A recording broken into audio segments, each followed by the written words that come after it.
Paramashivoham.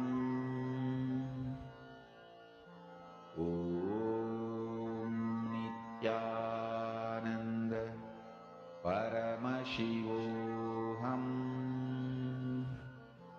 Om Nithyananda Paramashivoham. Om Nithyananda Paramashivoham. Om Nithyananda Paramashivoham. Om Nithyananda Paramashivoham. Om Nithyananda Paramashivoham. Om Nithyananda Paramashivoham. Mahavagya, spiritual lullaby for samadhi, and Suprabhatam, wake up call, wake up song for Paramashiva. This Mahavagya is spiritual lullaby for you to fall into samadhi. Suprabhatam, wake up song for Paramashiva to wake up in you. Just remember this one powerful cognition. This Mahavagya puts me in samadhi. This is spiritual lullaby for samadhi, and Suprabhatam, wake up song for Paramashiva in me, for Paramashiva to manifest. With this one spiritual powerful cognition, chant this Mahavagya.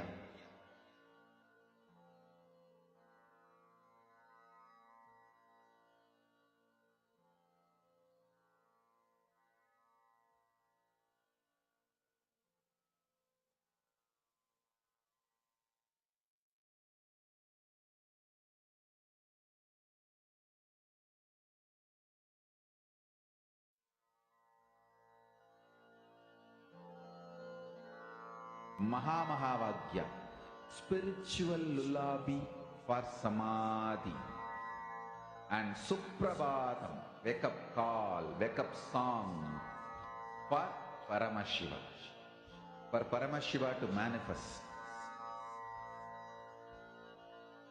With this one spiritual powerful cognition, chant this Mahavagya. Om Nithyananda Paramashivoham. Om Nithyananda Paramashivoham. Om Nithyananda Paramashivoham. Om Nithyananda Paramashivoham. Om Nithyananda Paramashivoham. Om Nithyananda Paramashivoham. Om Nithyananda Paramashivoham. Om Nithyananda Paramashivoham. Om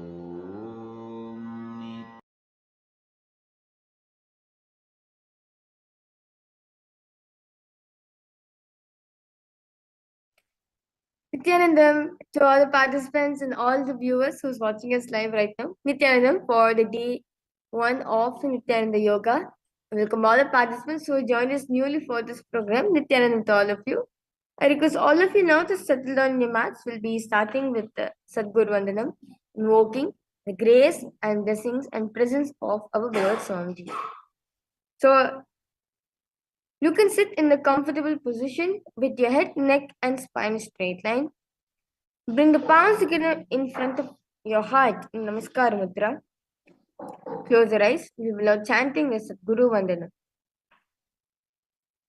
Nithyanandam Paramasukadam Kevalam Jnanamotim Dvandvatitam Gagana Sadrisham Tattvamasya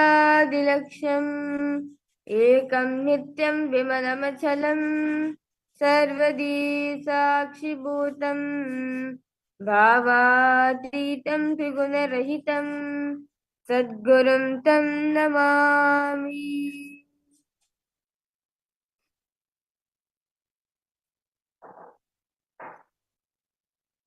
The next is the Shiva Mula Mantra.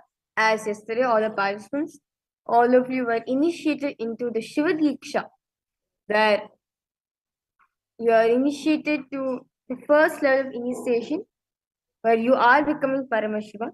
So Paramashiva says very beautifully, there's a mantra which we can connect with him. That is the Mula Mantra. By chant, yesterday all of us got initiated into the Mula Mantra. So we'll be now chanting the Mula Mantra 11 times internally to invoke Paramashiva in our being. Om Ham Om Shivaya Namaha. Om Ham Om Shivaya Namaha. Om Ham Om Shivaya Namaha. Om Ham Om Shivaya Namaha. Om Ham Om Shivaya Namaha. Om Ham Om Shivaya Namaha. Om Ham Om Shivaya Namaha. Om Ham Om Shivaya Namaha. Om Ham Om Shivaya Namaha.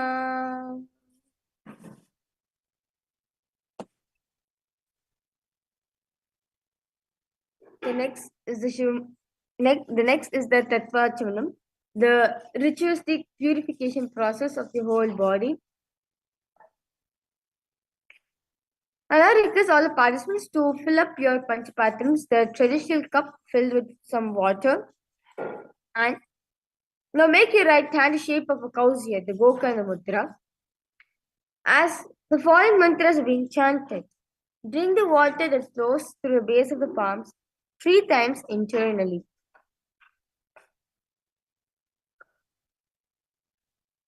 Om Atmatattvam Shodayami Sudha. Om Shivatattvam Om Vidyatattvam Shodayami Sudha. Om Shivatattvam Shodayami Sudha.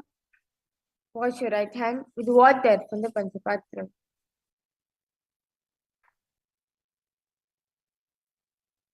Now, the base of the right hand thumb, move the hand from right to the left of the lips, chanting the following mantras internally. Om Ham Hridayaya Namaha.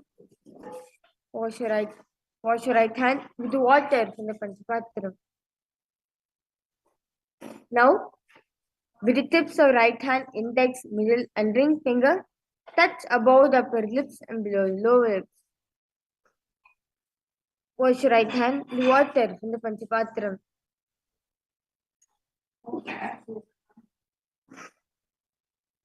Now, with tips of right hand, index finger, thumb joined together, touch your right nostril, left nostril. With tips of right hand, ring finger, thumb joined together, touch your right eye, right ear, left ear. Wash your right hand, do water from the Panchapatra. Now, the base of right hand thumb and little finger touch the navel, right chest, left chest. The right hand fingertips together touch the top of the head, right shoulder, left shoulder, and your heart center. With that beautiful preparation, all of us did. Next is Sankalpa, the conscious resolution. I request all participants to visualize what is it that you want to manifest in your life regarding to your body. It can be anything, like you want to have like a muscular body, or you want to have a thin, nice, well-shaped body. Whatever you want. As now the Sankalpa is going to be chanted, visualize it. You are becoming that. As Swamiji said yesterday, when you visualize it, it does manifest as a reality. As now we invoking Swamiji through the Sankalpa, we've been invoking Swamiji's energy. Just visualize yourself becoming that with your full consciousness. You will manifest your reality.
Now, bring your right hand over your left palm.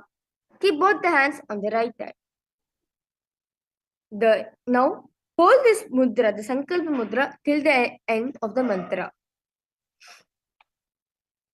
ममोपात समस्त दुरिताक्षयद्वारा भगवत् श्री नित्यानंद परमशिव प्रीत्यर्थम श्री नित्यानंदेश्वर परमशिव शक्ति समेत श्री नित्यानंदेश्वर परमशिव प्रीत्यर्थम च शुभे शोभने मुहूर्ते अद्य ब्रह्मणः द्वितीयपराधे श्री श्वेतवराह कल्पे वैवस्वतमन्वन्तरे अष्टाविंशतितमे नित्ययुगे प्रथमे पादे जम्बूद्वीपे भारतवर्षे भरतखण्डे मेरोः दक्षिणे पार्श्वे शकाब्दे अस्मिन् वर्तमाने व्यवहारिके व्यववादीनां षष्ट्याः संवत्सराणां मध्ये शोभकृतनाम संवत्सरे उत्तरायणे श्री लक्ष्मी वेंकटेश्वर ऋतौ फाल्गुन मासे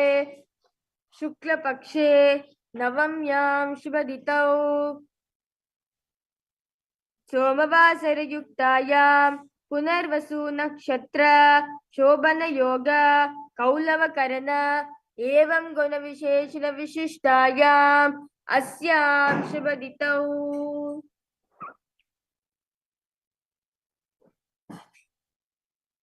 श्री कैलासोन्नतद्वादशान्त श्यामला पीठारूढ श्री मीनाक्षी सुन्दरेश्वरा भिन्नस्वरूप परशिवपुत्र रत्नकुमार गुरुमन्यतुल्यावतार श्री पार्वती स्तन्यपानलब्ध दिव्यज्ञान विस्तृत सकल निगमागमसारभूत द्राविड वेद प्रवक्त्रे श्रीमत्परमशिव करुणा समधिगत मुक्तामय चतुरश्रयानकीयवान छत्र चामर श्रीचिन्नकाहलादि समस्त बिरदावल्यलङ्कृत ज्ञान विज्ञान चक्रवर्ती सर्वजन संग सद्यो निर्वाण दीक्षा वयापवर्ग वर्ष विश्रान जीमूत परमत कलभ केसरी शैव सिद्धांत स्थापनाचार्य श्री राजाधिराज पांड्य महाराज गुरु क्षपन शाक्यादि महांधकार निवारद ज्ञान भानो वीक्षणा निर्हार ध्वजोच्छेदन पूर्वक श्रीमद वृषभध्वज स्थापक शैव समय कर्त्रे सर्वज्ञ पीठारूढ श्री जगद्गुरु श्री ज्ञान संबंध देशिक स्वामी वागीश सुंदर माणिक्य वाचक स्वामिनाम अवतार भूत श्री ज्ञान संबंध स्वामी रुद्रत श्यामला पीठ सर्वज्ञ पीठ त्रिनवद्योत्तर द्विशतम गुरु महासन्निधान अरुणगिरि योगीश्वर परंपरागत अरुणाचल सर्वज्ञ पीठ गुरु महासन्निधान कैलास परंपरागत कांची कैलास सर्वज्ञ पीठ त्रयस्त्रिंशदुत्तर द्विशतम गुरु महासन्निधान नित्योत्सव नित्य मंगल नित्य कल्याण नित्य रचित कैलास परंपरागत आदि कैलास नित्यानंद पीठ महासंस्थान महासिंहासन पीठ कर्त्रे साक्षात् श्री परमशिव समुद्भूत कैलास परंपरागत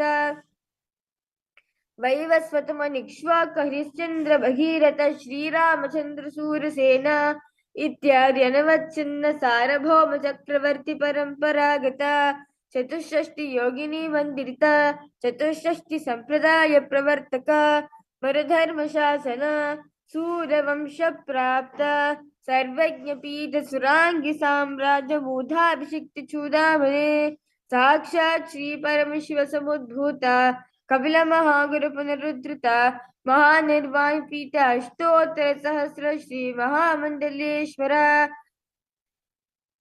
साक्षात् श्री परमशिव समुद्भूत श्री महागणपति समारंभ भरवच्छिन्न पीठाधीश्वर गुरु परंपरा प्राप्त अचल पीठ अष्टोत्तर सहस्र श्री अचल पीठाधीश्वर धर्म मुक्ति स्वर्ग पुरस्वने पीठस्य त्रयोविंश गुरु महासन्निधान कैलास परंपरागत आदिपीठ सर्वज्ञ पीठ जगद्गुरु श्री कैलास पुनरुद्धारक श्री कैलास परमाचार्य श्रीमत्परमहंस परिव्राजकाचार्य वर्य सच्चिदानंद प्रणव स्वरूप श्रोत्रिय ब्रह्मनिष्ठ श्रीमद जगद्गुरु श्री भगवत श्री नित्यानंद परमशिव श्री ज्ञान संबंध देशिक परमाचार्य स्वामिनां प्रीत्यर्थम तेषां पादारविन्दयोः भक्ति सिद्ध्यर्थम गुरुकृपा कटाक्ष सिद्ध्यर्थम क्षेमस्थैर्यवीर विजयायुरारोग्य ऐश्वर्याणाम् अभिवृद्ध्यर्थम धर्मार्थ काम मोक्ष चतुर्विध फल पुरुषार्थ सिद्ध्यर्थम समस्त दुरितोपशान्त्यर्थम समस्त मंगलावाप्यर्थम भगवत् श्री नित्यानंद परमशिव प्रसादेन सुकुटुम्बस्य ज्ञानवैराग्य जीवन मुक्ति प्राप्त्यर्थम श्री नित्यानंदेश्वरी परमशिव शक्ति समेत श्री नित्यानंदेश्वर परमशिव अवतार भूत श्री सर्व देवी स्वरूप भगवन् श्री नित्यानंद परमशिव कृपा कटाक्षेन पूर्ण आरोग्य युक्त दृढ़गात्र यौगिक शरीर सिद्ध्यर्थम परमशिव शक्ति आविष्करणार्थम नित्यानंद योगाभ्यासं करिष्ये. Now wash your right hand with water from the Panchapatram. Om Apopasprishya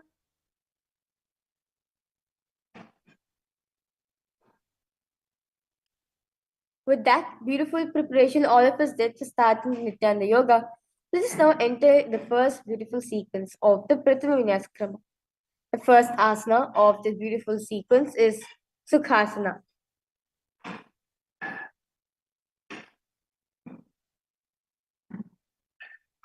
Now, sit in a comfortable cross-leg position with your head, neck and spine in straight line. Bring the index and thumb together and place them on top of the respective knees in the Bindu Mudra.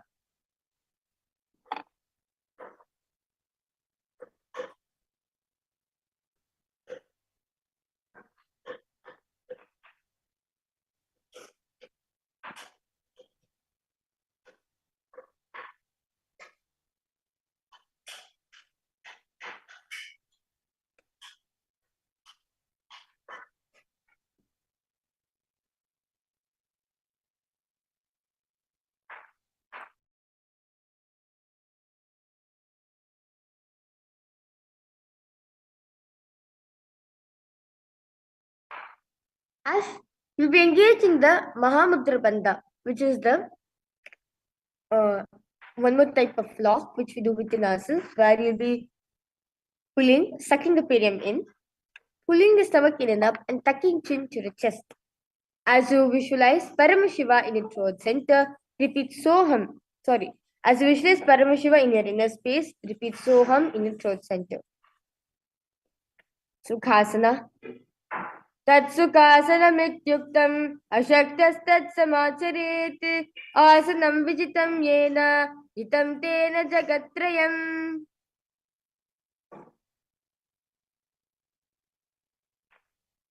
Next asana is Parvatasana.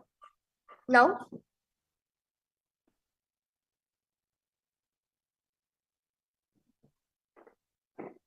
bring the legs into the Padmasana position and raise the hands up parallelly above the head in Anjali Mudra as you visualize Mount Kailash in your inner space.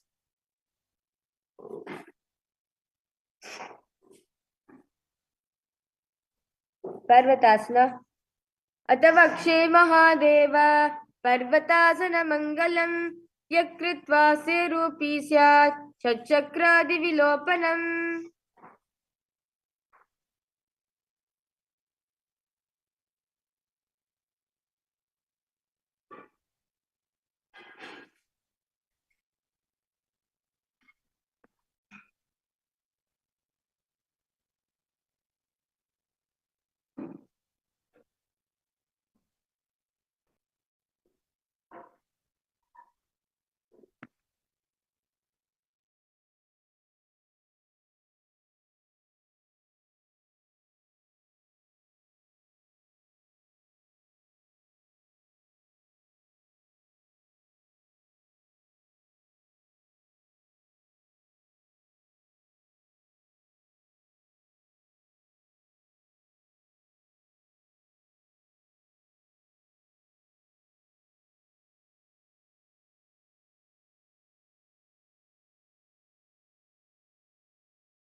Yes, I complete all the participants for the interruption during Nithyananda Yoga. We'll be resuming back right now. The next asana is Halipavasana. Now,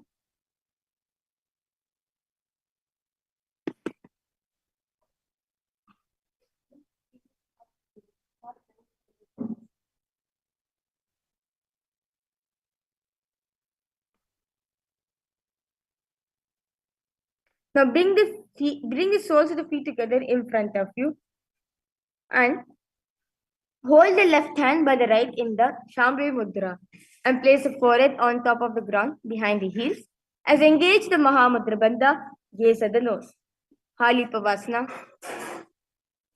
Purvam Vidyahu me jano ubhe pakitali sampudithano. Next asana is Nakipavasana. Now continue to remain the legs in same position.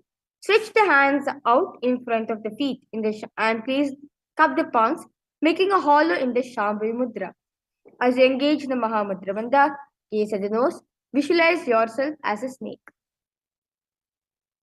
Purabhavdi pariyaga nicho hoyi, kahu nipanasya ulagayi. Next asana is Kokilasana. Now, hold the big toes with the index and middle fingers.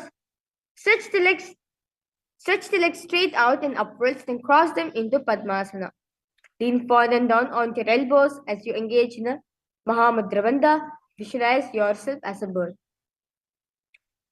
Kokilasana. Atanyadasanam vakshe yena siddho bhave naraha akasmad vayu sancharam kokilakyasanena cha.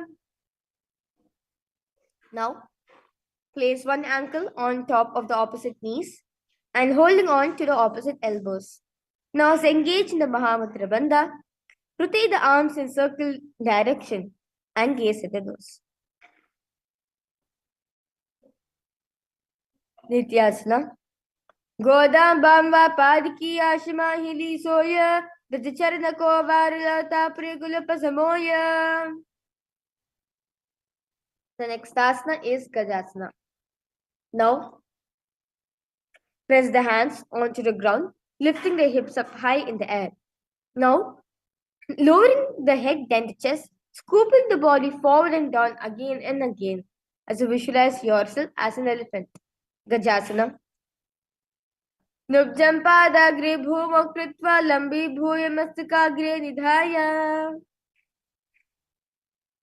Now, continue to remain in the same position. Now, alternate pressing the heel of one foot into the ground while lifting the other heel up.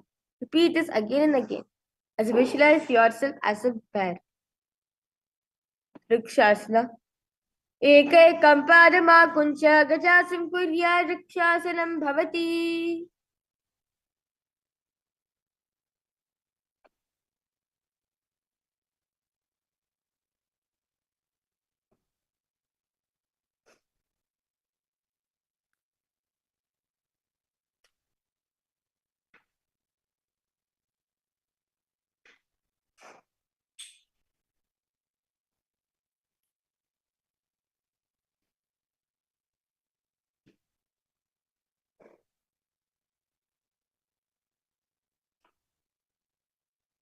Now, stand tall on the tips of the toes on the ground. Keep the head, thick, and spine straight line. Bring the index, middle, and ring finger to the heart center in Vaishyasana. केशेन पादयुगलं बद्ध्वा तिष्ठेर्धोमुखः अथवा ईशावक्षे यकृत्वा सत्यवान् भवेत्. The first karana of this beautiful sequence is Urdhva Karana. Now, sit in Naramandi, the position where you stand with heels touching, toes facing outwards at 40 degrees angle. And keep the knees bent and raise both the hands at the chest level. And elbows are parallel to the ground. Now twist one knee towards the center, then raising it up and placing it across the body to its original position. Simultaneously as leg raises, follow the move with the respective hand, raising it up and placing it across the body and repeating this on the other side.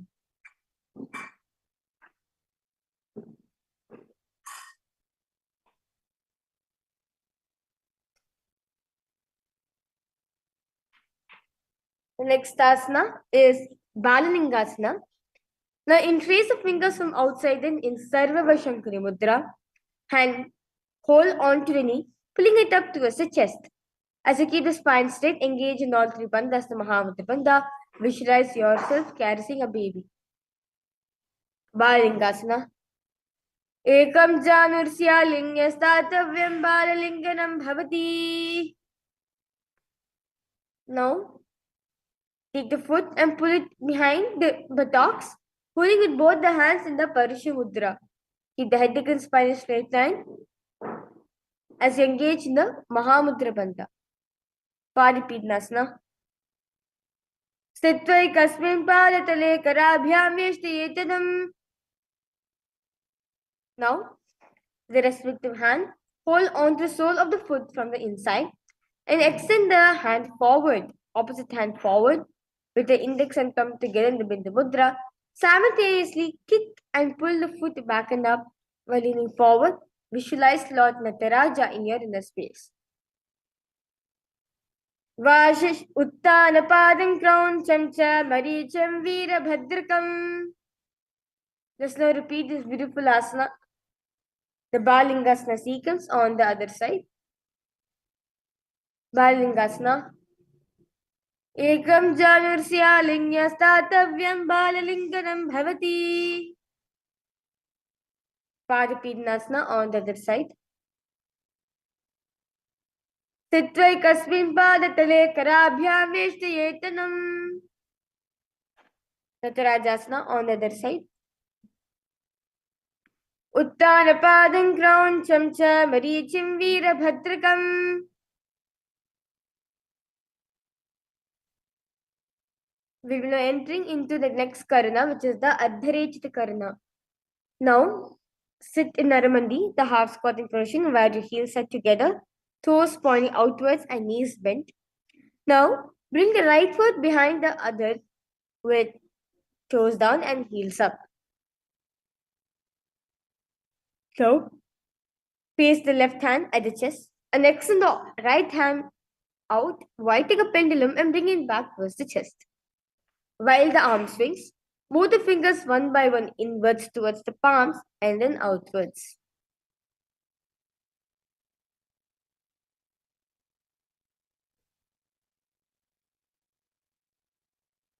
Now, place right hand over the nose, uncross the ankles and repeat this on the other side.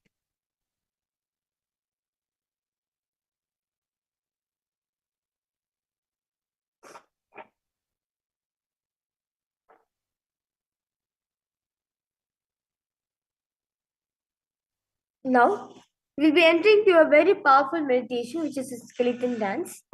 Swamiji says very beautifully, just by doing this one powerful meditation, just by doing the skeleton dance, all the incompletions that you have in your muscle memory, in your biomemory layer, all this will get cleansed as you only have pure consciousness. As Swamiji says very beautifully yesterday, I. The source of I is Paramashivoham. So by doing a skeleton dance, all your incompletions, anything which is restricting you, will be just be removed from your body and simply able to experience Paramashivoham within you. For doing this meditation, it only requires 2 steps. 1, it requires all participants to close their eyes. Visualize yourself as pure skeleton, where nothing else is there in your system. There's no muscles, blood, nerves, nothing is there. And shake your bodies intensely as you visualize yourself as a skeleton.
Now, relax yourself.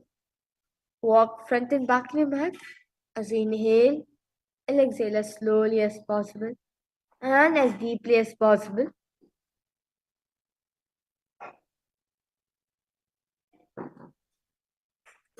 The next karana is the Katichena karana. Now, sit in Narmandi, where your heels are together, toes are pointed outwards, knees bent. Bring the hands above the head with arms crossed and palms facing backwards. Then move the hips to one side. Simultaneously, uncross the arms wide above the head. Come back to the beginning position and repeat this on the other side.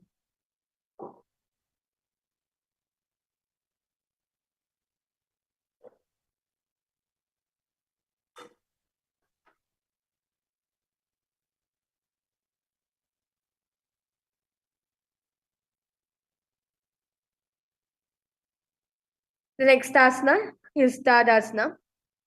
Now stand tall on the tips of the toes. Raise the hands up above the head beside the ears in the Shambhavi Mudra.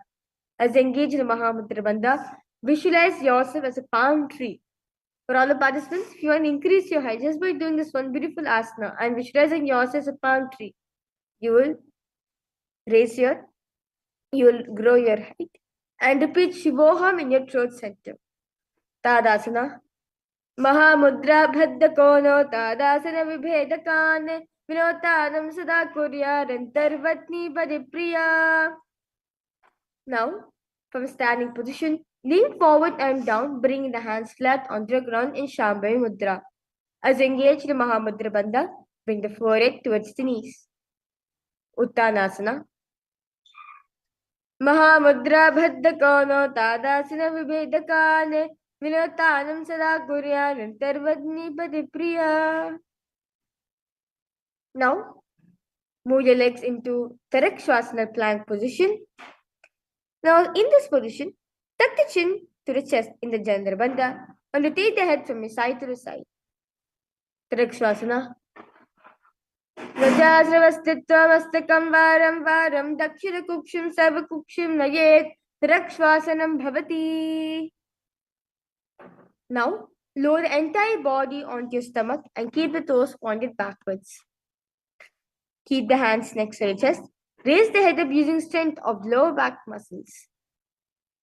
Now, open your mouth wide. Inhale through a hollow of the throat and exhale through the nose in the Bhujangana Mudra.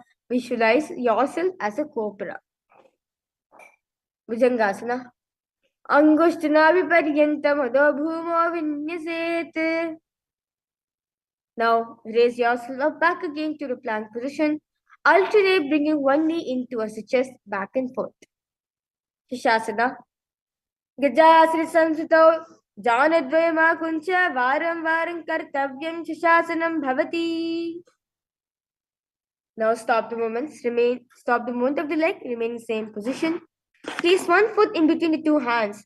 Simultaneously jump one foot back, bring the other foot in between the two hands, alternating this again and again. Rathasana. Gajasara samsito ekekam padam puromek bhargyena bhramitva kartavyam Rathasanam bhavati. Now, keep one foot flat on the ground, toes pointing back, toes pointing forward, and keep the knee bent at 90 degrees angle. Now, the back leg, keep the knee straight and toes pointed out at 45 degrees angle. Raise the arms up parallel beside the ears as you engage in the Uddiyana Bandha, where you're pulling the stomach in and up, gaze at the third eye. Virabhadrasana. Vashishthamadakauண்டிnyam udakukkutameva cha ashtavakramatotanam mayuram setu bandhanam. Let's now repeat this beautiful asana on the other side. Vashishthamadakauண்டிnyam udakukkutameva cha ashtavakramatotanam mayuram setu bandhanam. Now, stand tall. Bring one foot to the inner thigh. Bring the palms together, raise them above the head in Anjali Mudra, keeping the elbows straight. As you engage in the Uddiyana Bandha, where pulling the stomach in and up, gaze forward, visualize yourself as a tree. Vrikshasana. Vamo Ramona Desecha Yamyam Padam Nidhayatu Tishtet Vrikshavad Bhumo Vrikshasanamidam Viduhu. Next asana is Garudasana. Now the same raised leg, place it at the opposite hip. Bring the palms in front of your heart, Namaskara Mudra. Keep the standing leg straight like a rod. Garudasana. Garudasana yena dhyanam stiram bhavi sarva doshad vinirmukto bhavati ha mahabali. Let's now repeat Vrikshasana on the other side. वामोरमूलदेशे च याम्यं पादं निधायतु तिष्ठेत् वृक्षवद्भूमौ वृक्षासनमिदं विदुः. Garudasana on the other side. Garudasanamawakshe yena dhyanam stiram bhavi sarvadoshadirmukto bhavati ha mahabali. The next asana is Trikonasana. Now stand, step one leg far back. Keep the front toes pointing forward and back toes facing sideways. Now raise the arm straight, parallelly beside you. Bring the front arm down towards the ground beside the foot, while the other arm is extended towards the sky. Visualize yourself as a triangle. Trikonasana. Uttanapadam krauncham cha marichim veerabhadrakam Nitirajam trikonam cha suptangashta prasarane. Let's now repeat this beautiful asana, Trikonasana on the other side.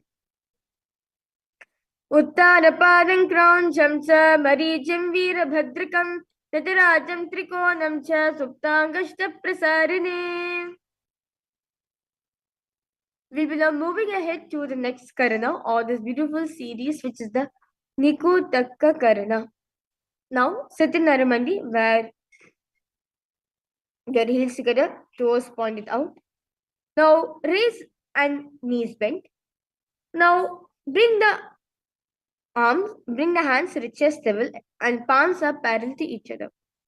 Now raise one foot towards the toes and switch between lifting the other toes up while the other foot goes on the ground. Simultaneously as leg movement is being done, switch the position of your hands. One goes up, other goes down in the Nikutaka karana.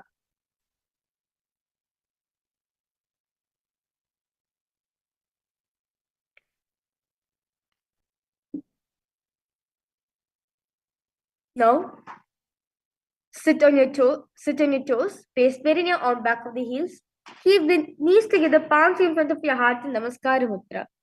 As you will be engaged in your pranayama, which is the Brahmari Kumbhaka, where you will be buzzing like a bee as you inhale, you buzz like a bee and you exhale. And you'll be repeating new japa in throat center, which is Paramashivoham. Angushtasana. Kabanda atramityahu gorakshasanamevacha. Now, from tips of the toes, extend one leg straight out, heels down and toes up. Keep the fingers down by the ground by the sides, palms facing forward in the Varamudra. Saurasana. Prasarekam padatalam samstapyatveka padakam. Vidyanasana. Now remaining same position. With the respective hand, reach forward and hold onto the big toes with the index and middle finger. Keep the opposite hand on back of the heel. Gulpar sthito padamekam prasarya tatpadagram santushe tatkarena. Let's now repeat Saurasana on the other side. Prasarekam padatam samstapyatveka padakam. Vidyanasana. Gulpar sthito padamekam prasarya tatpadagram santushe tatkarena. Now, sit on your toes on the ground, face perineum on top of the heels. Now, maintain a gap between the legs and back of the hands, resting on the thighs. Tilt the head down. Gaze to the gap between the palms in Brahma Jarankushasana. Dovu panapani hoi vese edi doguda nivese. Next asana is Kapilasana. Now place the knees on the ground with toes tucked behind you. Rest the hands on top of the thighs in the Shambhavi Mudra. As you engage in the Mula Uddiyana Bandha, where pulling the stomach in and up, gaze at the nose. Visualize it Kapila Mahamuni in your inner space. Ubhe pakitali samadherave, tunuko mahili ko rumilave, panapanik doye vese, edi dovajoni nivese. Now continue to remain in the same position. Now release the Uddiyana Bandha and engage in the Uddiyana as you engage in the Mula Bandha, where sucking the perium in. As you visualize Swamiji in your inner space and gaze at the third eye. Badr Korakasana. Dovu Pagatali Samdikare Koravarli Bhupridhare. Now sit on your toes, tuck perineum place on top of the raised heel and lift the knees off from the floor. Bring the thumbs and little finger together and opening up the palms in Padma Mudra. And raise the arms straight above the head as you gaze through the hole between the palms in Suryasana.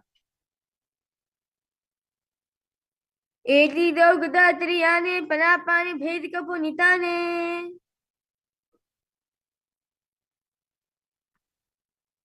Next asana is Mandukasana. Now, sit with toes flat and perineum on the heels. Keep the hands on top of the knees in Shambhi Mudra and lift the tongue up against roof of the mouth in the Mandiki Mudra. As you visualize yourself as a frog and catching the nectar of immortality from your Sahasrara Chakra with your frog tongue. Mandukasana. पादतलो पृष्ठदेशे अंगुष्ठे द्वे च संस्पृशेत्. Next asana is Uttara Mandukasana. Now remain in the same position. Keep the hands on the back, holding the head with the respective elbows. Uttara Mandukasana. Mandukasana madhyastam kurparabhyanditam shiraha etad bekoduttara mandukam.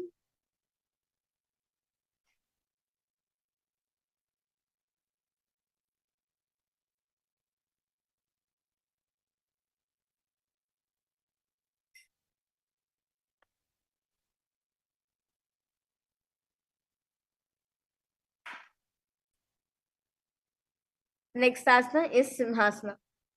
Now, cross the ankles, sit on the feet, keep the knees out wide and fingers spread on top of the knees. Now open mouth wide, stick out the tongue first way and as you exhale. Simhasana.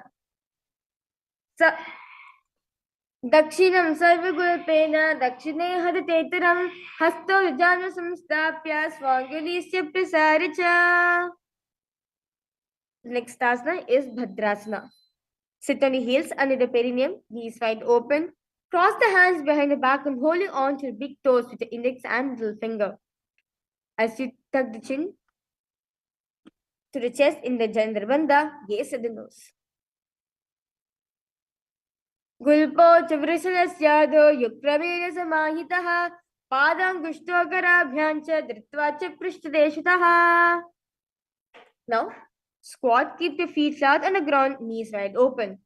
Bring the arms in and around the back. Interlace the fingers around the neck in Parasha Mudra and gaze at the nose. Pratame Vesaka Ugratane Dovu Hadvagamichane. Now, place the palms on the floor, shoulders width apart. Bring the knees on back of the arms towards the armpits. Lean the chin forward and down, gaze ahead. Slowly lift the feet up from your mat. In Kanipavasana. Asana Kaugana Ashi Tushita Hoyitu Achi Hauhi. Next asana is Kapalayasana. Now, place hands on the ground, shoulders width apart. Bring the top of the head onto the ground, forming a triangle position between your hands and your head. Now, bring the knees onto the elbows, hips over the shoulders, straighten the legs up, gaze at the nose. Kapalayasana.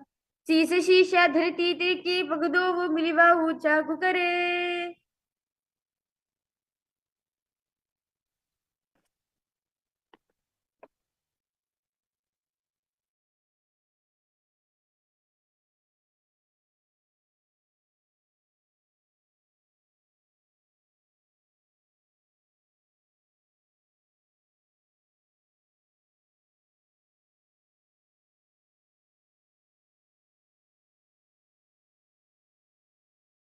Now, relax yourself. Now, squat and toes with legs together. Twist the body, place both the hands to one side, align the elbows with the knees and the hip. Then lean onto your arms. Slowly lift the legs up and extend legs to a side gaze at the third eye. Pashamayarasana. Mayuram dandavat kuryan mayuram dandanamakam. Let's repeat this beautiful asana on the other side. Mayuram dandavat kuryan mayuram dandanamakam. The next asana is Bharaganathasana. Now, place both the hands on the ground, shoulders width apart. Now, stretch the legs back into the Tarakshvasana position, the plank position. Now, step one foot outside your respective shoulder. Bring the foot between the hands, gaze at the third eye. Bharaganathasana. Asana Kaugana Piti Jayi. Let's now repeat this beautiful asana on the other side. Asana Kaugana Piti Jayi. Now, in the plank position, place the forearms on the ground and walk the feet forward, raising the hips up high. Slowly lift the chest and head up, gaze at the third eye. Unmukha Pitasana. Bhonyasto janini hasto chadashpadamanmakam. Now from the plank position, rotate the body into one hand and raise the opposite hand up. Keep the balancing hand directly beneath the shoulder. Raise the hips, gaze towards the sky. Uda kukurava shishta marichi halamatsikam. Let's now repeat this beautiful asana on the other side, Vashishtasana. Uda kukurava shishta marichi halamatsikam. The next asana is Anjani asana. Now, sit with legs stretched, toes pointing up. Keep the hands under the buttocks, palms facing forward, palms facing upwards. Keep the spine straight, elbows to the body in a Shambhi Mudra. Now tuck the chin to the chest in a Janar Bandha, gaze at the nose. Anjani asana. Dobu karki obe hateri kormahili mele bheli. The next asana is Paschimottanasana. Now remain same position. Bring the chest down, hit your knees. Hold the big toes with your index and middle fingers in a Prana Mudra. As you engage the Mahamudra Bandha, visualize Swamiji in your inner space. Paschimottanasana. Janu parilala tanto paschimam tanamuchyate.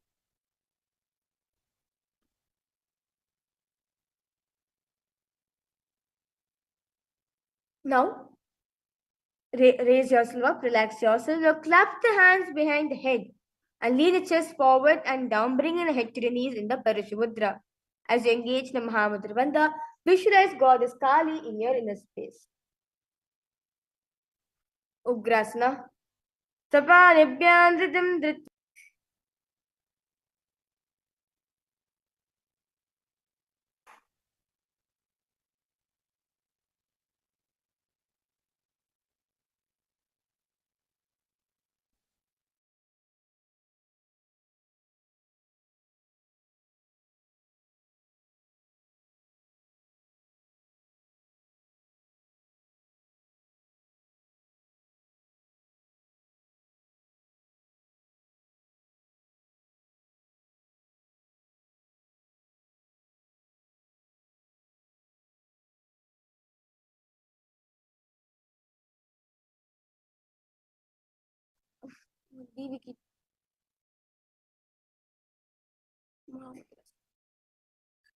Next asana is Mahamudrasana. Now let the raised knee be relaxed to the ground.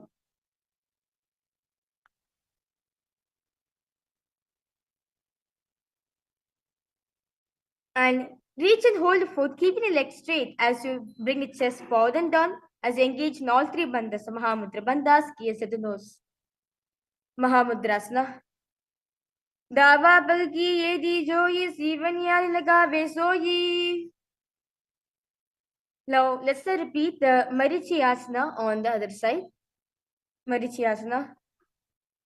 Uttanapadam Krauncham cha Marichim Veerabhadrakam.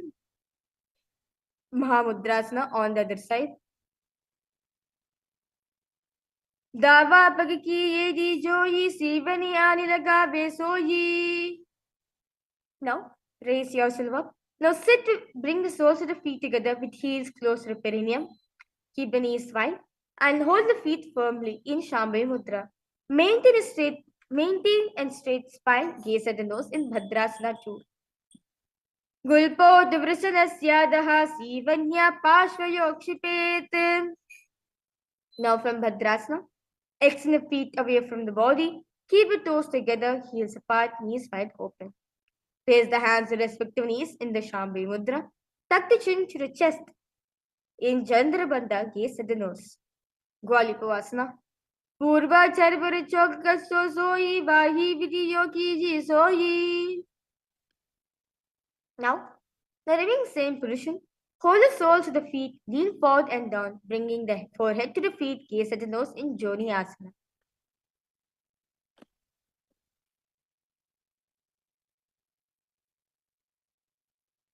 दो वो पगतले संबद करे एद मेद के डिंग धरे. Next asana is Miriki Pavasana. Now, raise yourself up. Now lean forward and down. Extend the hands out wide, palms down on the ground. Bring the forehead to the ground, behind the heels, gaze at the nose in Miriki Pavasana. Purabhavidi Paripagatali Sampur Shola Yedi Mirashe. The next asana is Siddha Samadhi Asana. Now bring the arms below the shins, extend it out and keep the palms facing upwards. Bring the forehead to the ground above the feet. Bring the toes near the throat, gaze at the nose. Dovu pagatali sambud kare sole meda aga medhare. Now raise yourself up. Now hold the feet, open them up as if you're opening a book. Bring the soles, open your soles up and keep back of the hands on the ground in Shambhavi Mudra. As you do this, press the elbows onto the thighs towards the knees, gaze at the nose. Chiniki Pavasana. Dovu baga ki ye di dharti magiva med laghave. Now, sit. Now place the hands on top of the knees. Gently press them to the ground in Shambhavi Mudra. As you pull the stomach line up in Uddiyana Bandha, gaze at the third eye. Charpara Chokasana. Dovu pagatali sambudadhare aga ne karajar pasare. Now, lift the heel. Now relax yourself. Lift the heels up, bring the toes down onto your ground. Keep the knees on the ground. Pull the stomach in up into Uddiyana Bandha. Place the hands on the knees with the thumbs and index touching in the Bindu Mudra. In Bhairavasana. Gulpa Sampida Chanyonyam Vikramino Titam Shanaihi. Now relax yourself. Now sit with one heel at the perineum. Lift and hold the other foot, pulling the soles of the foot onto the chest. As you gaze at the third eye, hold the breath in the Muladhara Chakra in Samanasana. Samanasana Vakshe Siddha Mantradi Sadhanat. Now the raised leg, place it on top of the respective shoulder. Raise the other foot towards upwards and straight. Keep the hands on the ground by the sides in the Shambhavi Mudra. Gaze at the third eye. Apanasana. Kevalam padame kancha skande charopi yatnataha. Let's now repeat Samanasana on the other side. Samanasana ma vakshe siddha mantradi sadhanat. Apanasana, repeat it on the other side. Kevalam padame kancha skande charopi yatnataha. Now, sit and cross one leg over the other, aligning the knees at the center of the body. The feet by the opposite hips. Place both the hands on top of the stacked knees in Shambhavi Mudra. Gomukhasana. Savve dakshina gulpanto prishtapashve niyojayet. The next asana is Anushasana 1. Now remain in the same position. Hold the big toes with the index and middle finger in the Prana Mudra. Relax your shoulders as you engage in the Uddiyana Bandha, where you're pulling the stomach in and up, gaze at the nose. Dachina godo nicho tane vavam take upar aane. Now, interlace the fingers behind the back, lean forward and down. Bring the chin over the knees and toes and touch the nose to the ground, gaze at the nose in Anushasana 2. Jivana goda ki sandhi upridava goda ki samdhi milayi rashe. Now, sit on the ground with one heel pressed against the perineum. Keep the opposite foot on the ground in front of the other. Keep the spine straight, chest out, hands at respective knees in the Shambhavi Mudra, gaze at the nose. Garudasana 2. Dava pagamodi yedi mahilangulpamola dvarani chede. Now, interlace the fingers behind the neck in the Parisha Mudra. Twist outside of the raised knee. Gaze at the third eye. Visualize Sage Narada in your inner space.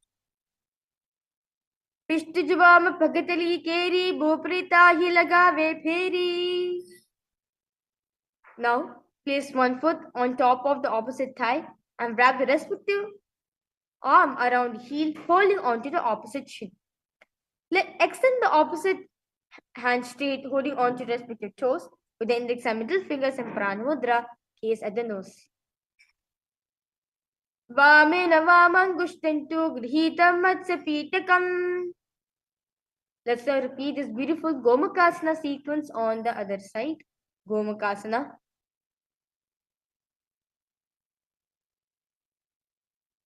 Savya dakshina kulpantu prishtapashe niyojayet. Gomakasana, Anushasana 1 on the other side.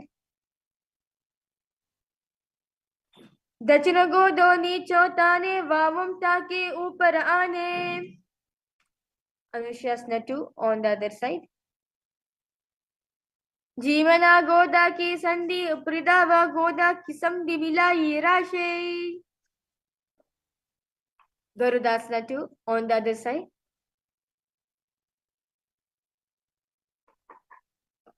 Davo pagamodi yedi mahilum gulpamola dvarani chede.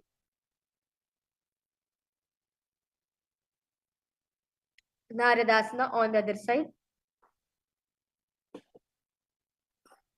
Pishtijubama pagatali keri buprita hi lagave pheri. Let's repeat Matsyapitakasana on the other side. Vamena vamangushtantu grihitam Matsyapitakam. Now, place one foot on top of the opposite thigh and place one foot on the ground on far side of the opposite thigh. Twist the bring an elbow outside of the raised knee.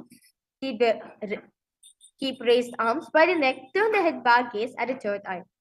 Matsyendrasana. Udaram paschima bhasam kritva tishtari yatnadaha. Now, remain same position. Extend the hand down to the foot, keeping the opposite hand at the respective ear. Turn the head back, gaze at the third eye. Asana kaugana jo lo jaye. Now, extend the opposite hand ground.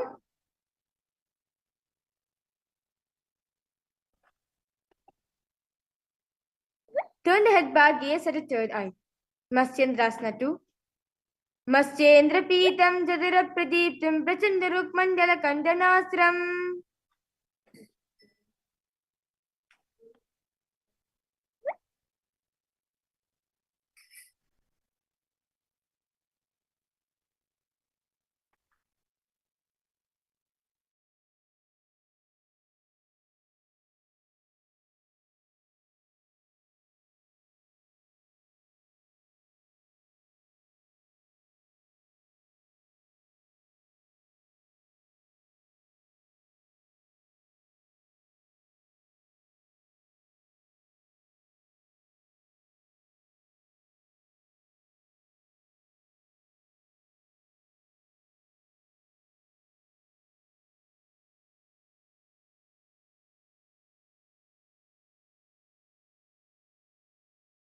Let's now repeat the Matsyendrasana sequence on the other side. Matsyendrasana 1.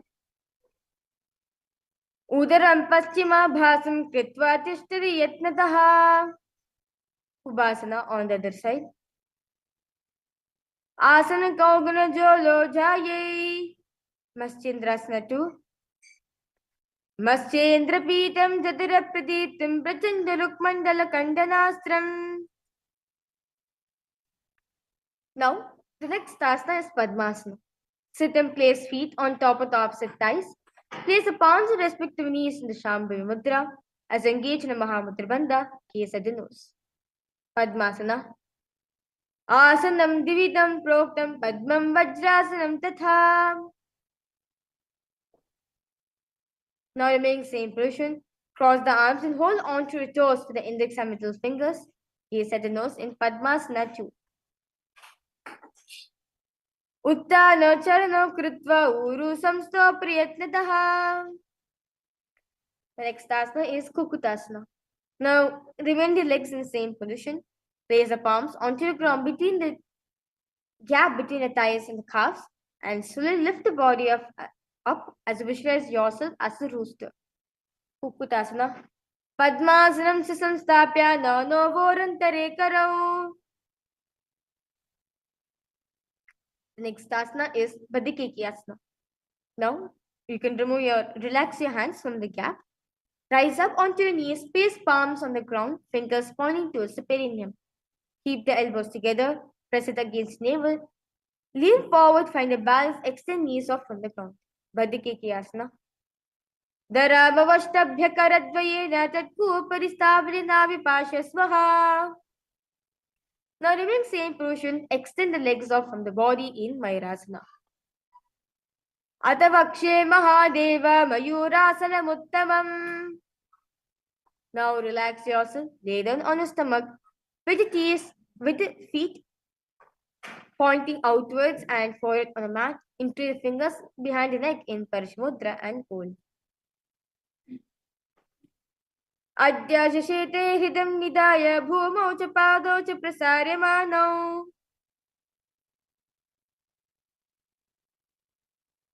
Now, lay down on the stomach.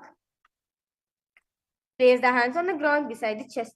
Raise the legs up, lifting the thighs up from the ground as you visualize yourself as a locust in Shalabhasana. Adya shashete karyagmavaksha bhumam vavashtabhya karyosalabhyam. Now, bring the hands to the feet. Pull the feet down towards the ground outside of the hips as you visualize yourself as a camel in Ushtrasana. Adyajete padayugmavashtam prishtendhaya piridam karabhyam.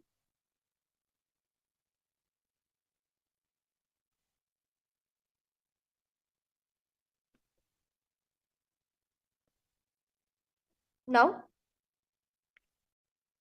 simultaneously, kick the legs back and up, simultaneously pull the feet towards the sky.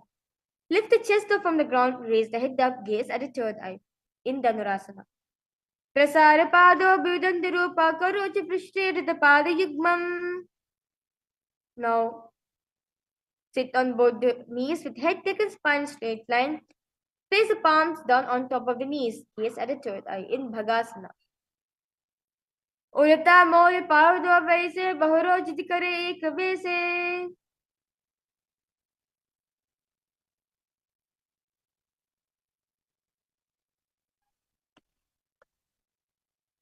Now, from the knees, place forearms on the ground, fingers interlock, elbows, shoulders width apart. Place top of the head on the ground, holding the back of the head with the hands in Shambhavi Mudra. Now walk toes forward until the hips align with the shoulders. Lift the feet up, keeping the knees bent together against the chest, touching the chin, gaze at the nose in Gohiyasana. Dovu hata ki kahuni joi panah kalahi jane doyi. Now remain same position. Extend the legs straight in Sirsasana. Viparitam mandalam cha devirhitam hinaha. Relax yourself. Now sit with hands behind the calf, stretch the legs up. Bring the forehead to the knees. Come to a vertical position with your legs in Prodhyasana. दोवो हाथ बार आने गोदा तरे कागजी ठाने. Now sit. Now remain same position. Bring the hands behind and holding on to your opposite shoulders. As you keep the chest upright, legs straight, toes pointed, hold the breath and gaze at the third eye in Parikasana. Uttanam shayanam kritva pado militva prasarya. Now remaining the elbows on the ground as you visualize yourself as a boat in Naukasana. Uttanam shayanam purvarabhyam bhumim vavashtabhya hastanitam nidhaya. The next asana is Rudrasana. Now sit and lift the feet up, scoop the hands under the heels and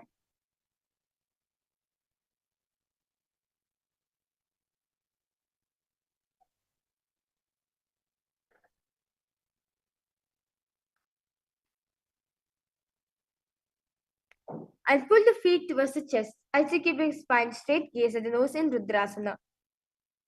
Pagatali sambadikari hadasya paguchayi pagakanguta dovule wo parlikani talave lagave. Now lay down on your back with feet flat on the ground.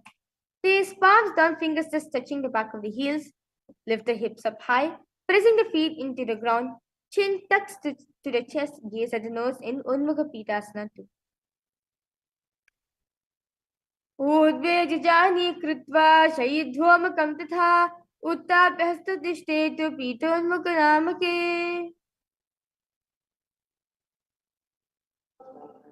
The next asana is Shivasana. Lay them on your back with palms facing upwards, completely uncrossed from all movements of the body. Shivasana. Adashavasanam Uttanam Shavavadbhumau Shayanam tu Shavasanam Shavasanam Shrantiharam Chitta Vishrantikarakam. Om Nithyananda Paramashivoham. Om Nithyananda Paramashivoham. Om Nithyananda Paramashivoham. Om Nithyananda Paramashivoham. Om Nithyananda Paramashivoham. Om Nithyananda Paramashivoham. Om Nithyananda Paramashivoham. Om Nithyananda Paramashivoham. Om Nithyananda Paramashivoham. Om Nithyananda Paramashivoham. Om Nithyananda Paramashivoham.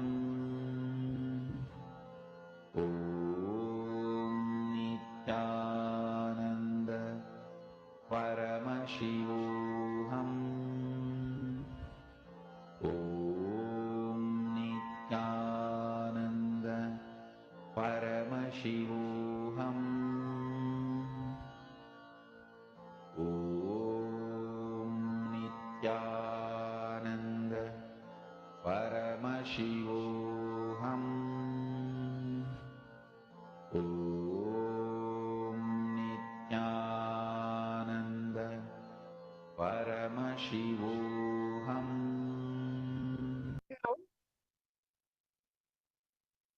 Start to wiggle your toes and your fingers.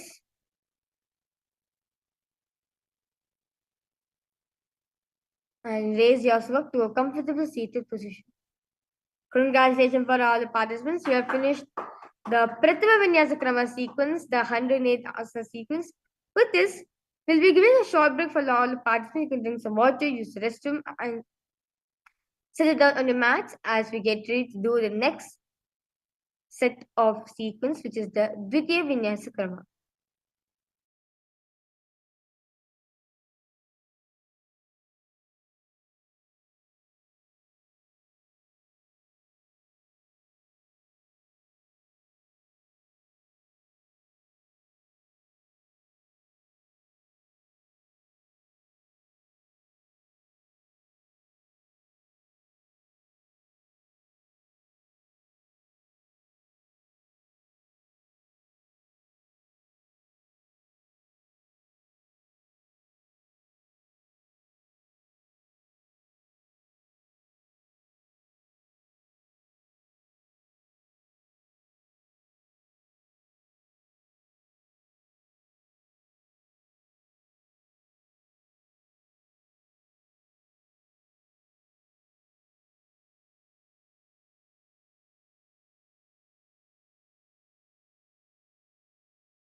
Yes.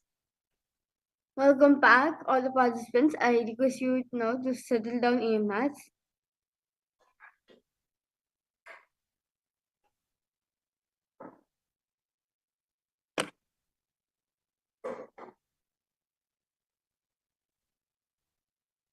Nithyananda, to all the participants, I request all of you to settle down in your mats.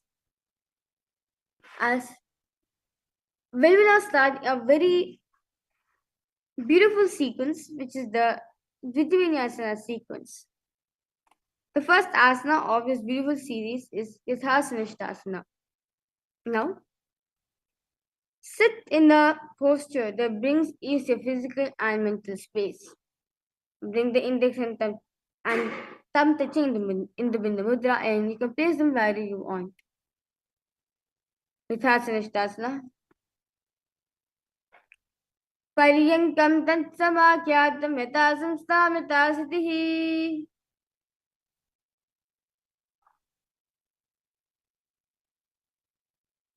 Now, sit in a cross-legged position, hands on the knees, with thumbs and index touching in the Bindu Mudra. Take long, deep inhalations, then take prolonged inhalations and exhalations. Samanasana. Samasana. Idani garbhininaam yoga abhyaso yata laghu. Now, remain same position. Place the left foot against the genital region. Place the right foot on top of the left. Hands facing forward on top of the knees. Gaze at each other in Muktasana. Repeat the Sivanim Sukshmam Prakshinatar Gulpadaha.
I complete with all the participants for the interruption during the yoga. We'll be resuming back the yoga right now.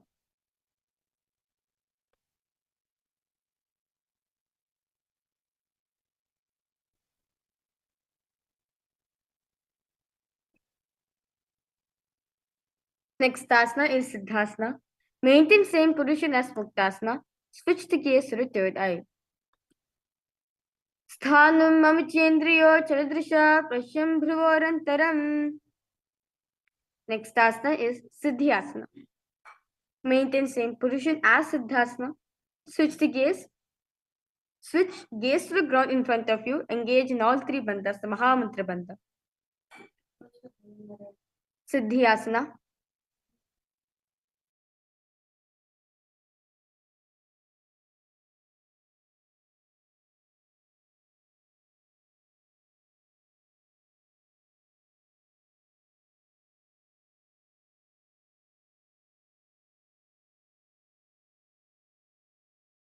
Siddhyasana.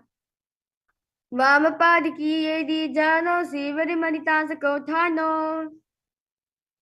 Now remain legs in same position as Siddhyasana. Rotate the hands on top of the knees in the Bindu Mudra, where index and thumb touching. Switch the gaze to the third eye in Rudrasana too. वामचरण परिदश राखे गिजुकिति आसा विदिता के वाम पगतले माहिली core दक्षिण के जो बाहर लेवोर.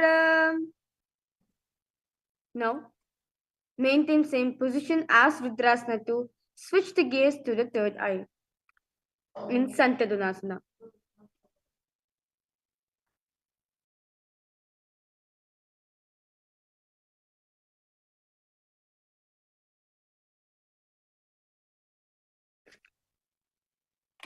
Yes.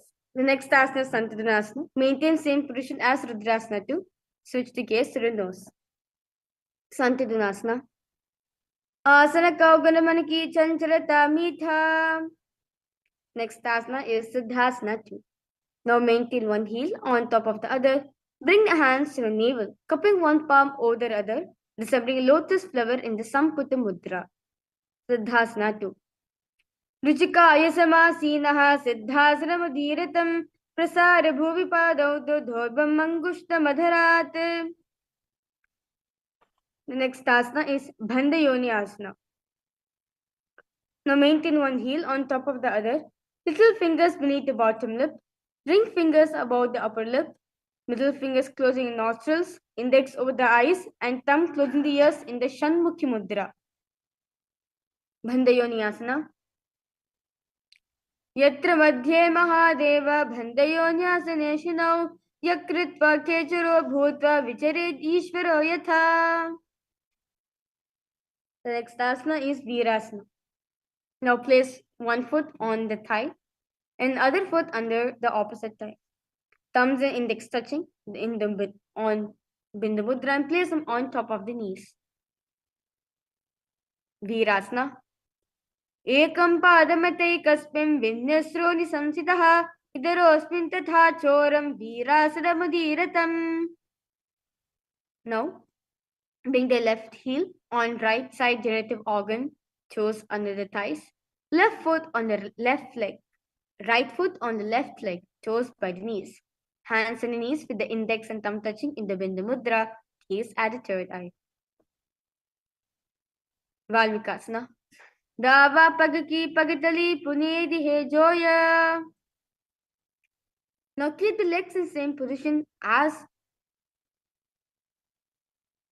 Valmikasana.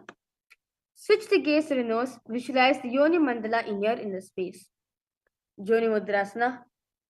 Bhamapadiki pagatali jahima hili kori. Now remain in the same position. Switch the gaze to the third eye in Yoni Asana. Yonyasanam parvatena yogam yogapale nilam. Now, sit and bring soles of the feet together, holding with both the hands in Shambhe Mudra. Keep the knees down towards the ground, gaze at the nose in Bhadrasana 3. Gulpo Javirsanasyadah Sivantyah Pashvayokshipet. The next asana is Aghorasana. Now, keeping the legs in the same position, relax your left hand on top of the right knee and press your tongue against the roof of the mouth in the Kechira Mudra, gaze at the Chotai. With the right hand, cover your mouth, closing the left nostril with the index finger. Inhale through right nostril, close both the nostrils, pulling the breath, and exhale through left nostril. Repeat this on the other side. Aghorasana. पूर्व कहो वृश्चिका जोई वाही विधियो कीजे सोई. Now, remain in the same position. Place the elbows on the heels, rest the chin on the palms. Gaze at the nose, engage in the Uddiyana Bandha. Kaneri Pavasana. गावाली पवासन कश्यो है जैसे Yahoo में जाने विदिते से. Now, sit with knee raised, arms between the thighs and the calves. Interlace the fingers in the Parashamudra. Slowly lift the feet up from the mat in Parasana. जोग्रपदी का दोवु करकी अंगुर जोई वतशाम आनि लगावे सोवु. Now, interlace the fingers around the feet with soles together, toes that groove in the throat, heels touch the chest, chin on the hands, gaze to the nose in the Gopi Chandasana. Puraba Bidipaga Kangutata Guru Parashe Yedi Sidalagave Kangasi Eigya Anguli Parirashe. Now, keep the legs in the same position. Insert the hands underneath the legs, holding the feet with interlocked fingers in the Shambhala Mudra. Now bring the feet up to the chest, bring the head down and touch the chin to the soles, gaze at the nose in Uddarasana. Dobu Pagatali Sampadithane Ubaya Hastiki Urdahi Tane. Now, remaining same position, slowly raise the feet up to the face, fingers interlock palms of the forehead in Vishishtasana. Dovu pagatali jodi sambatakare, hath dovu pagabichi anitale. Now, from seated position, lift both the legs over top of the respective shoulders. Bring the arms underneath the legs and up. Interlace the fingers around the back of the neck in Bhujasana. Sirasadam tu vikneyam kaksha sarmataf param.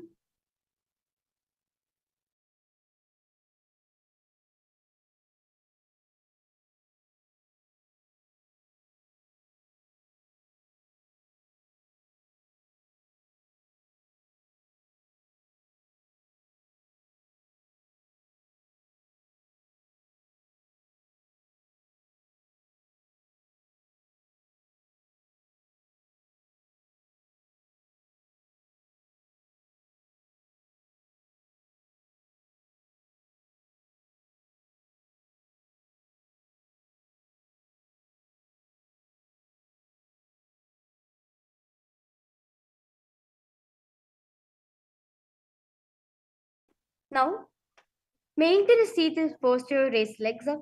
Bring the elbows under the knees and wrap the hands around the back. Palms clasped in the Shambhala Mudra, gaze at the nose. Kalyanasana.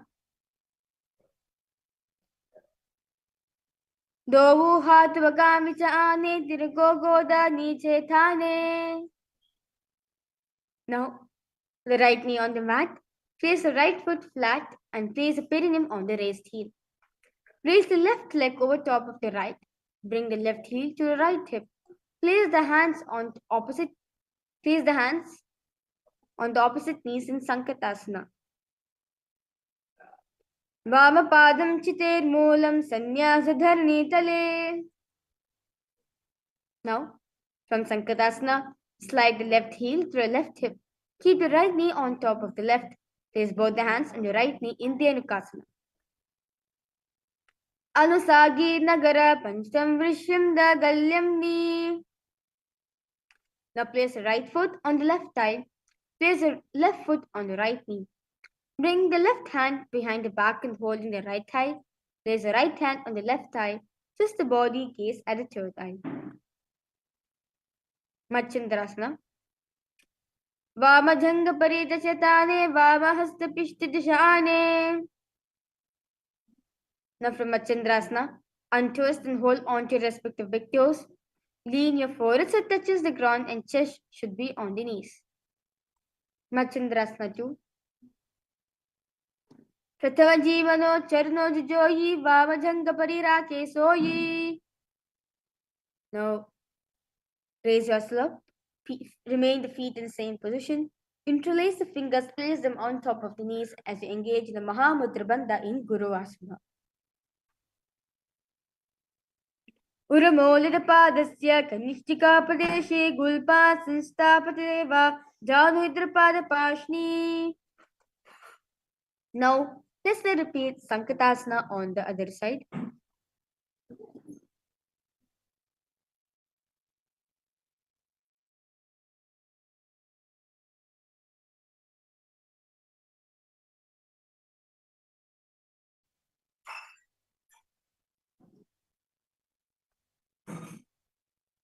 वाममूलं चितेर्मूलं संन्यासधरणीतले.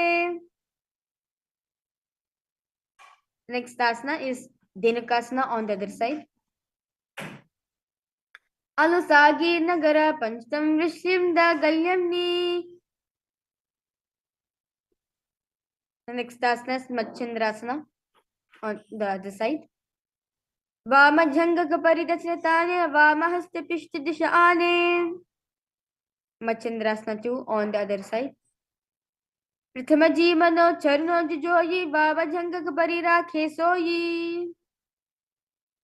Next asana is Guruvasana on the other side. Urmolirapadasya kanishtika padeshe gulpan sansthapadeva janudrapadapashni. Now, sit with knees raised against your chest, hands holding on to your opposite knees. Thighs together, keep the spine straight. Now press your tongue against roof of the mouth in Kichari Mudra in Pashasana.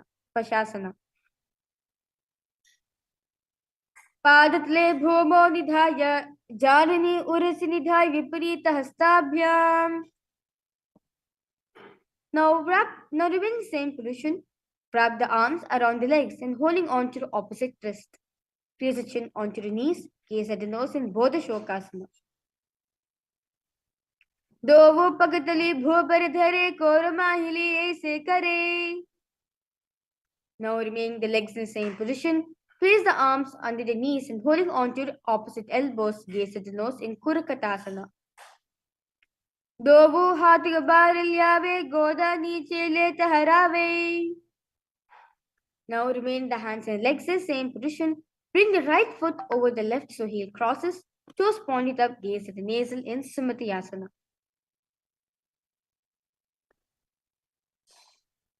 मूलद्वारि धरति परिताने दावा bug परिदच padane. Now, extend the feet out straight in front of you.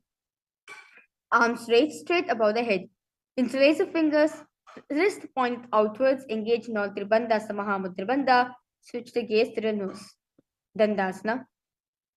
Idani garbhini nam yoga bhyaso yata laghu shuka prashavala bhaya prochite praktane pati.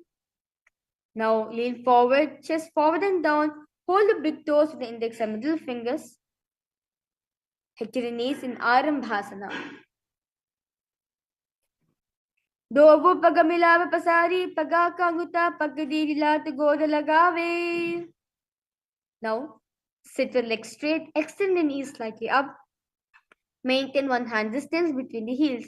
Bring the shoulders down, wrap the hands around the legs. Hold the soles of the feet, gaze at the eye. In Bidokasana. Prathame bhaise dov pav pasare kachaka urd ko kurdo dhare. Now, place the chin, mouth, nose on the heels. Insert the hands below the legs. Keep the elbows together on the ground along with the fingers. Palms facing upwards in Shambhavi Mudra. Gaze at the nose in Jalandhari Pavasana. Dobu edi melike di chahad basari purichivika dasika tadiga bhuparidhari. Now sit straight. Lift one foot behind the neck. Lean forward and down as in Paschimottanasana in Urdhva Paschimottanasana. Paschimataana samsitam kritva ekam padam grivayam dhritva tishtete Uda Paschimataanam bhavati. Now lay on your back in the same position. Left hand holds the foot from the top, straighten the body, gaze to the nose in Anantasana.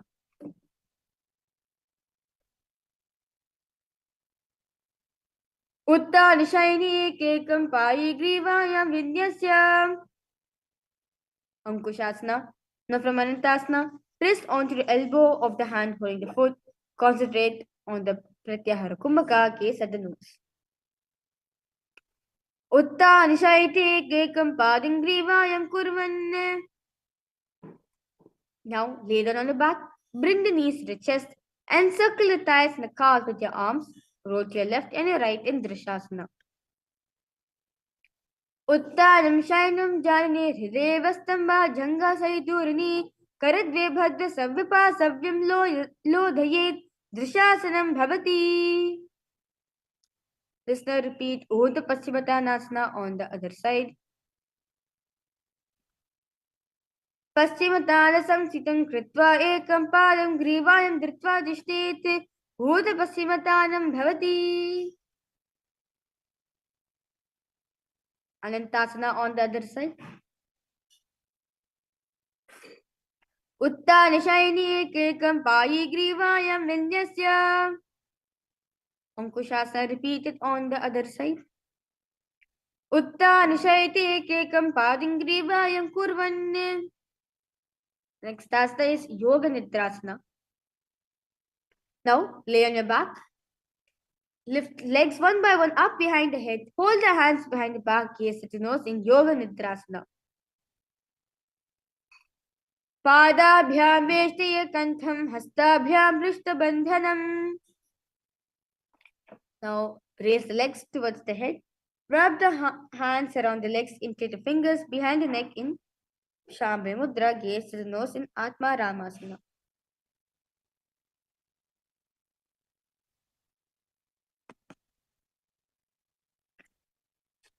Atma Ramasana Pratama Sudo Sove Paga Uchane Agane. Next asana is Kochikasana. Now bring your knees to the chest, soles facing up. Extend the arms sideways, gaze at a third eye in Kochikasana. Dovu hath chirasa kare, tiraso bhai se pa kare. Next asana is Jatara Pravidhi. Lie on your back, knees to the chest. Arms reach to the sides at the shoulder level. In Jatara Pravidhi 1, one knee bent. Twist and bring to the ground on the opposite side. Other leg extended straight. In Jatara Pravidhi 2, keep both the knees bent to one side. In Jatara Pravidhi 3, both legs straight to one side, head looks in opposite direction. Jatara Pravidhi. Paravidhi kukshibhage tridhahi parikirtitaha. Next asana is Dvipa. Let's now repeat Jatara Pravidhi asana on the other side.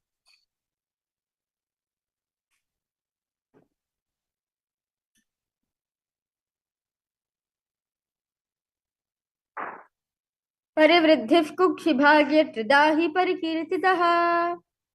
The next asana is Dviparipita. Now lay on your back, bend your knees and place feet flat on the ground. Hold the ankles, lift the hips up slowly. Gaze at the nose, visualize yourself as sturdy as a bridge. Dviparipita. Pratikriyaitan Bandhva Pita Sarva Balapradam. Next asana is Paryankasana. Now bring the arms over the head, place the hands flat on the mat with fingers pointing towards the feet. Slowly lift the entire body off from the ground as you visualize yourself as sturdy as a stone furniture. Paryankasana. Uttanashayinam hastilabhyam bhumam vashtabhya padatalabhyam. Now relax yourself, bring the knees to the chest, hands on the respective shoulders, move the hips in circular motion in Shvotanasana. Shavavachairam samstapya jalini sammilya nabo animya. Now lie supine, raise the hips and legs up.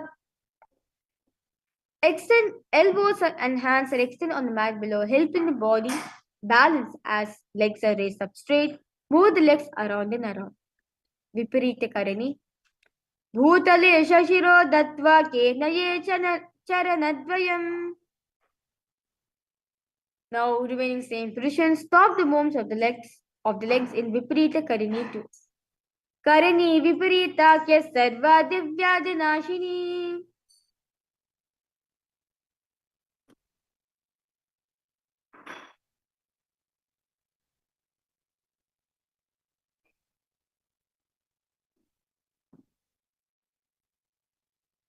Now, lay on your back, lift the hips, take the feet over the head, toes on the floor, hands stretched on the ground, palms clasped in Parush Mudra, rest the neck and the shoulders.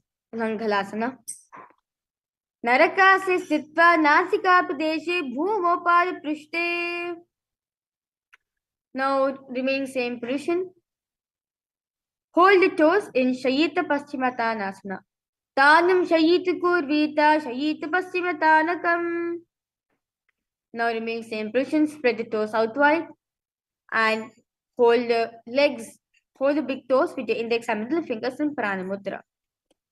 Parivriddhi kukshi bhagye tridahi parikirtitaha. Now bring the legs over top of the head, toes on the ground. Hold your ankles, keeping the knees straight in Chakrasana. Shavasanasadau padau kuryan mastakau parau. Now lay on your back, keep the legs vertical.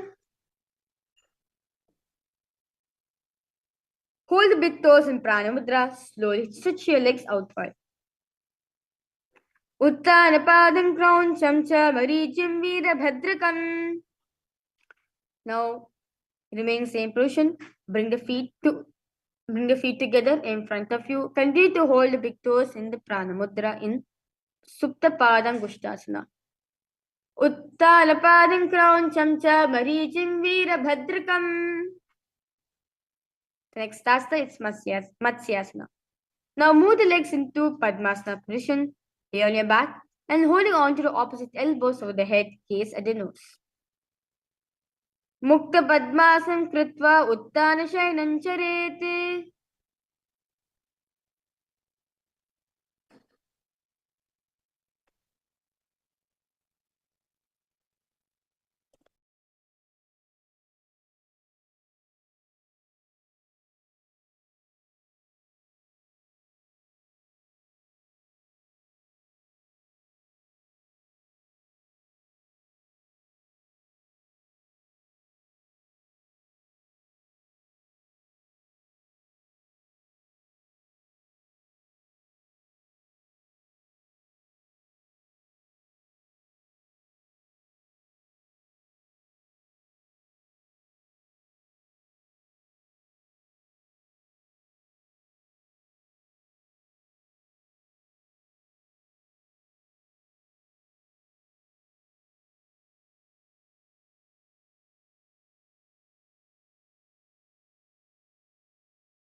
Nithyananda, to all the participants, sorry for a technical glitch. We'll be resuming back to yoga right now.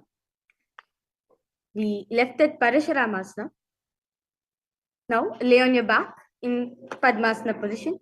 Place back of the right hand on top of the left, gaze at the nose, visualize Bhagwan Rama in your inner space. Parasharamasana. Prathamakare Padmasana Ache Sudoso Ve Bhuparipache. Now, while lying on your back, legs in Padmasana, lift the hips and legs up. Hands support the hips, elbows on the floor, tuck the chin to the chest. In Sarvangasana. Atha Vaksheti Sangshepat Sarvangasaram Uttamam.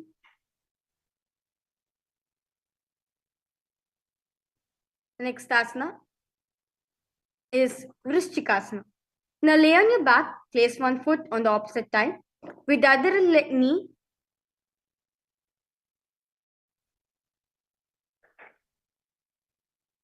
extend the both arms straight, lift the other knee towards the head. Extend the both arms straight and hook fingers forward. Gaze at the third eye in Vrishchikasana.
Nithyanandam, to all the participants, we complete with you for the technical glitch during Nithyananda Yoga. We'll be resuming back to yoga right now. The last asana which we left was Vrishchikasana.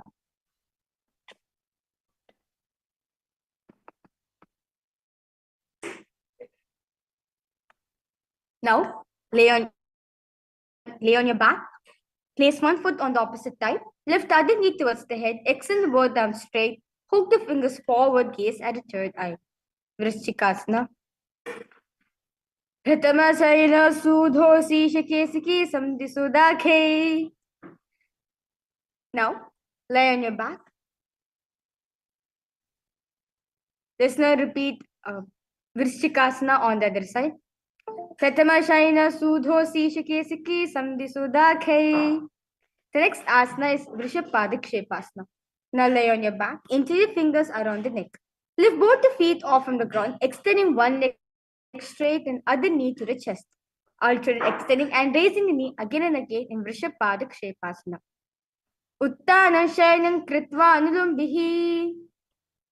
Now lay on your back. Lift the legs one by one, touching the ears with the knees in Marottanasana. Shvatanasam sti kritva janudvayam paryena karnyo sansprishet. Now, while lying on your back, place soles of the feet flat on the ground. Stand up, then sit back down in Brikasana. Ata uttanam shayanam kritva padadalabhyam. The next asana is Lutasana. Now lay on your back, quickly throw the legs above the head. Completely roll over, finish in the prone position. Repeat this again and again in Lutasana. Uttana shayanam pado shirango bhumo stapayitva. Now lie on your belly with toes extended, hands on the ground by shoulders, contract your lips. Make a sound like a flute whistling while inhaling. Saratasana. Nija shayanam kritva nabhim bhumo nidhaya. Now raise yourself to a plank position. Jump the legs forward and back in Dehalyu Langanasana. Hastadvam bhadvatan madhya charanadvayam. Next asana is Jatyasana. From standing position, bend forward, place the hands on a mat, begin to walk front and back in Jatyasana. Atat Jatyasam vakshe yena jatismaro bhavend. We are now entering into the first karana of the day, which is the Lolitika Karanam.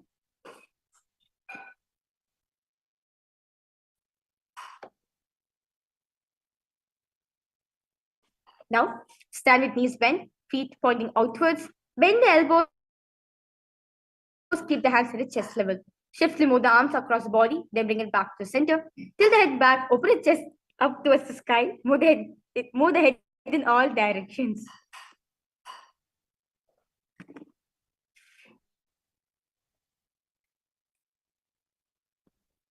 The next asana is Sarpasana. Now stand erect like a rod, arms to the sides, hands touching the thighs in Shambhavi Mudra. Sarpasana. Atas Sarpasam vakshe vayupanaya kevalam. Now, while standing, place all fingers on the mat, then stand on the feet. Feet on the fist. Begin to move and walk like a camel. Ushtra Sadanasana. Mushtika Nishtika Pradeshe Bhumo Nidhaya Uparapada Tale. Now, remain in the same position. Begin to move and walk like a horse in Ashwasana. Mushtika Nishtika Pradeshe Bhumo Nidhaya Uparapada Tale. Now, stand straight with feet together. Interlace the fingers behind the back in Parishamudra. Pull them down towards the calves and open up your chest in Kapota Nikatasana. Padatle Bhumo Nidhaya.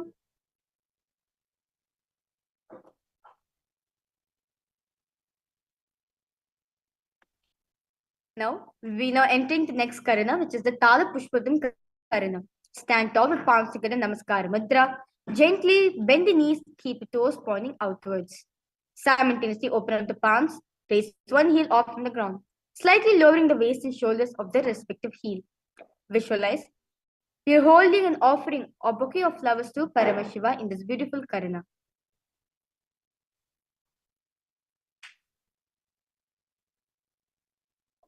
Now, stand straight. Bring the palms and forearms together in front of you in Khadgasana.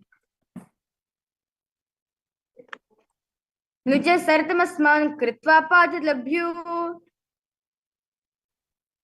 Now, sit down as low as you can to the ground. Stand up, do like this again and again in Uttanottanam.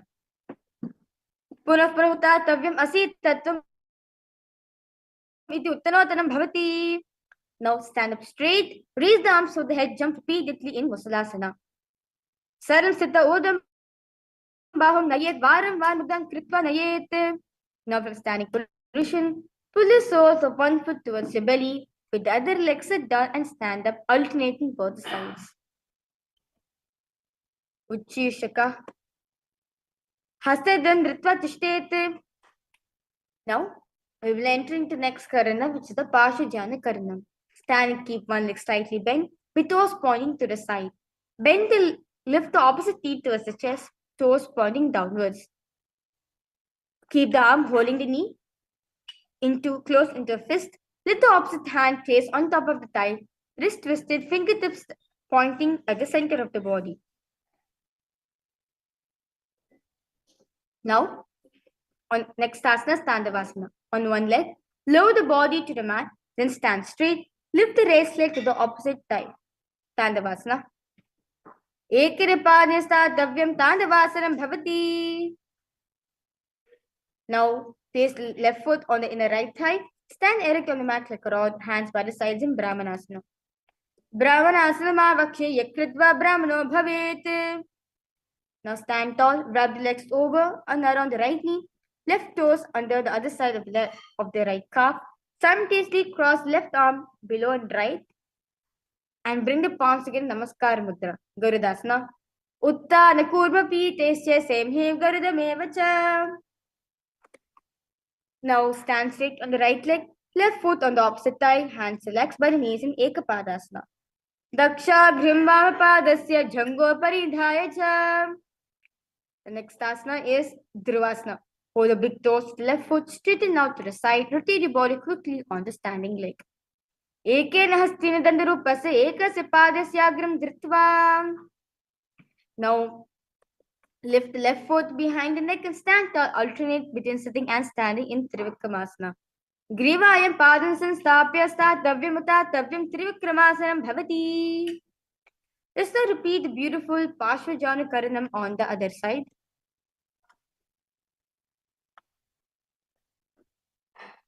Tandavasana, repeat it on the other side. Ekirapadiristathavyam Tandavasanam bhavati. Brahmanasanam on the other side. Brahmanasanam avakshe yakritva brahmano bhavet. Garudasana 3 on the other side. Uttana kurma pitesya semhem garudamevacha. Ekapadasana on the other side. Daksha Grimvama Padasya Jango Parinidhaya cha. Dhruvasana on the other side. Ekin Hasteni Dandarupasya Ekasya Padasya Agrim Dhritva. Trivikramasana repeated on the other side. Ekin Grivayam Parisam Stapya Stathavyam Utatavyam Trivikramasanam bhavati. Now stand with feet close together, toes pointing slightly out. Keep both the hands to the sides of the body. Inhale and exhale as deeply as possible and as slowly as possible. Relax yourself in the Samanaka Karana.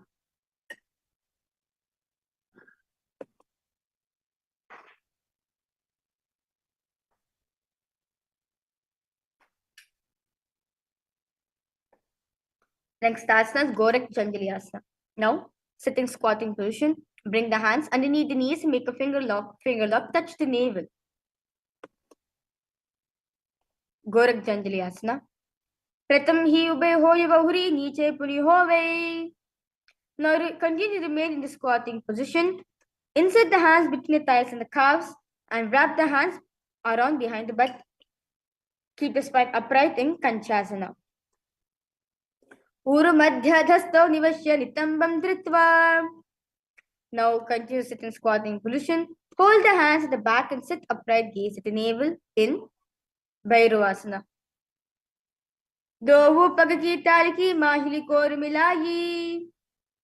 Now, continue to sit in the same position. Bring your elbows up and close your head. Palms joined over the back, facing downward, gaze nose in Varahasana. Pagatili ki mahili kori milayi panapan udobhe se. Now, bring your hips to the same level as your knees. Let the fingertips touch the mat in front of you in Pipratasana. Ata Uttasana Nani Pashni Dvasam Mirya Stitva. Now, place hands to the mat with fingers wide. Place your knees on the back of the arms, eyes forward and down. Slowly lift the legs up from the mat in Bhakasana. Hastalabhyam Mamnivashtabhyam. Now kneel down, head on the ground, palms spread for support. Raise the body on your head, legs in the Padmasana position in Sushtanga Kapali Asana. Asana Kaugana Kapala Chohoyi. Now sit down between the feet, let the heels come outside of the hips. Hands on the respective knees, sit straight, gaze at the nose in Guptasana. Jano Borantare Pado Kritva Pado Chagopayete. Now hands on the ground, raise yourself to the handstand position. Lift the body up straight in Vrikshasana 2. Sapta Chakrakshalanaya Vrikshasana Visheshakane. Now remain in the same position. Switch the gaze to the third eye in Shibhuasana. Dovu Pagajodi Mahigulapa Milayi. Now from Bakasana, jump the legs back onto the hands and the feet, palms by the chest, body pressed off from the mat. Now push body up and down again and again in Matsyasana 2. Nijam shining Kurupra Pashabhaga Murta Kritya. Now lie on your belly, hands on the hips. Lift the chest to your left and your right like a snake in Sarpasana 2. Nijam shining Kritva Hastanitamam Sanstapya. Now place the hands in Padmudra, holding the chin, legs straight, toes point together in Niralambanasana. Karabhyam pankajam kritva tishtet kurparaya shuddhihi. Now place the hands on the mat flat in front of you. Straighten the arms, bend the knees, bring the feet towards the upper back, lift the chest and the head hub in Chatrasana. Adhyasana stitva hastatalabhyam. Now sit on your knees with top of the feet flat on the mat. Bring the butt onto the heels. Stretch the arms in front of you, palms facing down. Place the forehead on the mat in Vajrasana. Idaning garbhinam yogabhyaso yata laghu. Now raise yourself to the mountain position in Gajasana. Alternate striking the ground with your hands in Meshasana. Gajasana samsuto ekekam bahum bhumau tadayet Meshasanam bhavati. Now from Gajasana, lift the legs into the air. Slowly bring the forehead to the ground in Ajasana. Gajasana samsuto padadudayam mantrikale kritya mastakena. Now sit on the heels, legs together. Place hands on respective knees. Keep the spine straight, gaze at the nose in Dhanantarasana. Purabha bidi parihadiki kakasisya panashara modi. Now interlace your fingers in front and behind you. Stretch the arms forward to the sides and backwards in Angamottanam. Hastir Angli Bhadva Hastir Madhya Sarvangam Nishkasayitva. Now sit in heels in Vajrasana. Feet turn out to the side, thighs and knees resting on the ground. Keep the spine straight, hands to the knees in Garudasana 4. Jangorubhyam dharam pidya sthirka jodvijanunam. Now sit with legs folded back, knees wide open, front of the buttocks on the ground, hands holding on to the respective ankles, gaze at third eye in Ananda Mandirasana. Adavakshe Viranatha Ananda Mandirasanam. Now sit with knees wide open, sit on the ankles, hands under the knees, gaze to the nose in Mandukasana 2. Prishtam Sampida Gulphabhyan Jamvage Savalaya Kritihi. Now sit on your toes, heels up together, place the palms on the ground, spread the fingers out wide, base of the hand touching the toes. Gaze at the nose, stick out the tongue as you exhale in Narasimhasana. Now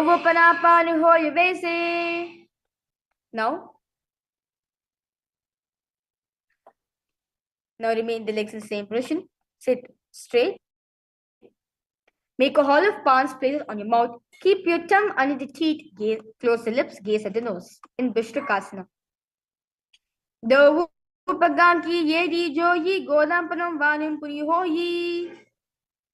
Now, bring your fingers to your armpits. Imitate as a monkey scratching. Gaze to the third eye in Makadasana.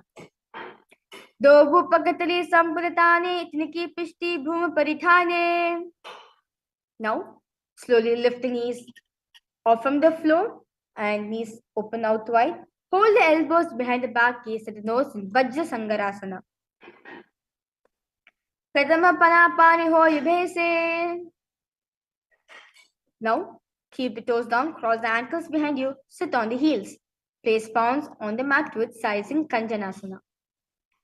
Kanjanasana ma vakshe yakritva sustiro bhavet.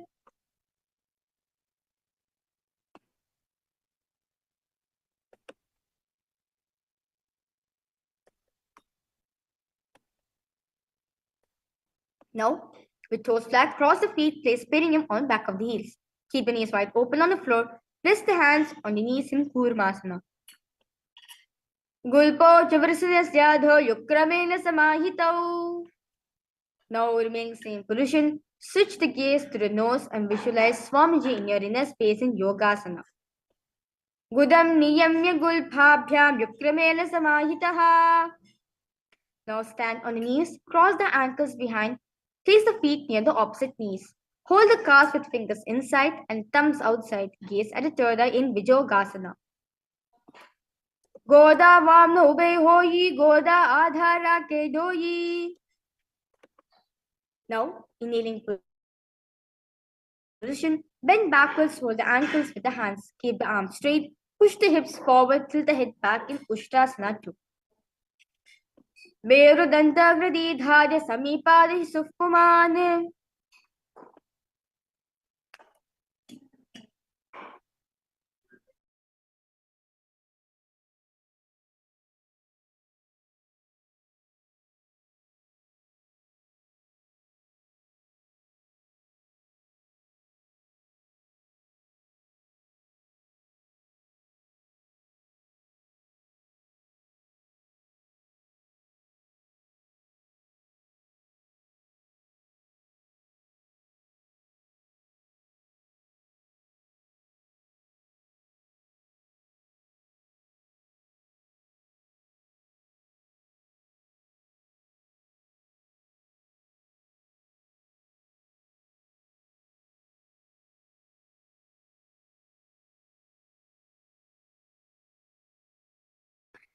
Next asana is Jatyasana 2. Now, hands on the soles of the feet, slowly lean back, bring your elbows and back of the head on the mat, gaze at the navel in Jatyasana 2. Dobu edi sampudakare sole mulatvari dhere.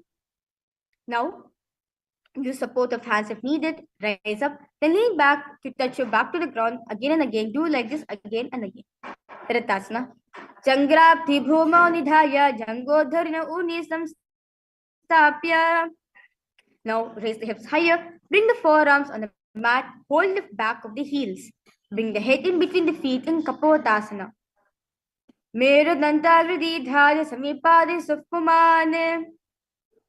Now stand upright on the knees with toes tucked. Hold the arms with opposite hands, gaze at the nose in Varasana.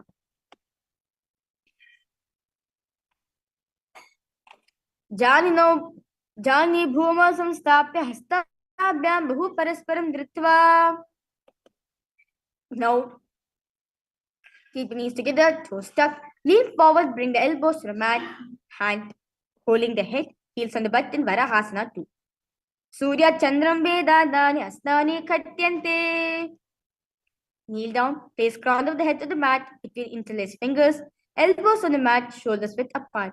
Lift the knees up, lift the hips high, raise the body upside down in Mundasana. Adho Mundasanam Vakshe Sarvesham Praninam Sukham. Now heel down, head between the knees, elbows adjacent to the knees, Hands hold the head, inhale and exhale through your mouth in Andasana.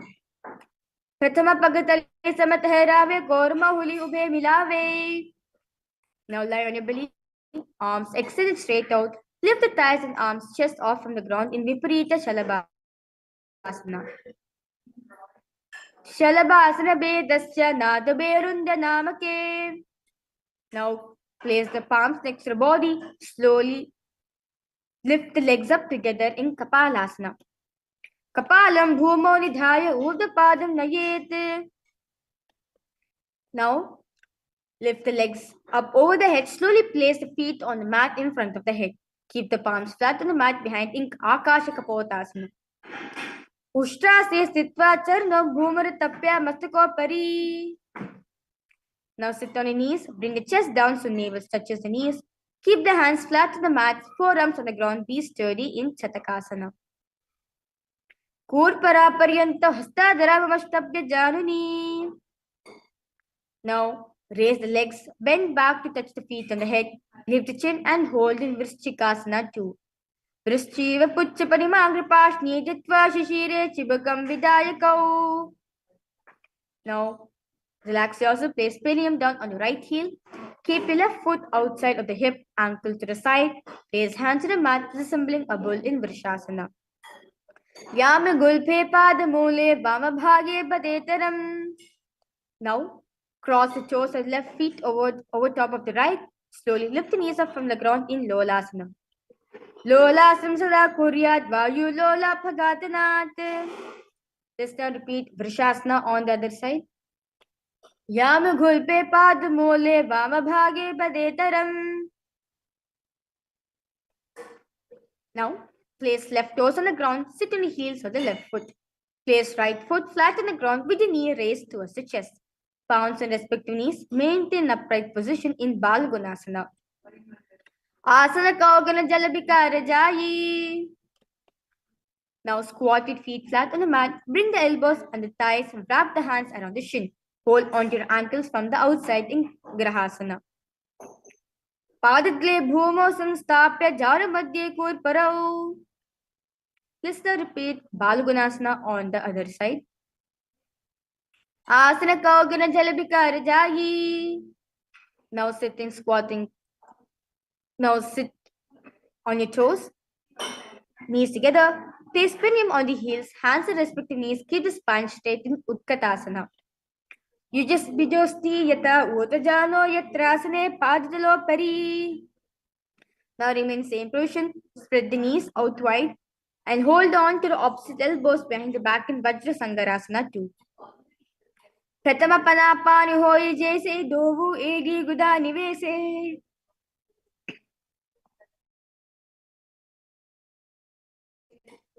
Now squat with feet hip width apart.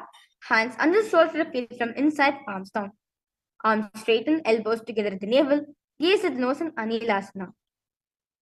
Dovu hat bhoma paritani kahuni jari nabalagane. Now place back of the hands to the mat with fingers facing towards the body. Step feet on top of the hands wrapped around the feet like a shoe and walk around in Padukasana. Hatsitalo padade kritva dishte gachet. Now place palms on the mat. Raise both the feet upwards into the air. Let them fall back down. Do like this again and again in Kukudodana.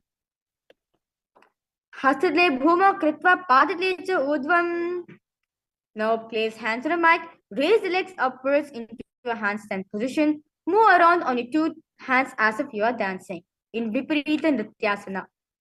Hastadla abhya bhumva stabhya uda padagre kurvanne. Now stand straight.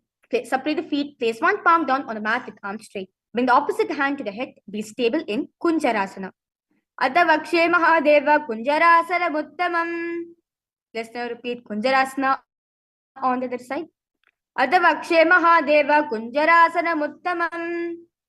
Now sit on the ground with feet flat. Heels close to the body. Hold the respective ankles slowly. Lift the feet off from the ground in Kadambasana.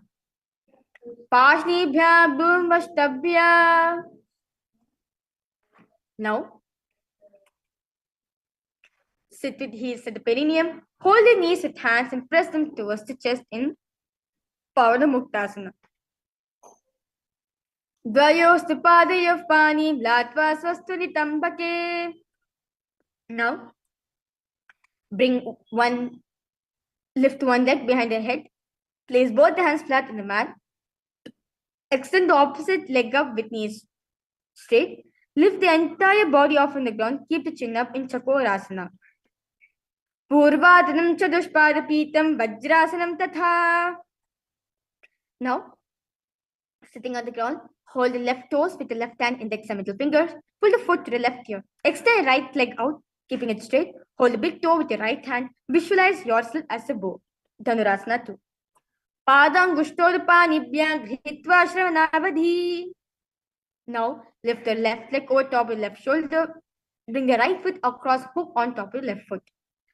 Slowly, lean forward and down while extend legs out to the side. Slowly, lifting and the chest and balance above the mat in Ashtavakrasana. Vashishtamadakondinyam udakukkudamevacha. Now, place the right foot on the left thigh and bring the left foot flat on the ground. Have the left shoulder underneath the raised left leg. Place hands flat on the ground in Pranasana. Etat pravedamachami karodi sachamaraha. Now place right foot at the root of the left thigh, then the left leg by the side of the right knee. Hold the left leg by the right hand. Twist the body, remain sturdy in Paramashivoham. Vamormular pridakshapado jhanodvairveshtita dakshadoshana. Let's now repeat Chakorasana on the other side. Purvatanam chadushpadapitam vajrasanam tatha. Dhanurasana 2 on the other side. Padangushtorupanibhyam ghrihitva shravanavadhi. Ashtavakrasana on the other side. Vashishtamadakondinyam udakukkudamevacha. Pranasana repeated on the other side. Etat prabedam vakshami karodi sachamaraha. Paramashivoham on the other side. Vamormular pridakshapado jhanodvairveshtita dakshadoshana. Now, keep one leg straight and press perineum with the other heel. Chest forward and down. Hold your toes. Bring the head down towards the knees in Ardha Paschimottanasana.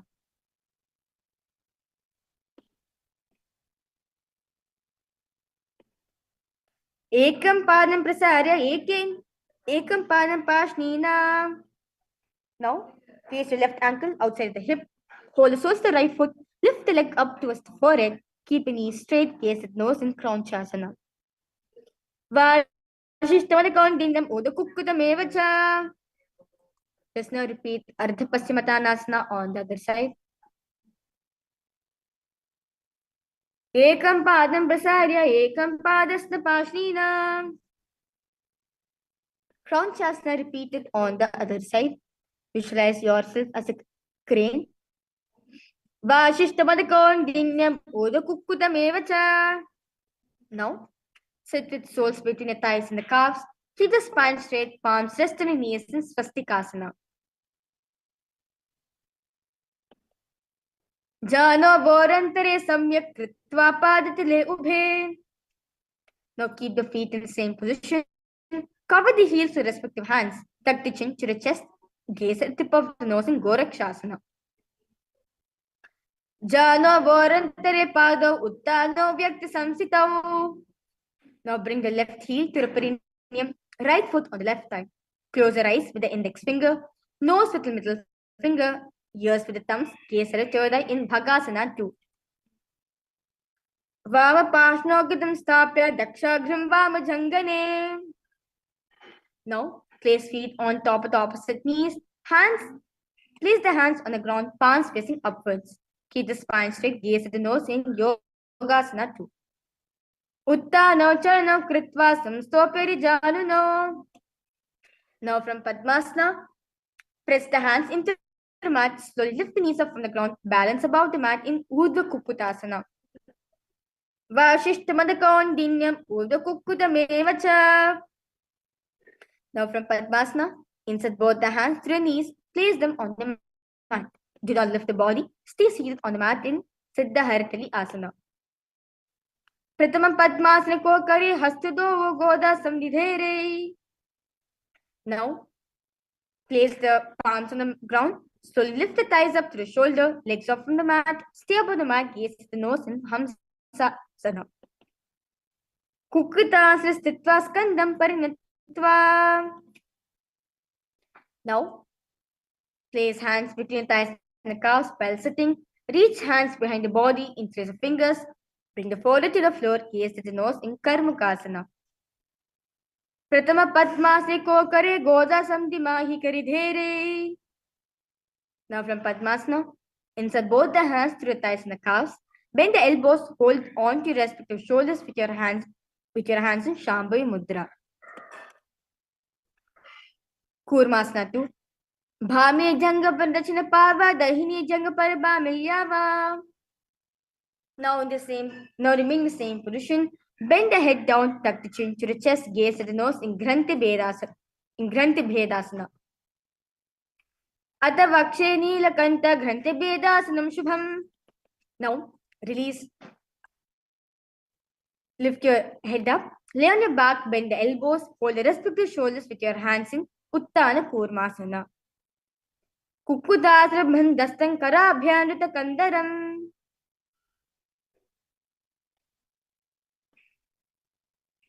The next asana is Pangu Kukutasana. From Padmasana, place both the hands through gap of thighs and the calves.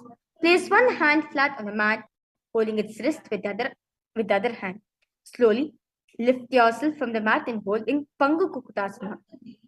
Kukudasana Chitva Ekin Hastena Anyasya Manibandam Dritva. Let's now repeat Pangu Kukutasana on the other side. Kukudasana Chitva Ekin Hastena Anyasya Manibandam Dritva. Now place elbows on the toes, interlace the fingers. Press the chin on the knuckles, press the thumb on the throat in Gridhrasana. Jano Borantare Pado Uttano Vyakya Samsitau. Now, remain the legs in Padmasana position. Hold the one hand over the other. Palms facing upwards, keep the spine straight, gaze at the nose in Padmasana 3. Uttano Charno Vidhaya Vidiva Shakti Sitav Yogirat. The next task is Padmasana 4. Remain the legs in same position. Place palms on top of the knees in Shambhavi Mudra. Keep the spine straight, gaze at the nose in Padmasana 4.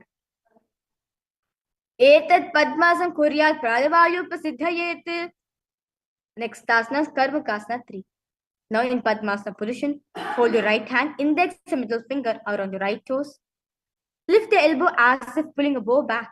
Move the big toe around. Place the left hand on the opposite knee and repeat this on the other side.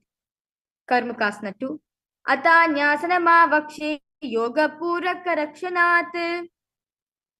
Now from Padmasana, cross the arms behind the back, hold the big toes in Prana Mudra.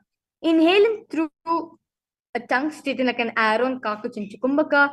Engage in the Mahamudra Bandha. Gaze at the nose in Karmakasana 3. Karmakasana Skritya Udare Pura Sukam Tada Vayur Vaso. Now release all the bandhas. Lift the chest up, gaze at Choda in Dridhasana. Uro Bhyamyo Pristapya Padayugmam Prayatnataha. Now lay down on your elbows, thighs, and the back in Nagrasana. Pratama Padmasana Komtane Dobu Hadvachame Amne. Now relax yourself in Padmasana position. Bring the knees to the chest and embrace the knees to the chest in Parishamudra. Head touches the knees in Kandukasana.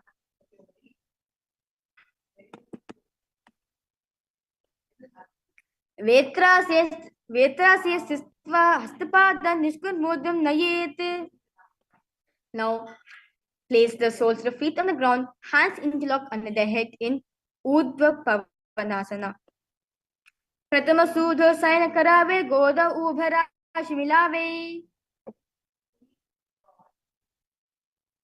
Now, remaining same position, place upturned palms under the heels, slowly lift the hips up in Markata Pitasana. Uttana Shaina Padatle Uttana Hastyostapayet.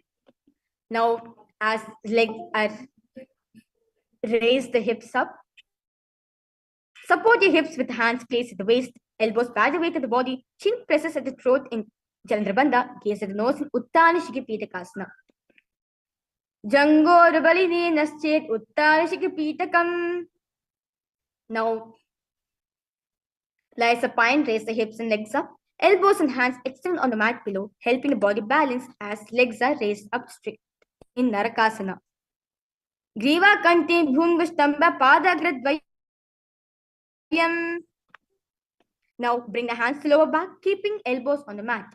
Raise the legs up vertically, then slowly lower and angle them, keeping core engaged in Kriya Naukasana. Naukavastitva Pudha Padagram Nayet. Now remain. Relax the hands and the shoulders on the mat. Keep the legs vertical and hold in Vajasana. Griva Pishtakurparehi. Now lie supine, completely relax yourself, avoid any movement of the body. Visualize the supreme point of Hinduism is liberating. Bring awareness to every single movement in your body in Shakti Chalan Mudra. Mritasanam. Uttanam Shavavad Bhumo Shayanam Tu Shavasanam Shavasanam Shramaharam Chitta Vishranti Karakam.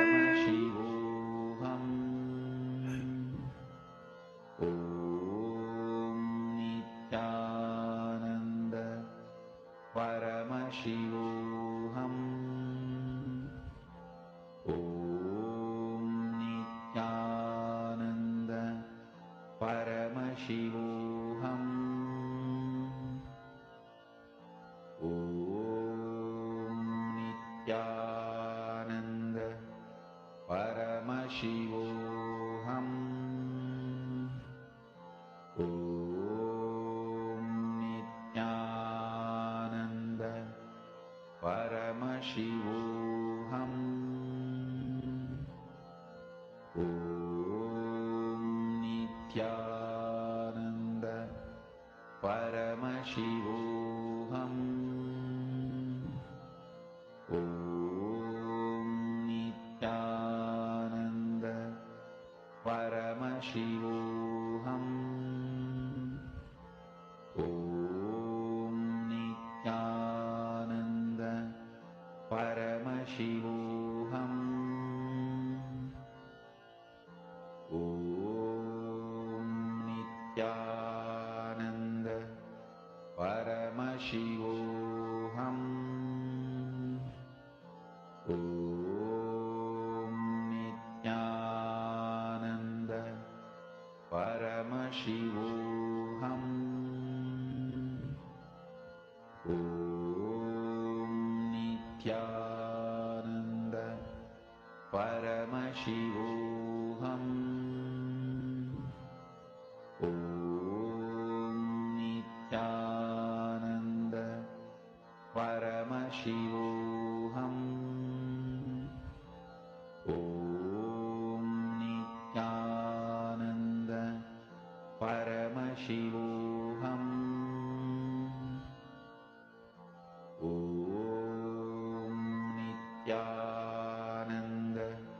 Paramashivoham. Om Nithyananda Paramashivoham. Om Nithyananda Paramashivoham. Om Nithyananda Paramashivoham. Om Nithyananda Paramashivoham.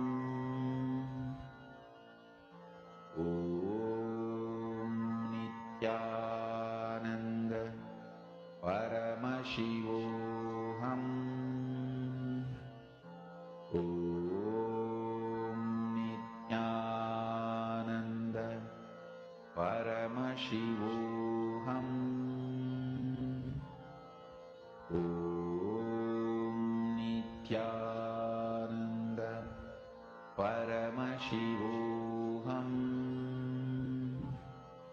Om Nithyananda Paramashivoham. Om Nithyananda Paramashivoham. Om Nithyananda Paramashivoham. Om Nithyananda Paramashivoham. Om Nithyananda Paramashivoham. Om Nithyananda Paramashivoham. Now, start to wiggle your toes and your fingers and raise yourself up to a comfortable seated position. Yes. Congratulations for all the participants. You have finished the Dviti Vinyasa Kramas 308 asanas. That's wonderful. So, with this, we'll be concluding this yoga session with the Purna Mantra. I request all of you to sit in a cross-legged position with your head, neck, and spine in a straight line. Bring the palms together in front of your heart in Namaskar Mudra. Close your eyes. We'll be now chanting the Purna Mantra. Om Purnamadah Purnamidam Purnat Purnamudachyate Purnasya Purnamadaya Purnameva Vashishyate. Om Shanti Shanti Shanti.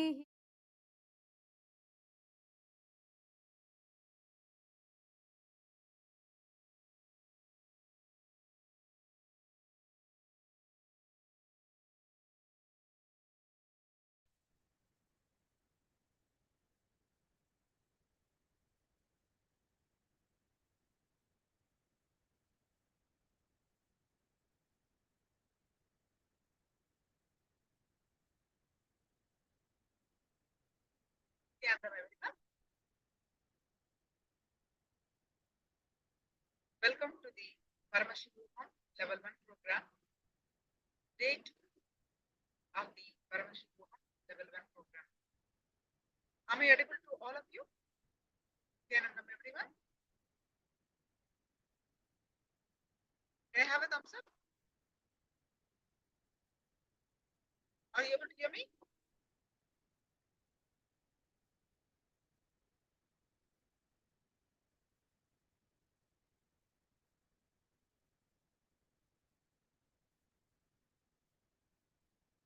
Everado Ayya, can you hear me? Okay, thank you. Thank you for coming for me.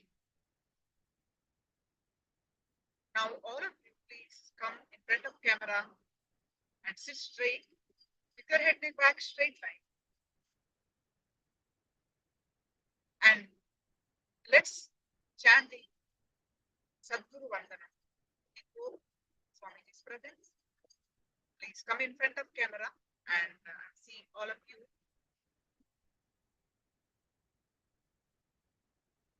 Yes, thank you. So sit straight, your head and back straight line with Atmanjali Mudra, and let's chant Sadguru Vandana. I will chant slowly and you can chant, try to chant along with me, and by the end of this, you will also be able to chant this Sadguru Vandana. Nithyanandam Paramasugadam Kevalam Jnanamurtim Vandvaditam Gagana Sadrusham Tattvamasyadi Laksham ekam nityam vimalamachalam sarvadi sakshi bhutam bhavaतीतं त्रिगुणरहितं तद्गुरुं Namami. Nithyananda, everyone, welcome back to the day 2 of the Paramashivoham program. And today we are going to learn about the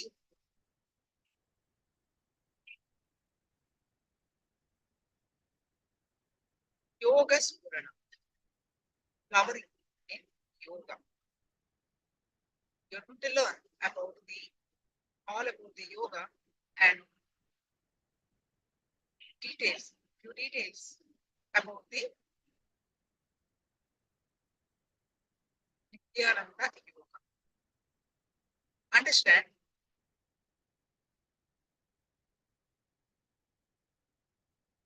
there are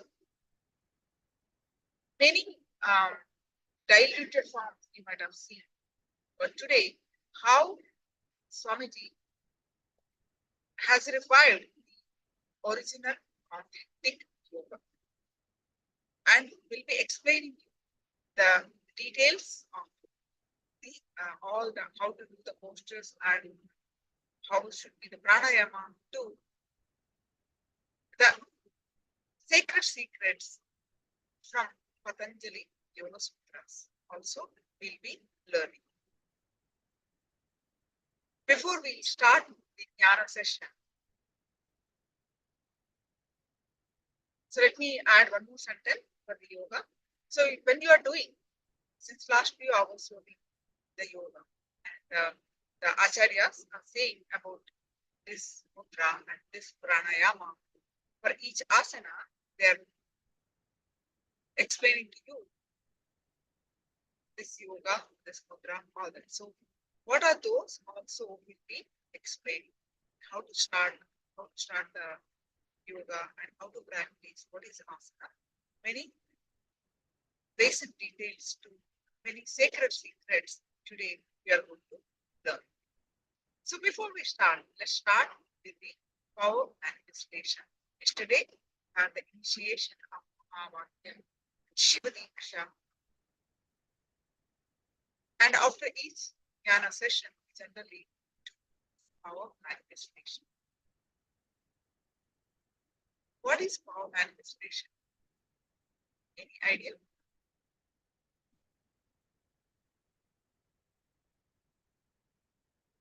What do you say?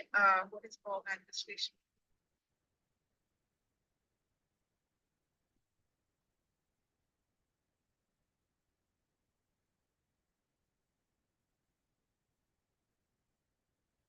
Whatever, just share it. Whatever you understand, share it.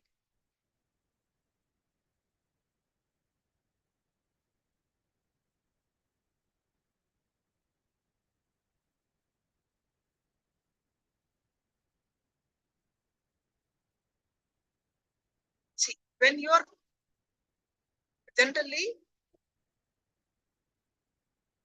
when your consciousness raises,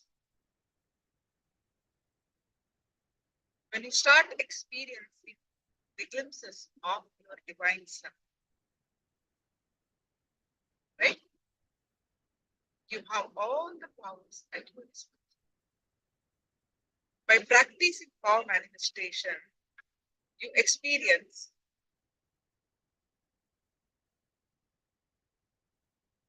the intense Advaita space. Each power manifestation is experiencing the oneness space with the divine. Here, Swami, yesterday we have seen Swami's how his incarnation, the attributes of the avatar, and how Swami has expressed all the attributes of an avatar. So here, according to the scriptures, Guru is none other than Paramashivoham, embodied form So, when you meditate on the form, you experience. All right. So, there are specific guidelines of the power manifestation. Now, every power manifestation start with receiving powerful cognition from living enlightenment. How many of you are attending for the first time today? How many of you are attending for the first time today? Anyone new? Can you put your names in the chat? You are attending for the first time.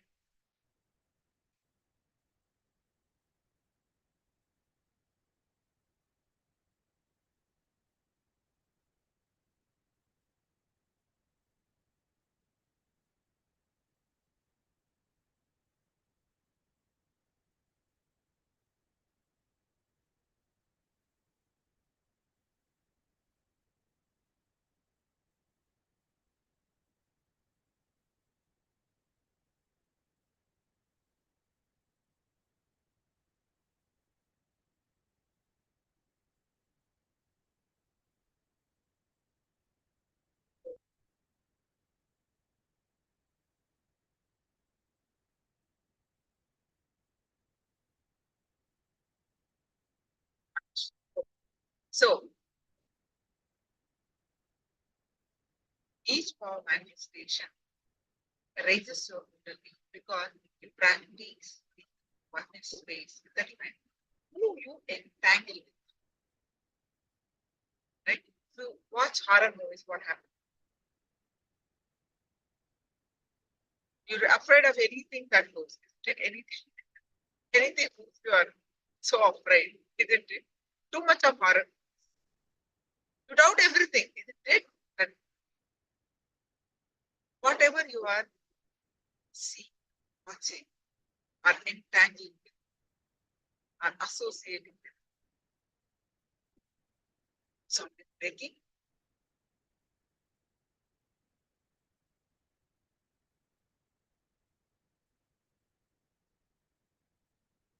Are you hearing any background noise because of that? Or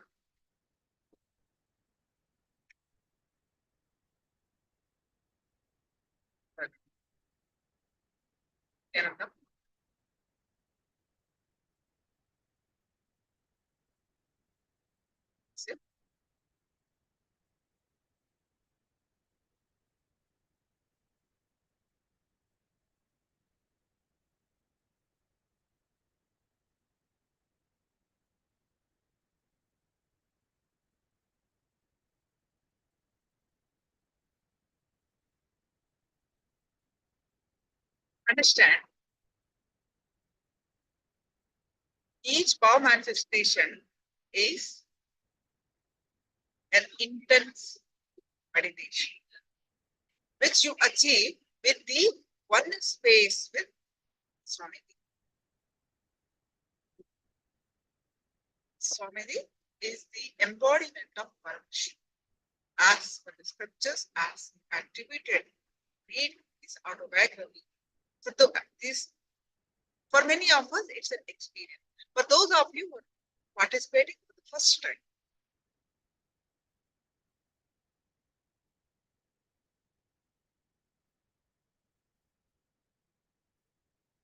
so we are going to experience the one space with Paramashiva.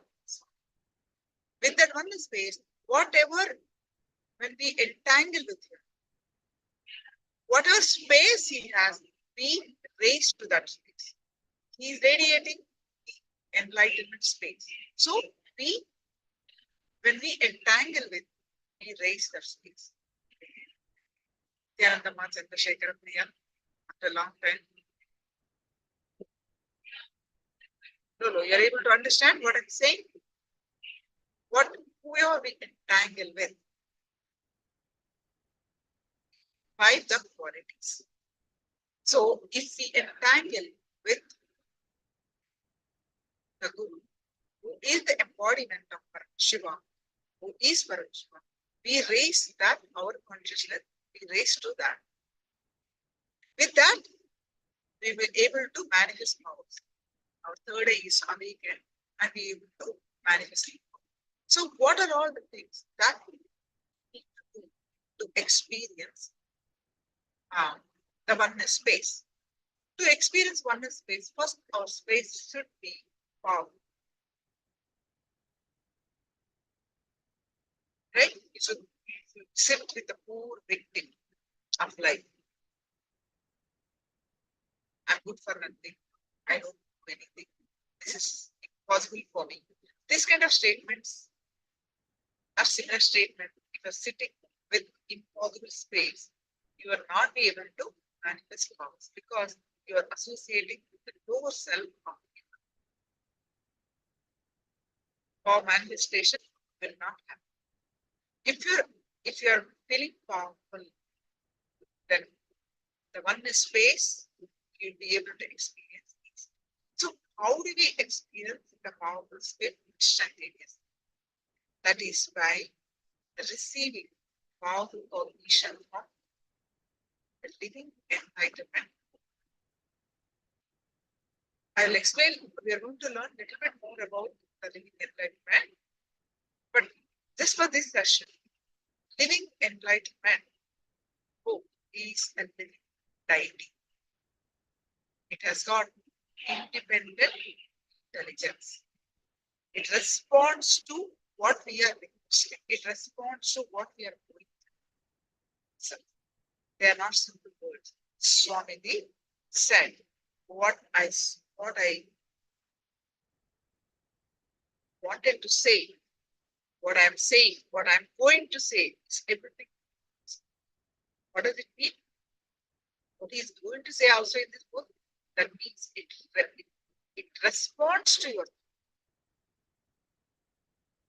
So it exactly what you need to listen. Those words will answer.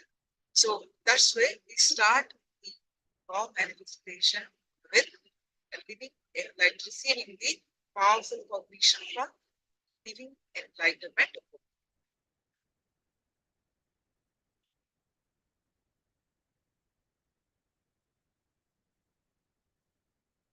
So after that,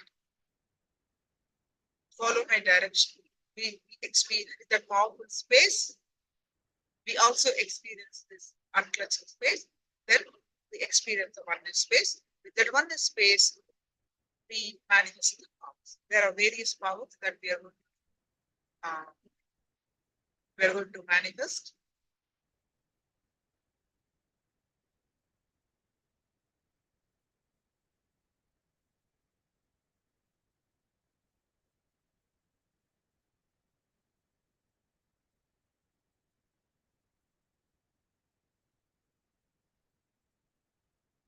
Children, Yon, is my audio okay, ma? Chandrasekhar Priya, my audio okay? Yeah, Sun, okay. So she is not able to hear me correctly. That's why I'm asking others.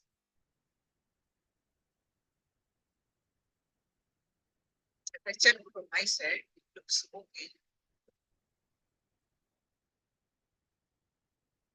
All right. So let's start the power manifestation. If you have any questions, please do let me know. Now let's start the power manifestation.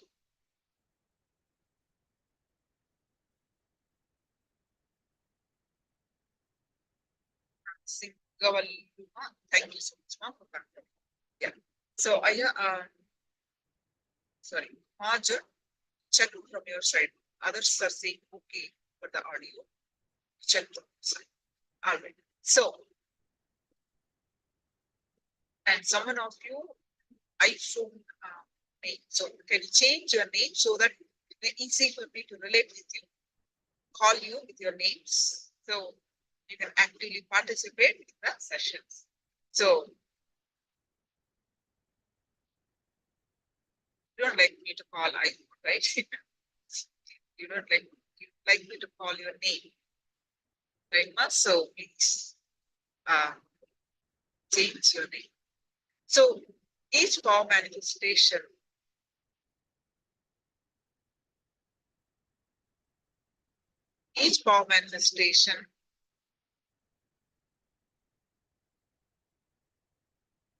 decalcifies your third eye.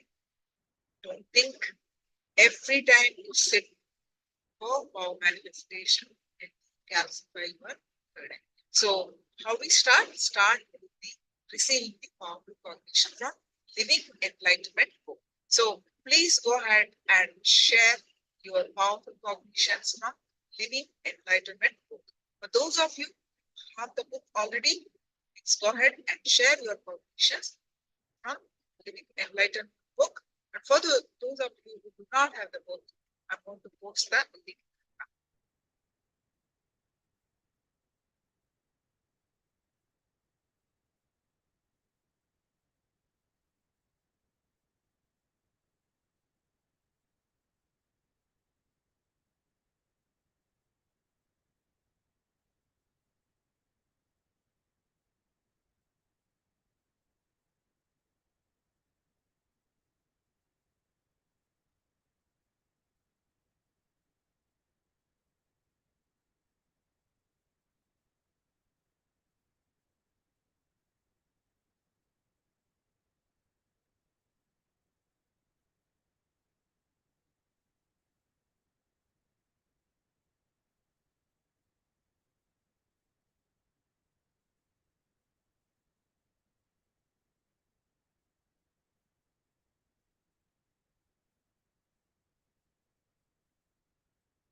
I posted the link. So please download if it is the first time for you. Please download this book and save it because we'll be using multiple times in a day, every day.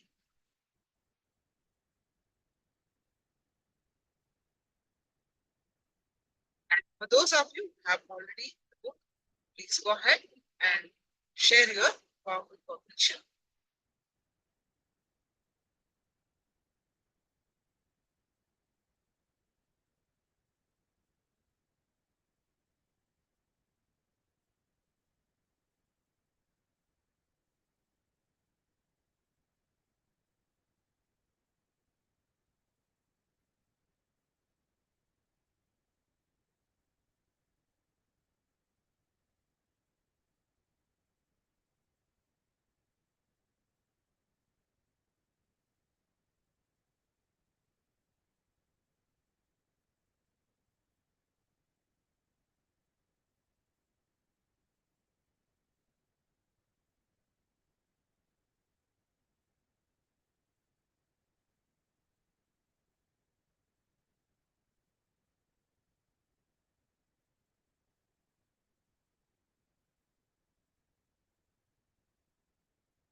Chandrasekhar Priya posted, when you don't know the logic, you call it coincidence.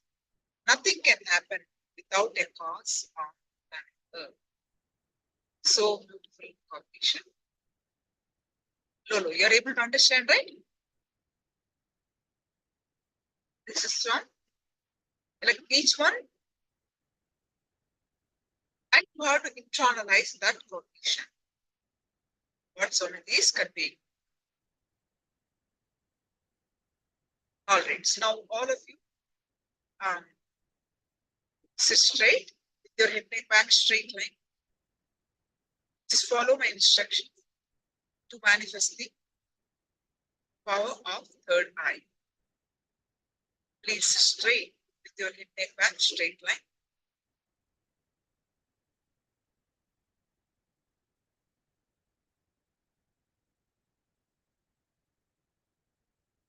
Close your eyes.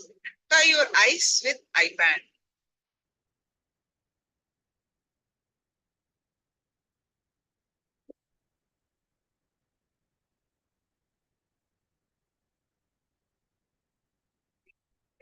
I can see the love version of myself already. Wonderful. Close your eyes and tie your eyes with eye band. do not have the eye band, you can use a wet cloth and some cloth. You can close your eyes, tie your eyes with eye band. And now bring your awareness to your third eye and visualize so much is found in your third eye. Now in that space. Bring your awareness to your third eye. Forget rest of the body. Complete awareness on the third eye. Remember yesterday what we studied? The third eye will be awakened the moment we start paying the awareness there. So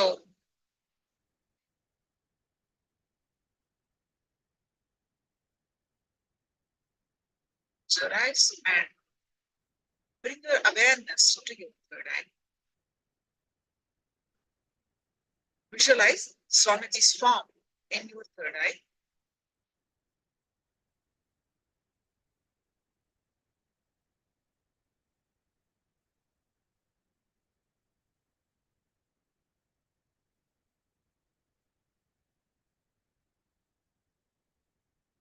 Any thought that are coming, let it come, let it go. You bring your attention back to your third eye again and again and again.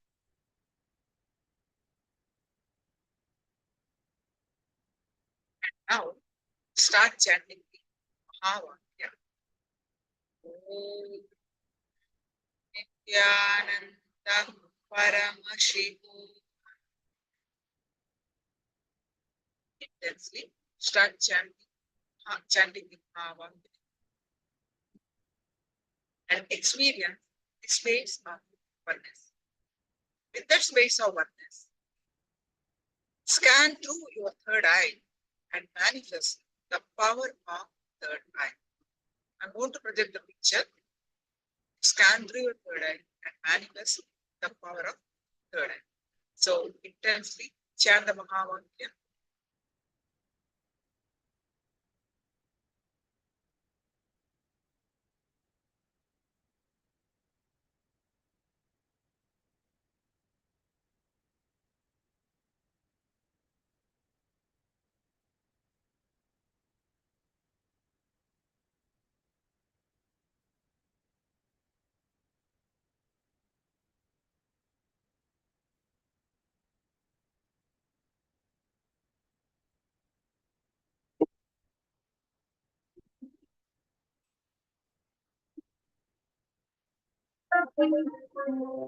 I bless you all. Let you all open all your three eyes and manifest the powers of Mahasudashiva. Om Nithyananda Paramashivoham.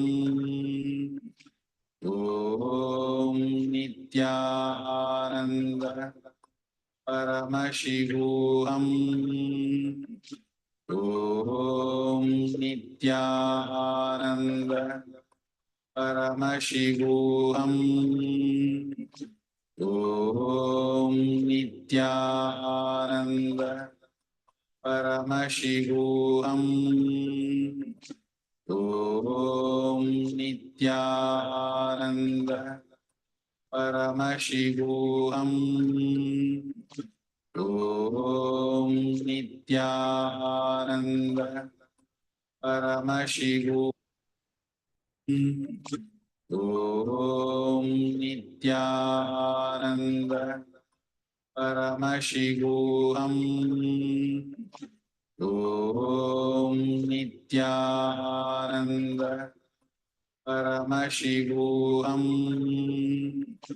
Om Nithyananda Paramashivoham. Om Nithyananda Paramashivoham. Om Nithyananda Paramashivoham. Om Nithyananda Paramashivoham. Om Nithyananda Paramashivoham. Om Nithyananda Paramashivoham. Om Nithyananda Paramashivoham. Om Nithyananda Paramashivoham. Om Nithyananda Paramashivoham. Om Nithyananda Paramashivoham. Om Nithyananda Paramashivoham. Om Nithyananda Paramashivoham. Om Nithyananda Paramashivoham. Om Nithyananda Paramashivoham. Om Nithyananda Paramashivoham. Om Nithyananda Paramashivoham. Om Nithyananda Paramashivoham. Om Nithyananda Paramashivoham. Om Nithyananda Paramashivoham. Om Nithyananda Paramashivoham. Om Nithyananda Paramashivoham. Om Nithyananda Paramashivoham.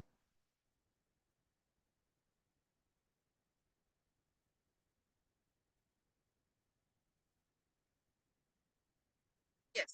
Now all of you go ahead and share whatever you heard in the chat. Click your IBANs and share whatever you heard in the chat.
So Lulu, be able to understand. Just relax. Be able to understand. And just sincerely listen. And okay. So all of you have already posted your comments. Have you posted your comments?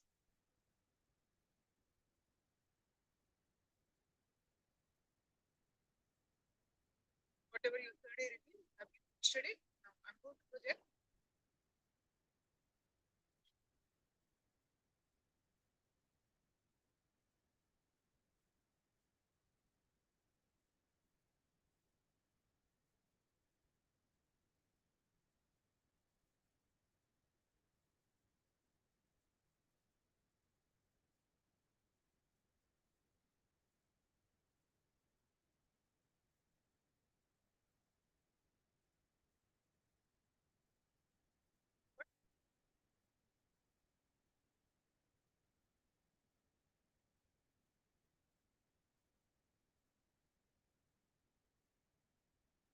So let me read your responses.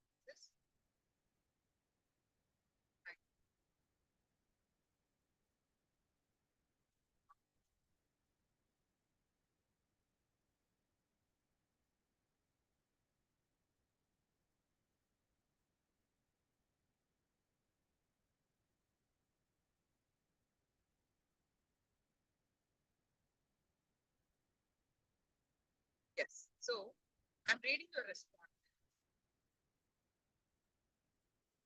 Anita Kulakarni says, I felt a sense of calm. Wonderful. That is the first thing that you experience. I saw red dress. Yeah, red dress. There's so much Swadakas. So, yeah, and I would like to avail body scan. Some flowers, watermelon. So it's basically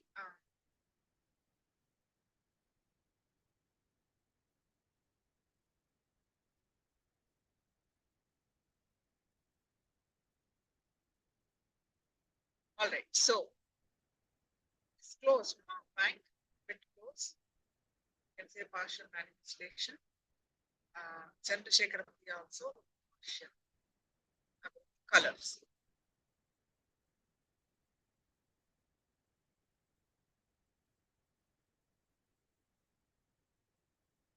Now let's understand.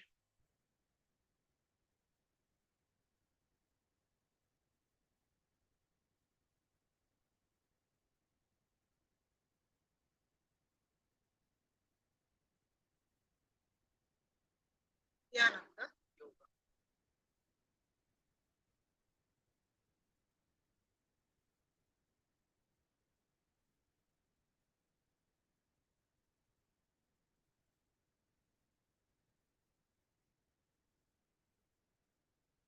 So how many of you know that Swamiji has been trained in the authentic yoga, intense when he was as young as 3-year-old.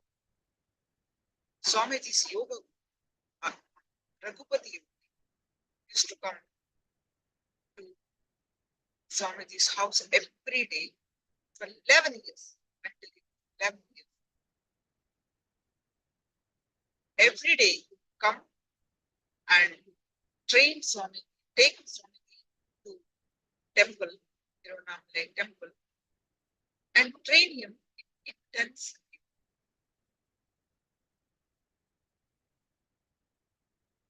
Swamiji has revived the authentic yoga. It is Paramashiva has given the science of yoga to the humanity as Sastanga Yoga, meaning the 6 limbs of yoga. Much later, Patanjali added 2 more and made it as Ashtanga Yoga and spread the yoga.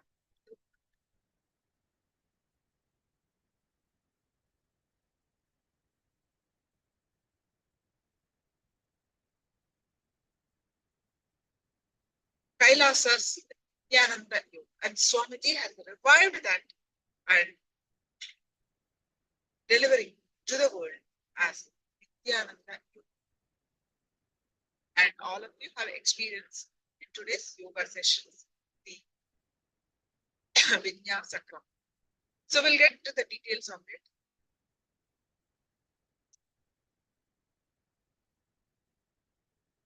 All the components that Swamiji incorporated in the Nithyananda Yoga will make you experience your ultimate achievement.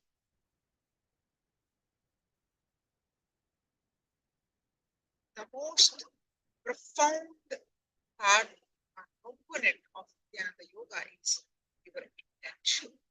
What intention you manifest? That's why we start with the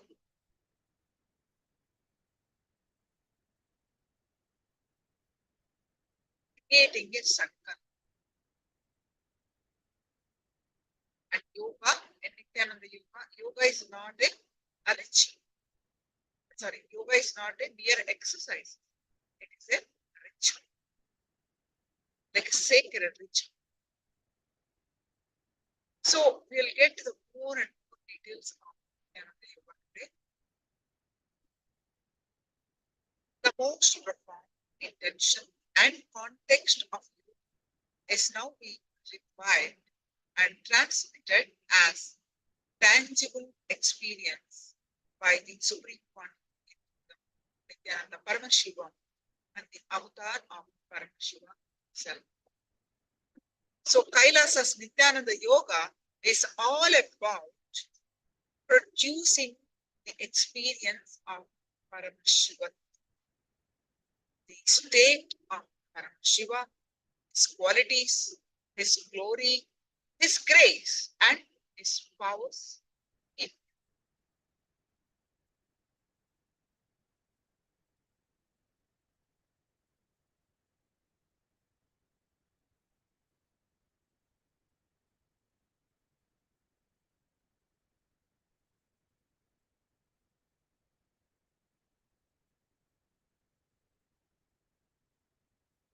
Have you have done today's yoga?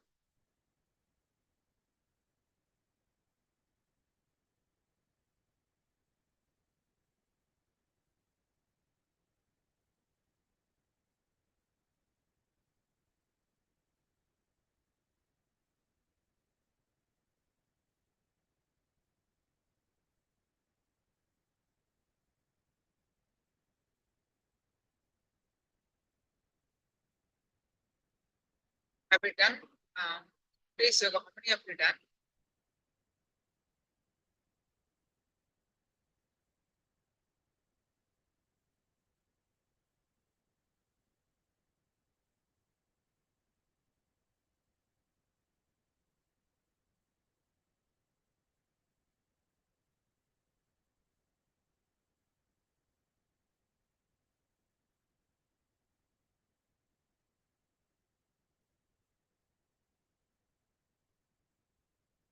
So what you see in the postures, all that what you see postures are one component. Postures are asana.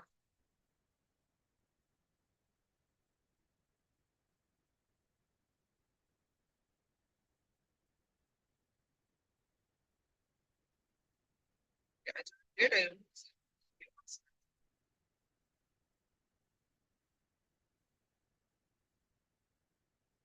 right? So now the first component, there are 12 components of the Nithyananda yoga. We'll be going over all the 12 components today. And now the first component of Nithyananda yoga is asana. So let's understand what is what are the 12 components and what it does to you.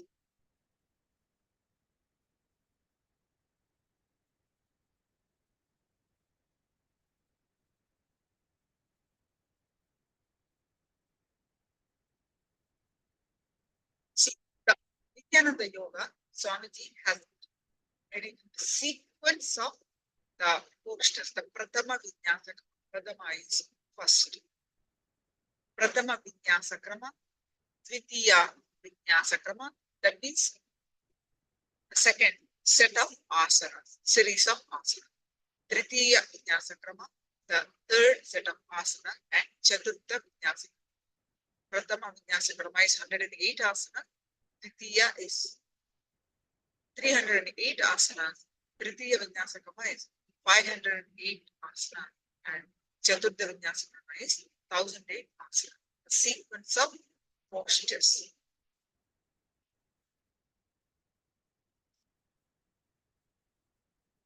To truly understand why yoga should be practiced, all the 12 components.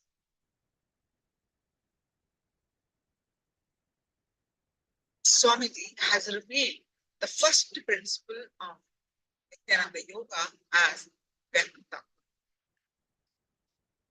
meaning manifest form, and avyakta, unmanifest form.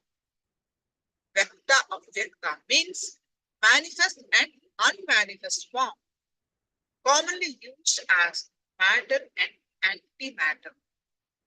The authentic yoga is meant to deliver both the Vyakta and Avyakta experientially to the practitioner. The manifest parts of our body and consciousness are more familiar to us. This is a manifestation.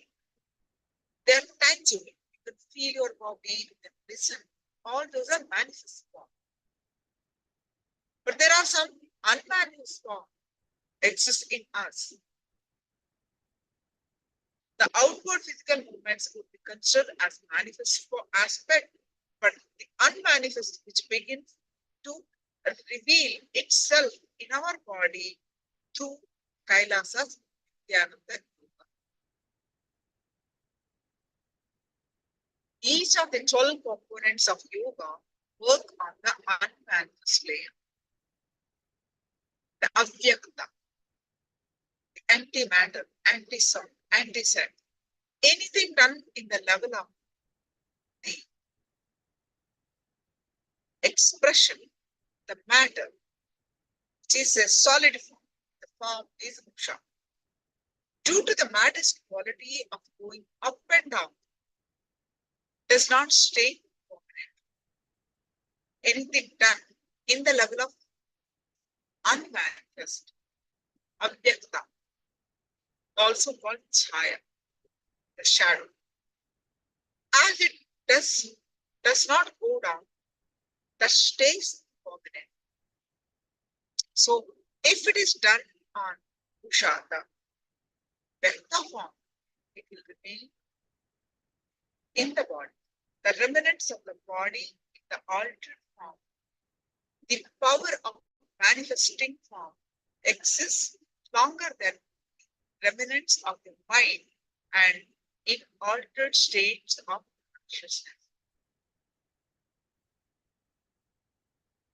During the process of Kailasa's Nithyananda Yoga, the yogi intensely withdraws from the body. They found that they are connected, allowing them to experience power manifestations like teleportation, materialization, and various other forms.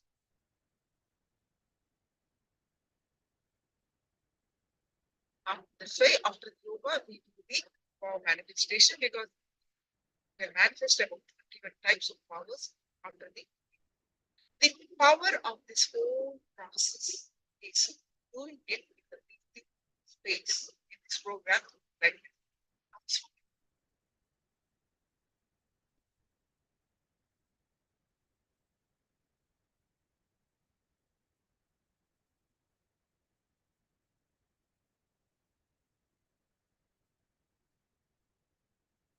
First components, understand the component. The first component is asana, physical posture. Most of you limited the physical posture. Yoga means only physical posture. Maybe the most widely discussed topic for today is what does asana mean? Is it sitting, a certain posture, a movement? Like most understanding, the only way to truly discover the truth is to go to the original source. This text itself is the original source, revived in modern form. It is dedicated to unveiling the truths about the asanas. Revived from the, it's almost lost actually, revived from the sacred palm leaves gifted to humanity thousands of years ago from Paramashivoham, the Adi Yogi himself. Paramashivoham, one more name is Adi. Since most people are either in a state of restlessness, the rajas, and the tiredness, tamas, the body needs preparation to enter into the experience of yoga. Asanas allow the body and mind to come to the state of balance and restful awareness, where one can easily enter into deeper and more subtle dimension. A person is made up of three bodies: the physical gross body, the sthula sharira, we call it Sanskrit, the subtle body, the sukshma sharira, and the causal body, the karana sharira, we call it Sanskrit. And all of you, we have 7 energy layers, the chakras, right? 7 energy centers. We are going to learn 2 days on the energy centers, the chakras, in the upcoming session. The subtle and the causal body, they are aligned in the ascending column, and the base of the spine to the top of the head. All chakras are along with the spine. Our spine as the center, there the energies in a form of circle. That's why they are called chakra. Chakra means circle, a V. So they are aligned in ascending column, the base of the spine, the top of the head. Asanas involve placing these centers in relative position with each other.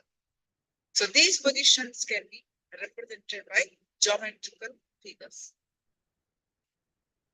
If the asanas are practiced in a certain manner, one becomes prepared for the purification of the nadis. What are nadis? The 72,000 energy circuit throughout the body. So do the asanas properly, those nadis will awaken. It's excellent in alleviating diseases, prana, and bodily heat are enriched. The minor diseases are also cured with practicing of bodily heat and prana are stimulated. So one feels light, lifespan is enhanced, and premature death is prevented. So there are many benefits of the asanas, the physical postures, the optimizing the digestive functions,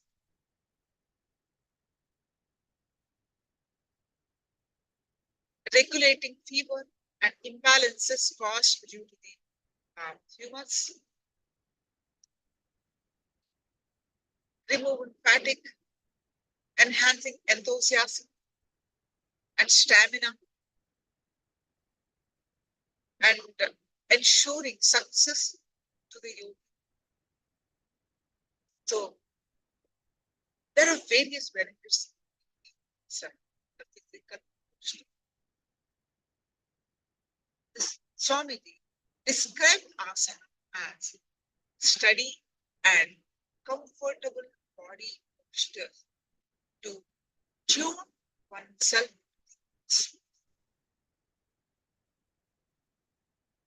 Ultimately, asana means many things. Physically, whether standing, sitting, laying, lying down, or jumping. Many things you do to the asana. Whatever you do. Asana is when our muscles are completely comfortable and relaxed. They are alive, stable, and comfortably stacked upon the one another. Asana is when the body is bending, stretching, and aligning itself to the cosmic geometry. You do all the postures to bend yourself. Any asana is to align to the cosmic geometry. The context of asana is not restricting itself to some physical posture. It's not a place that the body is in, but a space that Nithyananda, for instance, it's when we are radiating excitement, joy, bliss, regardless of the physical position of the limbs. The most important understanding of asana is not a practice at all. It is a happening. A manifestation is happening. This happens through asana. We do not practice sitting with God. We embody God, Paramashivoham.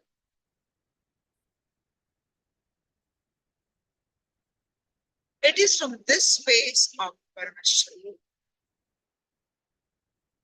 when we are intent in the awe of living like God, that we are performing an authentic asana. Through intensely flowing to the Pratama Vinyasakama, the first set of sequences of 108 asanas, the body simply fall in tune with the constants. Now, let's listen from Swami about the asana.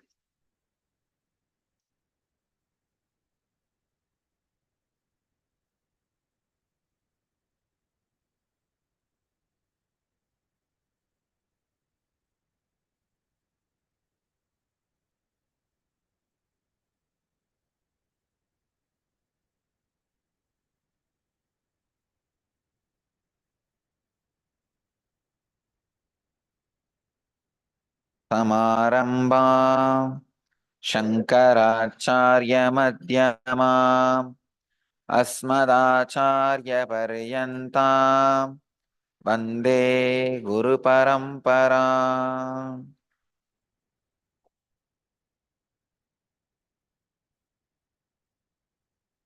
I welcome you all with my love and respects. I welcome all the devotees who are sitting with us live around the world.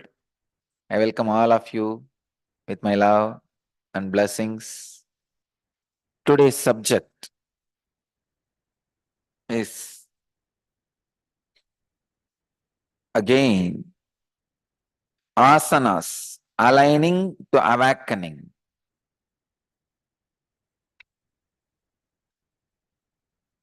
98th Patanjali's Yoga Sutra and 47th verse in second chapter.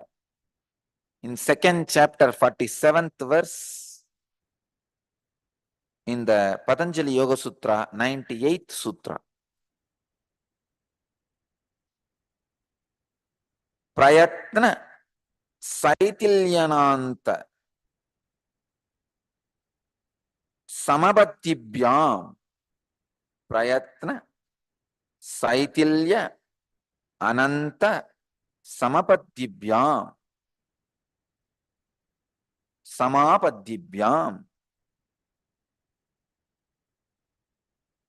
Swami Vivekananda translates the sutra as through the lessening of the natural tendency for activity caused by identification with the body and through meditation on the infinite, posture becomes firm and pleasant.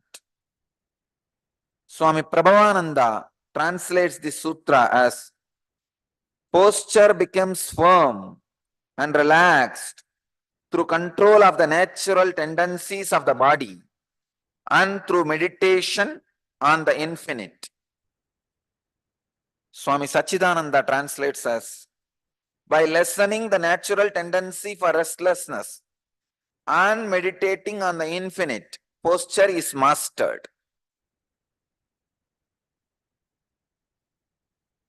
Prayatna Saitilya Ananta Samapadibhyam.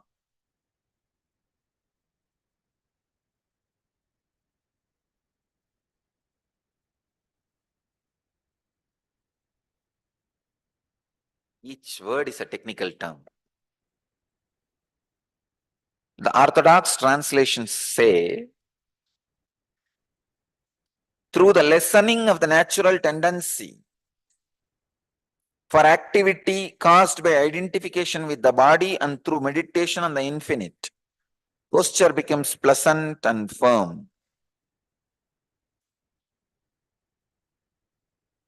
Let me try to give my insight, my experience.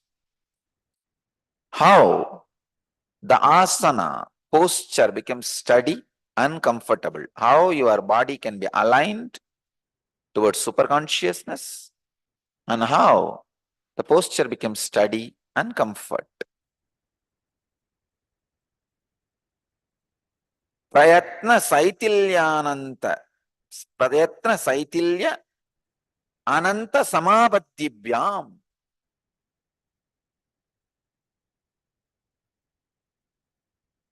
Through the effort, I'm trying to give you idea, the exact insight. I'm not just translating.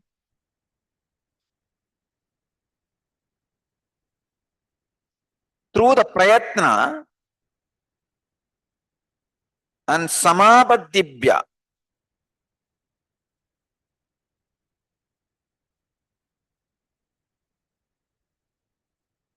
it's a very deep, subtle truth.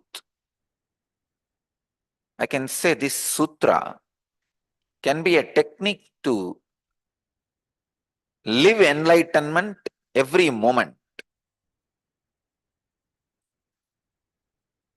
See, two things you need to do to achieve the aligning to awakening. One, work intensely. Second, continuously when you work, meditate on unending infinite cosmos, means unclutching. All your postures are to align yourself with the cosmos. If you unclutch and work intensely, you will just align yourself with the cosmos. That's it. If you unclutch and work intensely, you will automatically align yourself with the cosmos. Please understand. So prayatna, I am translating prayatna in a new way. Not just effort to sit in that particular posture. I am translating prayatna as a intense hard work. Work at least 12 hours a day. Let there be physical and mental activity at least 12 hours a day. You may think, oh God, that looks too much. But I tell you, for some reason, either to be productive to the society and make your life rich, or just some social service, in some way, work at least 12 hours. The funny part is, you will never be able to work for 12 hours if you are working for profit. Means to make your life more luxurious, more comfortable. Because your biomemory is such, it will give way. It will say after maximum 6 hours of work, it will say, no, enough. If I have to work more than this to make myself comfortable, I don't want that comfort. It will just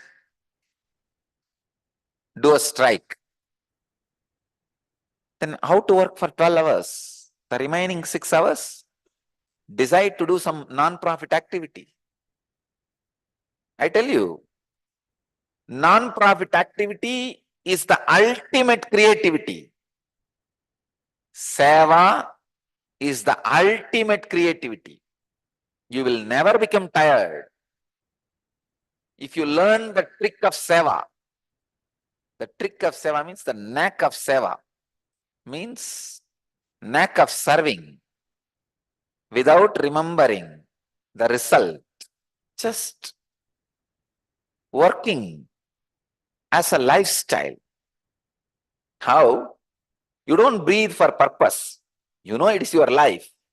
For life, you breathe. Same way. Prayatana, effort, just as life.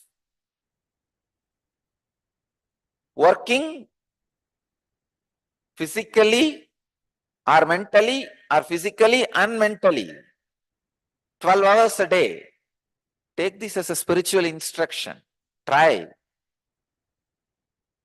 You may think, no, I'll become tired and all that. No, nothing. Just try. Try for next 2 months. You will see the asana happens in you. Working for 12 hours a day in unclutched way. Whenever you remember, let the inner space be unclutched, the outer body be intensely working. You will see aligning to awakening happens. Please understand. Empty mind is devil's workshop. I tell you, empty body is devil's residence.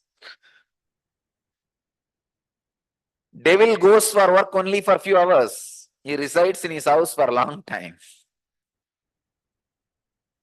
The lazy body is devil's residence.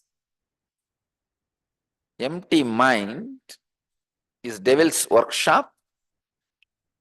Lazy body is devil's residence.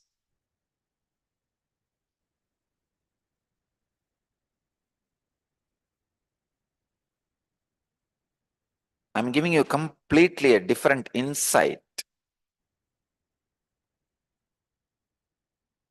Some of the orthodox translations say that reduce the activity which comes out of the idea that you are the body. I'm saying the same thing in a very practical way. When you unclutch and start living,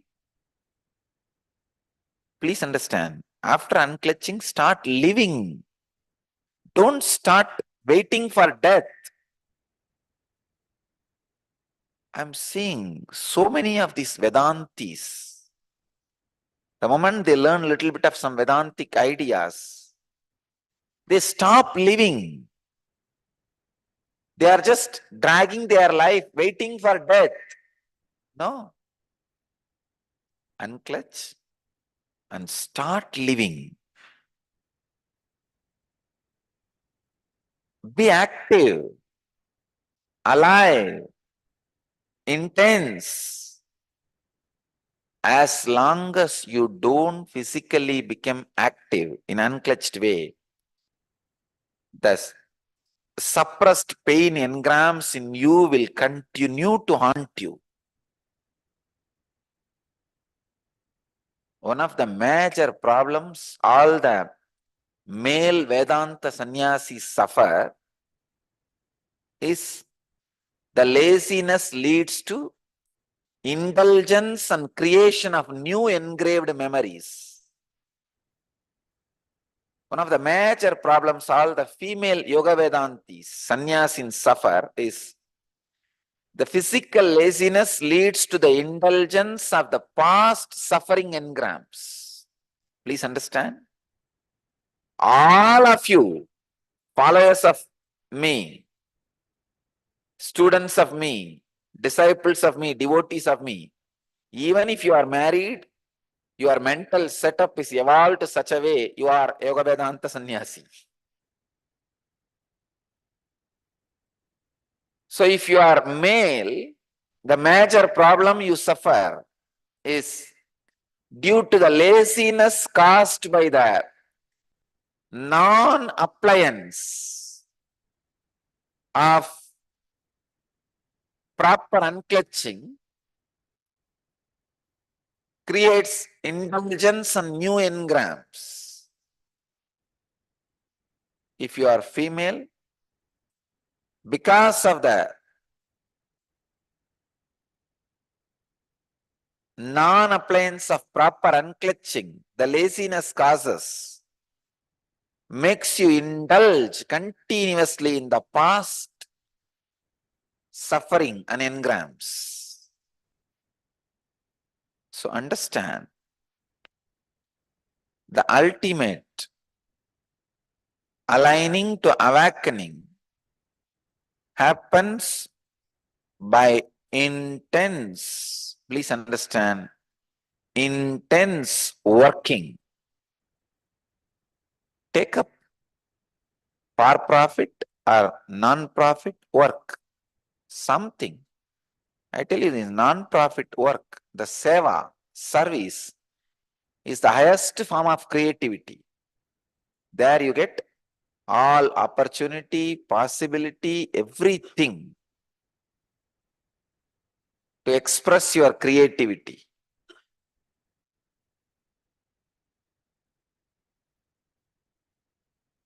I can give you one more insight and understanding.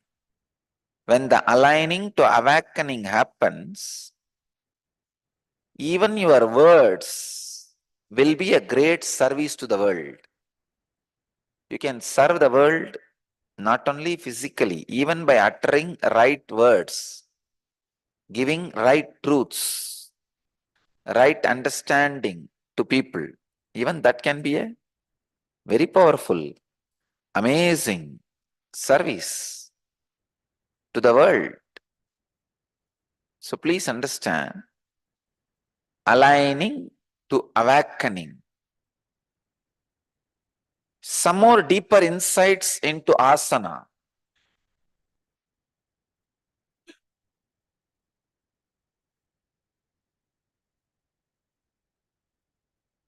From my own mentor, Raghupati Yogi.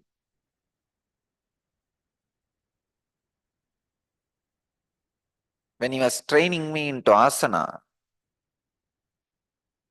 he will make me do such intense, heavy activities like shifting stones and rocks from one place to another, one corner to another, and from the corner back to the same place. It is not directly productive, but he will insist, no, do that. And after certain exhaustion, when I feel exhausted, then he'll ask me to do the same work in an unclutched way, means meditating on the all-pervasiveness, meditating on the infinite. I used to very clearly experience, first if I work, that shifting a stone from right corner to left corner for 6 hours and I am tired, after he initiates me into the technique of meditating on infinite, next 6 hours I will be able to work, shifting the stones from here to this corner, back. I tell you, meditate on the infinite continuously, which means unclutching. Meditate on the infinite continuously, go on and on and on. Take this as a process. Work for 12 hours a day. Something physically or mentally. If you don't have any work, contact our centers. We have a lot of work. Take this as a spiritual practice. I tell you, all the engrams which are not letting your body to align to awakening will leave your system. And you will be aligned to the awakening. I tell you, every action either releases or creates certain engram in you. If your action is done not inspired by the engram, but meditation on the infinite. See, if you are engaged by the engrams, it is engagement. If you are inspired by the infinite, it will lead to samadhipatya, what Patanjali calls samapadipatibhyam. Samapadibhyam, the state of ultimate consciousness, aligning to awakening. So I am making this whole sutra as a practical process which you can do every day. Do your regular job, which you need to do to keep yourself alive for survival necessities, food, clothes, money. Keep your regular job. Apart from that, continue to do more activity, work, by meditating on the infinite. By meditating on infinite. Please understand. By meditating on infinite,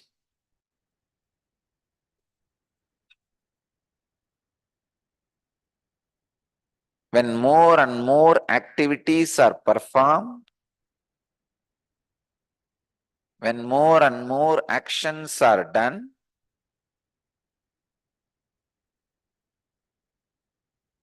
you have no other way. Simply, your engrams will leave your system. I tell you one small example. Every action releases some engrams from your system.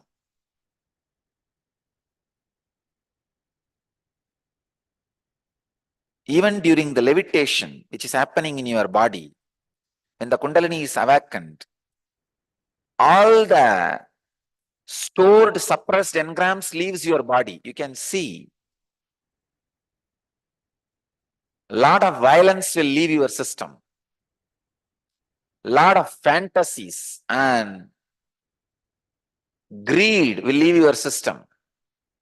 Just the intense physical vibration, your deep craving for the physical pleasure and fantasies will leave your system.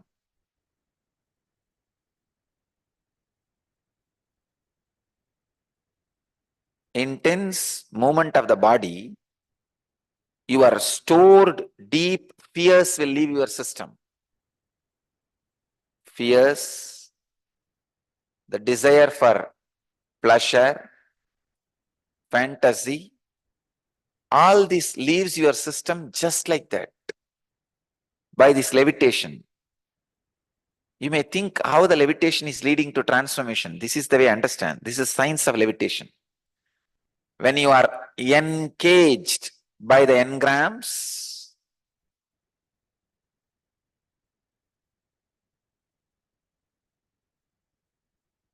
you are gravitating means you are just pulled down.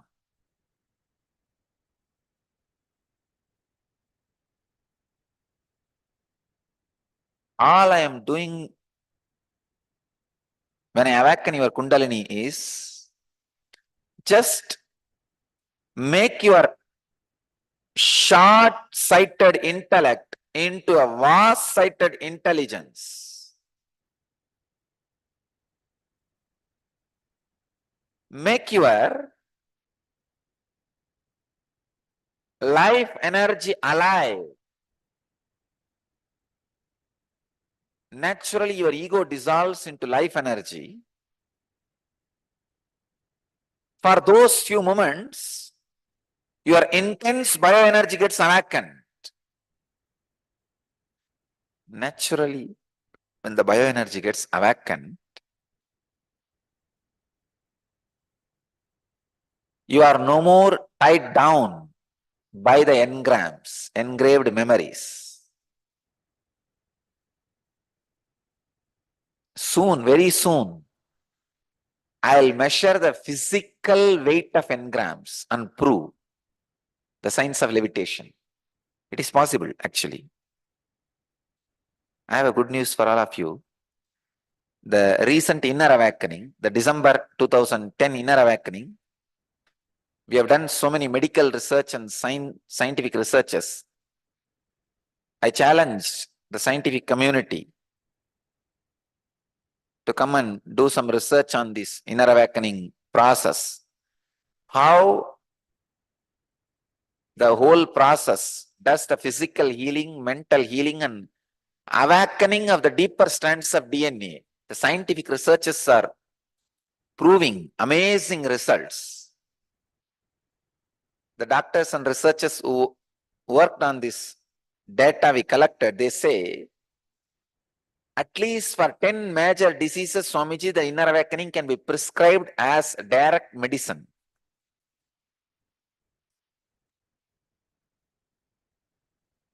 See, even allopathy medicines, if 30% of curing, they have some technical term, I forgot.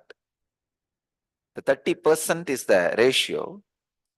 Allopathy medicine is prescribed as a medicine for the particular disease.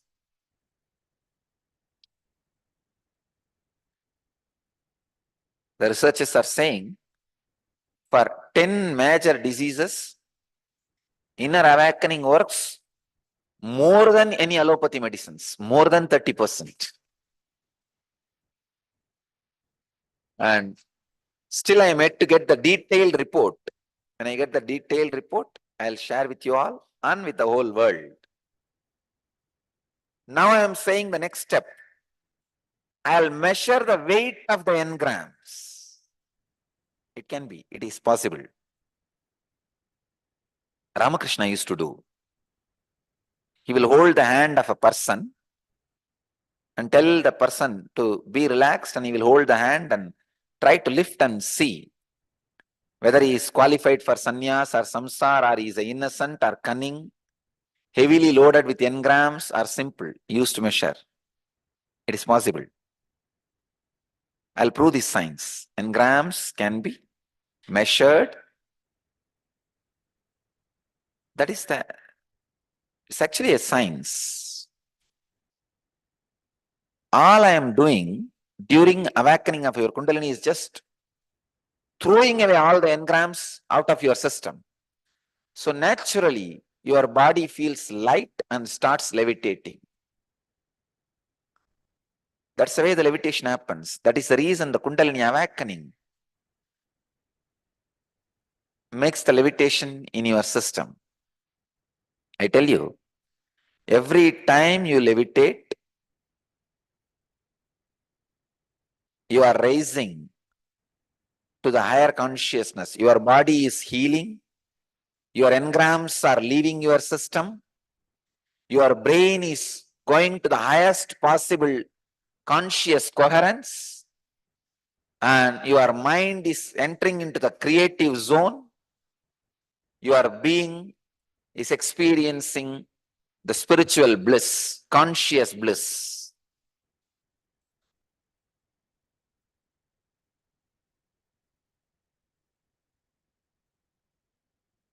Aligning to awakening happens in you when you work intensely for 12 hours, continuously contemplating on the infinite. And if any of you are feeling that you are not levitating, take this as a process and technique. For next 2 months, 12 hours a day, work, physical and mental work intensely.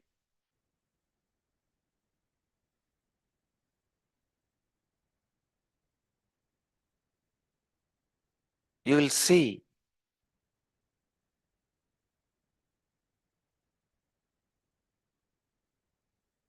Please understand. Work 12 hours a day. Meditating on infinite means unclutching, trying to unclutch continuously.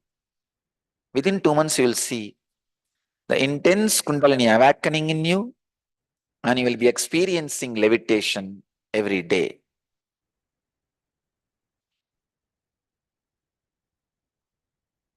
The levitation is an intense conscious experience which removes all the engrams from your system.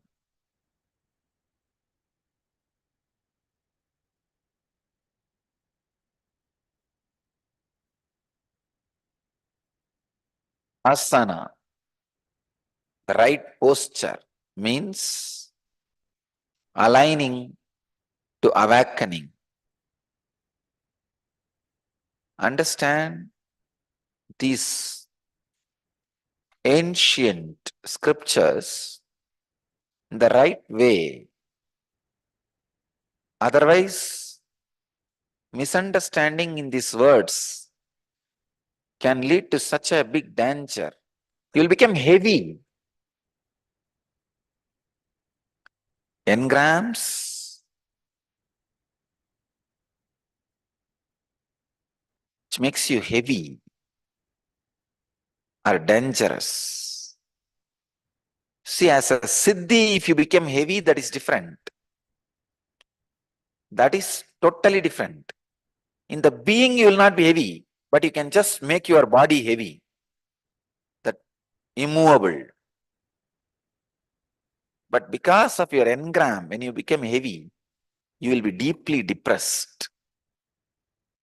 You will see levitation brings so much joy. Why? Because the engrams just leave your system. See the people who are levitating and the amount of joy they radiate whole day, and the conscious coherence in which they live, creativity they express. That is why I tell you, our whole Sangha is entering into a new conscious zone, super conscious spirit, because of this levitation. Because when you all experience levitation, you are very consciousness enters into a higher creative zone. So now I don't have just, see, earlier our mission was run by some few hundred boys and girls from Indian villages. Now, few hundred creative levitators.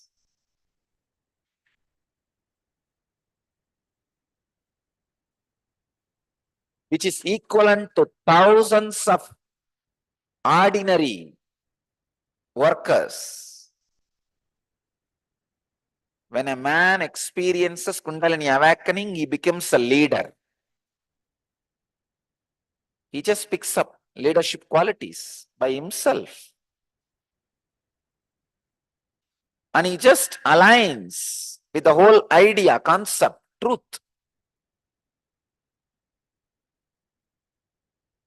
Less depression, less psychological suffering, less tiredness, less fatigue. So naturally, all the great leadership qualities starts expressing. Creativity, hard work, smart work, intelligence, everything starts expressing. Above all, unselfishness.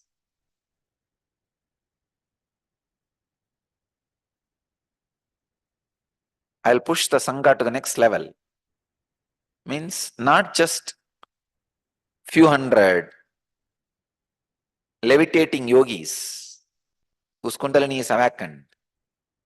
I'll push the Sangha now to the next level. Few thousand enlightened beings.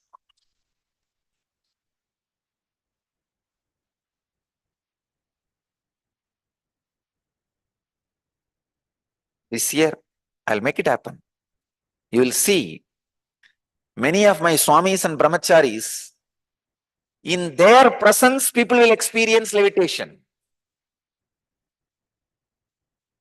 They will become such a solid Divya Sariris They will go and initiate people into samana process and people will experience levitation.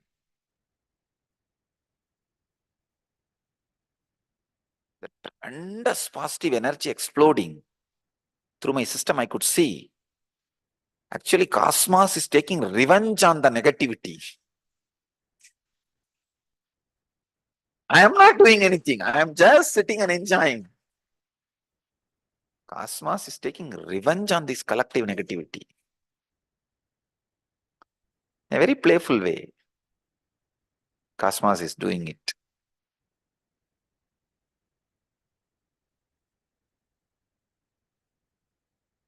That is why, just a few days before, in the Yen Satsang, I said, I predicted earthquake in Los Angeles. When we digged out, we saw the moment I predicted, within 3 hours, there was earthquake. And for some reason, I blessed from Padaka Vibhuti will come. I think I just moved my hand in different direction. In Toronto, Padaka Vibhuti started coming. 3 cities. On January 2nd in India, January 1st in US. In 3 cities, New York and Mexico and Toronto. In 3 places, from Padaka Vibhuti has started coming. I am telling you honestly, I am not doing anything. I am just enjoying my restful awareness. The cosmos is doing left and right, expressing its energy intensely.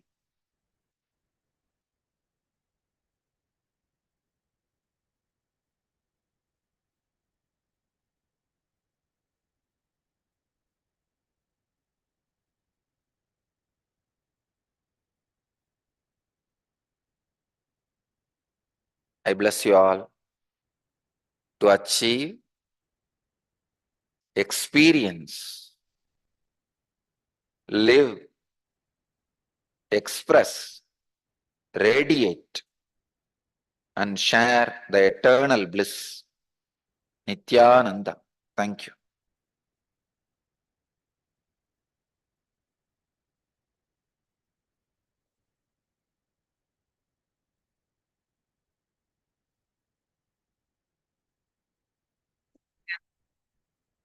So what are your cognition that you learned? Summarize.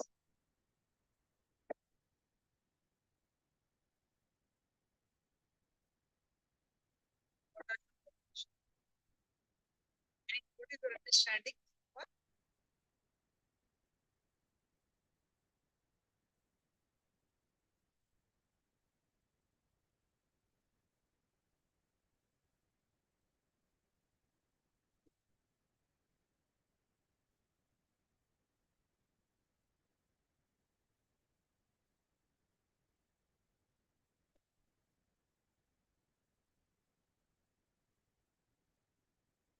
So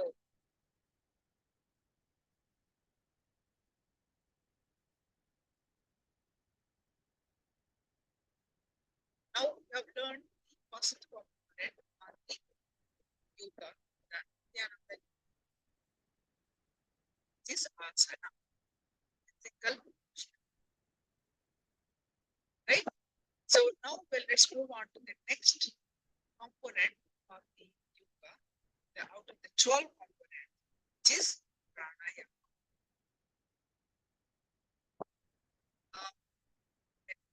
So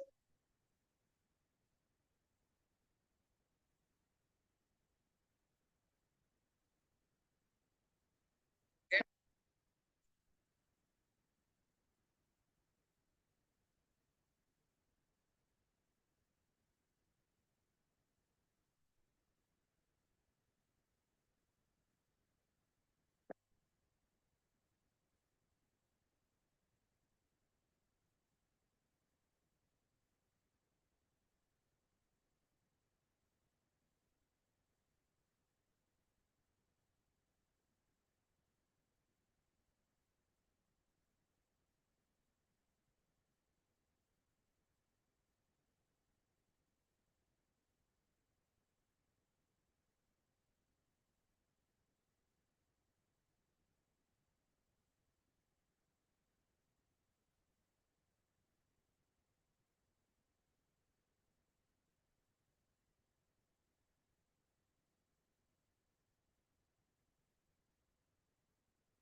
Yes.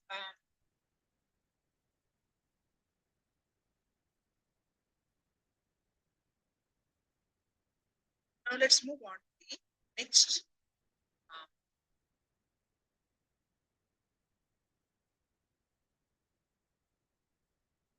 component of pranayama.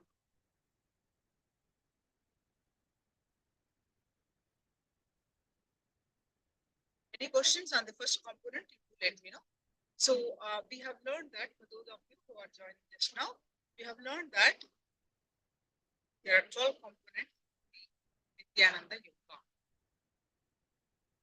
Swamiji has revived authentic yoga from Paramashivoham.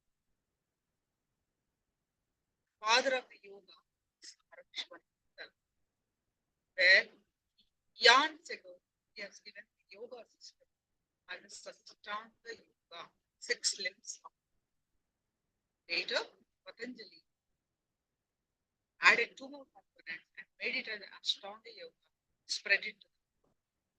But that has diluted in the worst possible way. It is spread, but it's diluted soul. Swamiji is reviving the most authentic. So that is Nithyananda. It's not one of the kind, it is the as. So for that, we have 12 components of Nithyananda Yoga. First component we have seen. Now we are going to learn about the second component, which is pranayama.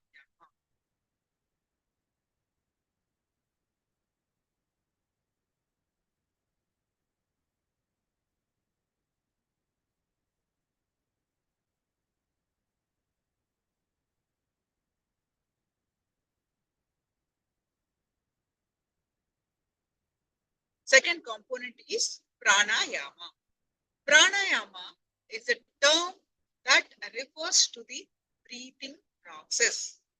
The air you breathe is just a vehicle in which the prana, the life energy, comes in and goes out of your body. You breathe in, breathe out. The air is not prana. There is a life energy in the air. The air is the vehicle. The prana, life energy, goes and comes out. When you inhale, the air comes in carrying prana, and when you exhale, the air empty, air goes out. This life energy is universal. Yoga Kundalini Vanisha. There is a various scriptures, Sastranas.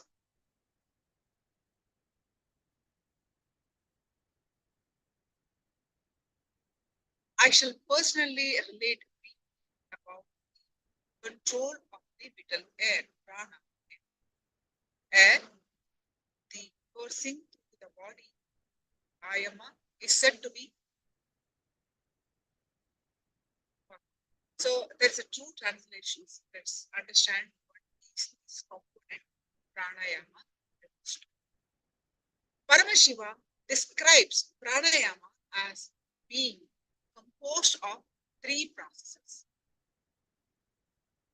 Composed of 3 processes.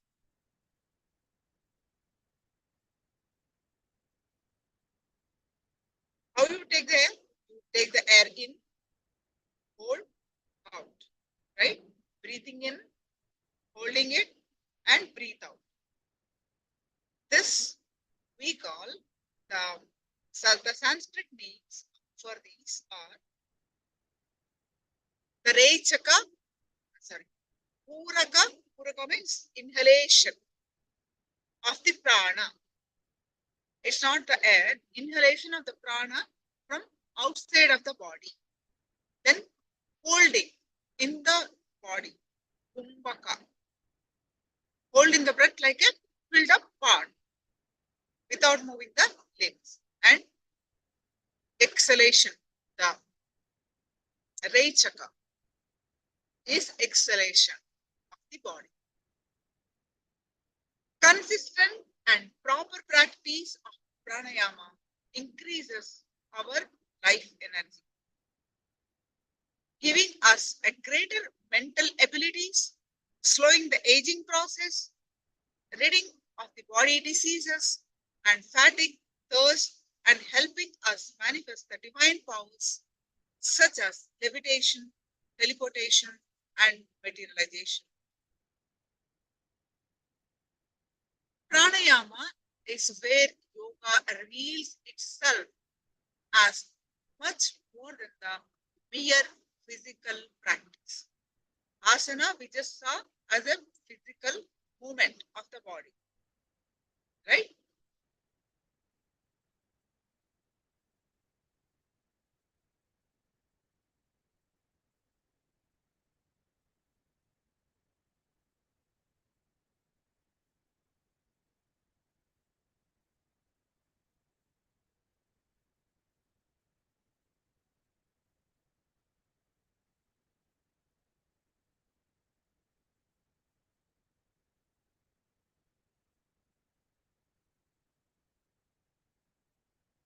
The pranayama is where yoga reveals itself as much more than a mere physical practice.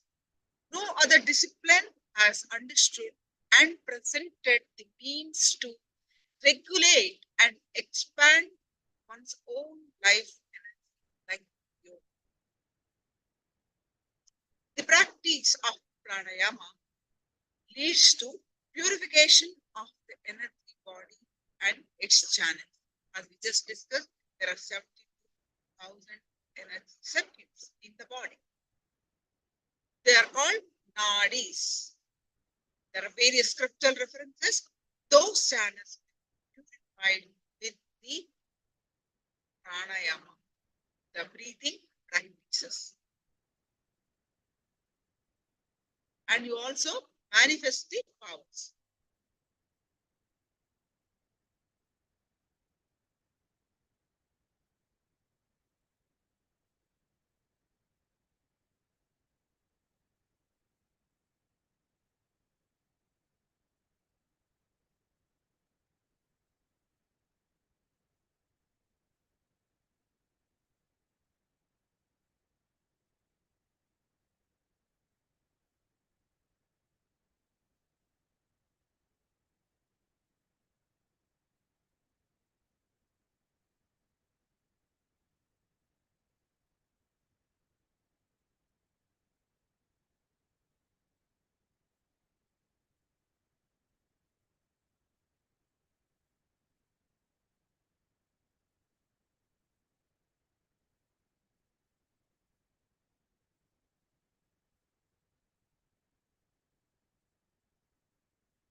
The next component of the out of 12 components is mudra.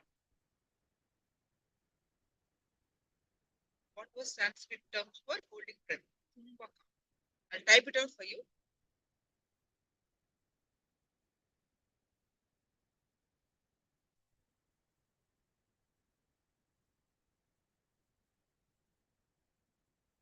We'll be doing the various kumbhakas. So we'll be learning those shortly, very shortly.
So now let's understand about the mudra, the third component of the Nithyananda yoga.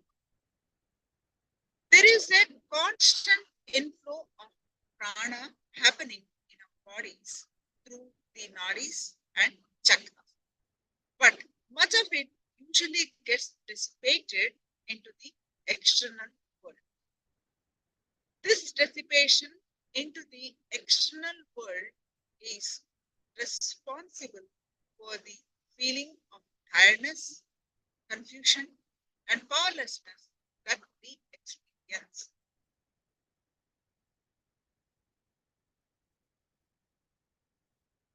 Mudra, meaning seal.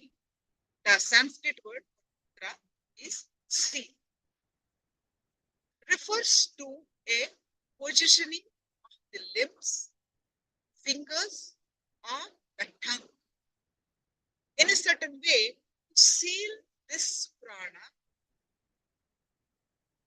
into our body, a way of aligning to the cosmic geometry. Swamiji defines mudra simply as an energy circuit connection.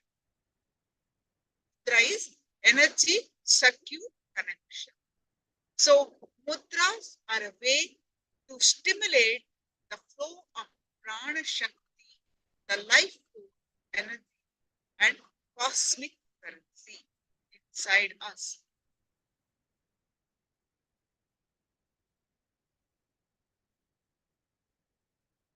Mudras are psychophysical processes which help accelerate the effect of an asana and pranayama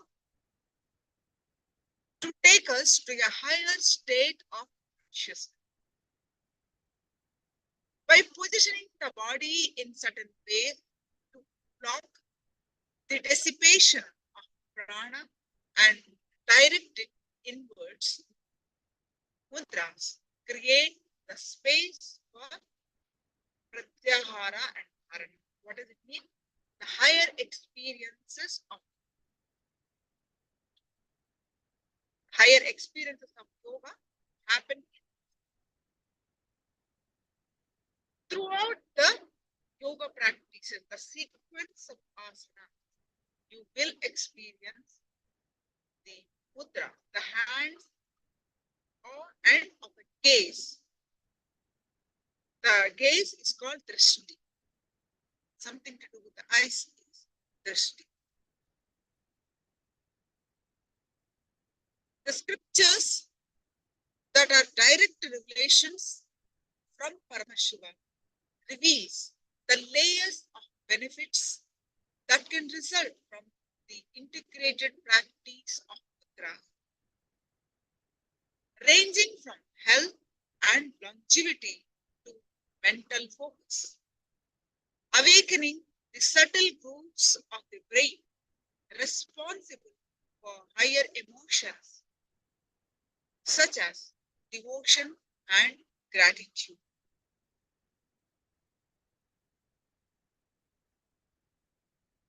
To the ultimate experience of transcending our limiting cognitions we carry as human beings and living and radiating the state, space, and powers of Paramashiva himself.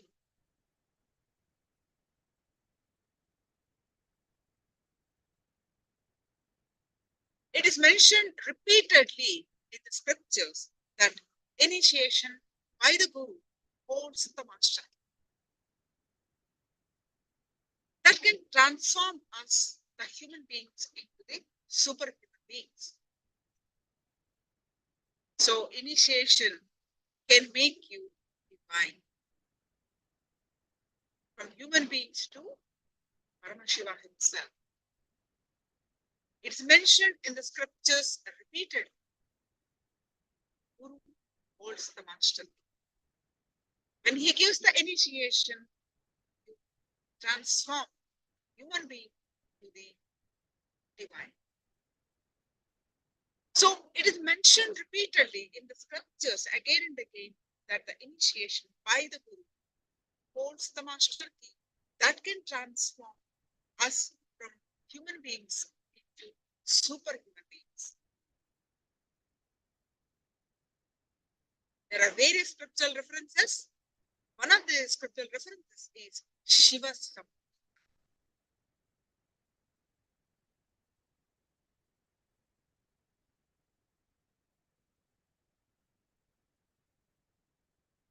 Research has revealed in the health benefits gained by the practicing of the mudras.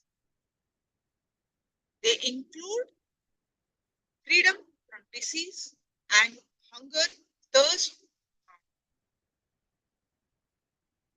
You'll be healed from fainting, fatigue, indigestion, skin diseases, constipation, and because energy generated will be sealed inside us.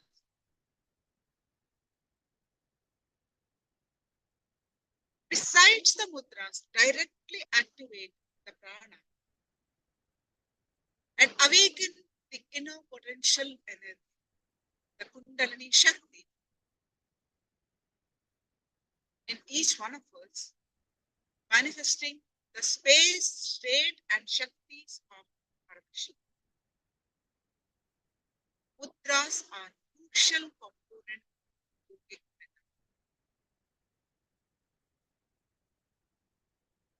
For Kundalini awaken. Kundalini is the ultimate inner potential energy that is available in each one of us.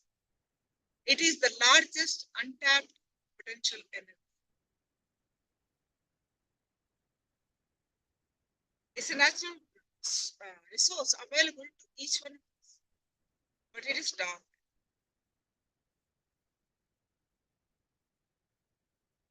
The right understanding, the right context, the right techniques, the right process, and the direct initiation, this Kundalini can be awakened. The direct initiation of the avatar, this Kundalini Shakti can be awakened.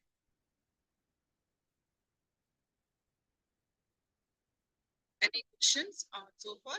So far we learned 3 components of the yoga. So what are the 3 components? Just testing how much you are listening. Internalize. What are the 3 components?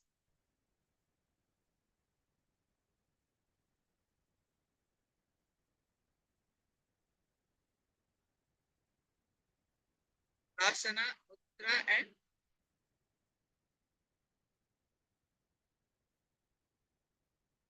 pranayama. Yes.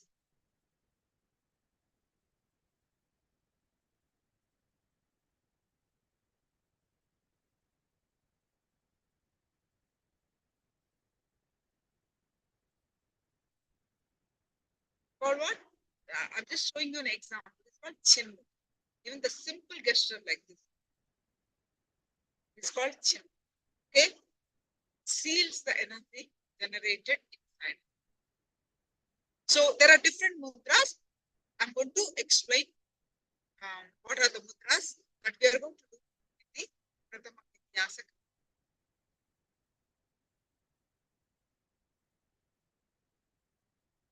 We are going to move on to the next component. Do you have any questions on first 3? Please do let me know.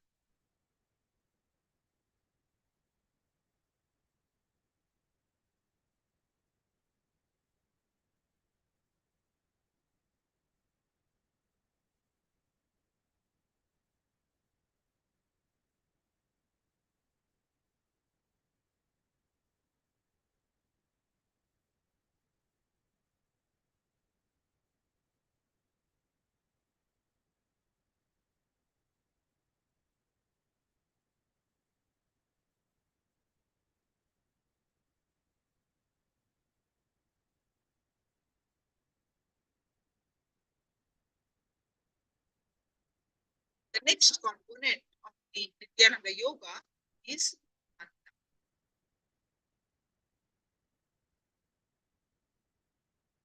Bandha is internal awakening of Kundalini Shakti.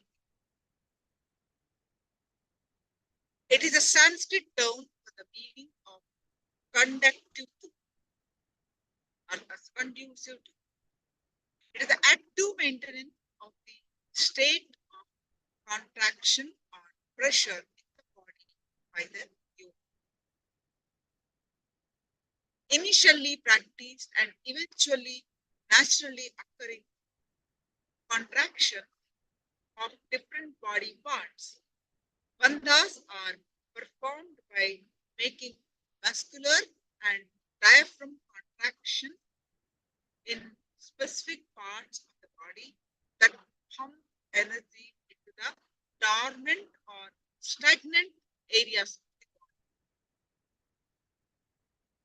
Without bandhas, energy tends to leak out, tends to be blocked, tends to be dissipated due to our lifestyle practices. Here, bandhas are the bridge between the disconnected areas of the body. That whole body said to it just bandhas will pump in the energy. This is the reason that this pumping and realignment of the prana, meaning recirculate this vital energy of prana. And the Kundalini Shakti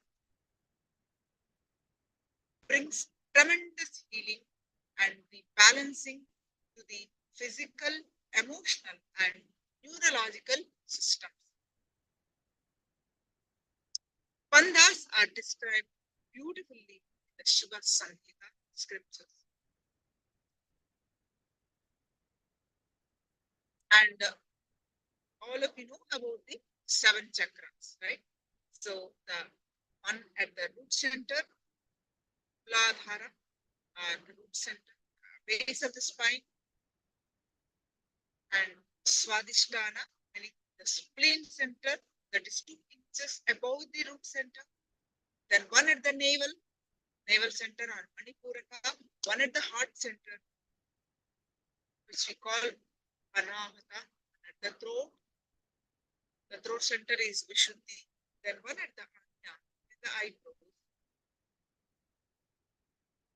the brow center, then one at the crown center, right? These are the chakras are subtle energy centers and not physically the physical organs.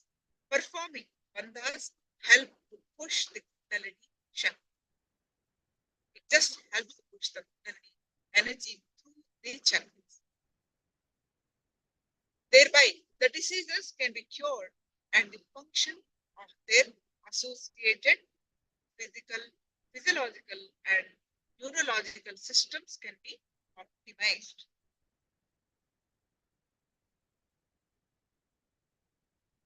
We do 3 bandhas in the Pratama Vinyasa. The 3 are Mula Bandha is the first one. Mula Bandha is also known as the root that happens and works with the Muladhara chakra.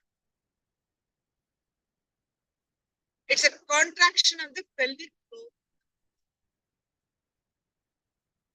The pranic energy which normally flows out of the body is prevented from leaking instead raised to the higher chakra energy centers along with the spine.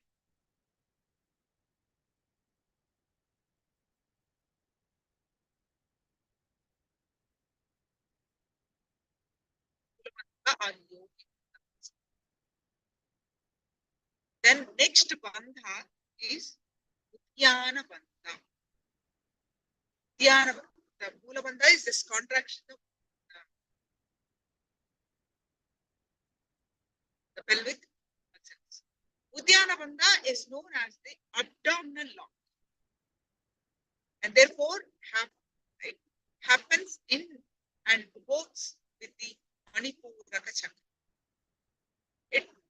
It is performed by bringing the navel inwards. Push your stomach to try to touch to back. your spine.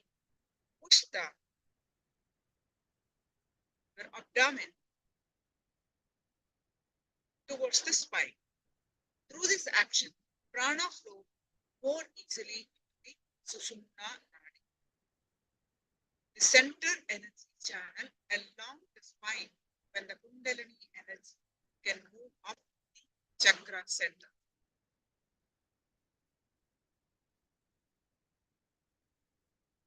That is about the mudra. Bandha. The next is fifth component is Karana. Karana is from the Natya Shastra, the traditional dance. Natya Shastra describes the combined movement of the hands and feet. So dance has to coordination the feet and the hands, isn't it? So the combined movement of the hands and feet as a karana in sacred dance. It involves synchronized movement of feet, lips, and the hand, and even the fingers.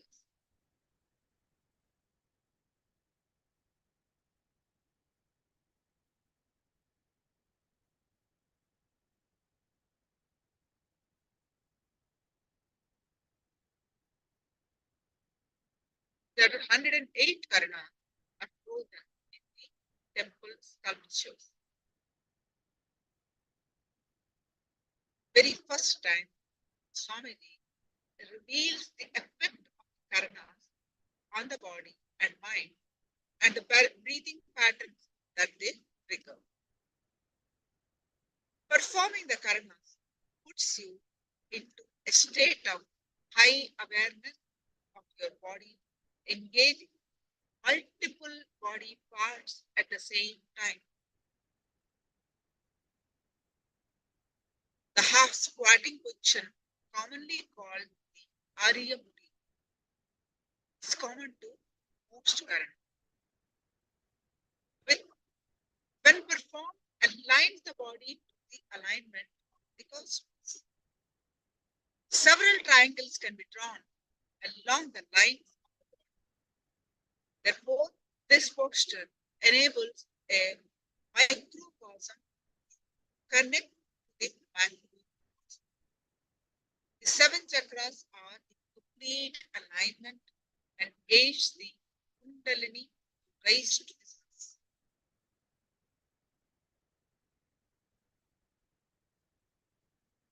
These 108 karanas were revealed by Paramashivoham to his Gana Kandu,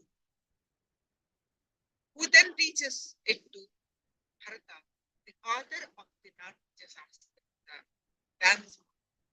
The karanas incorporated into the yoga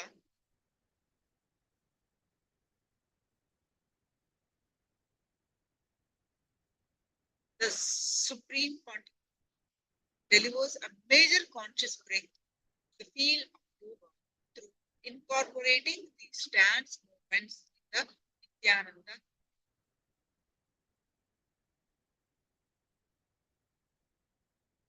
So far, what is your understanding?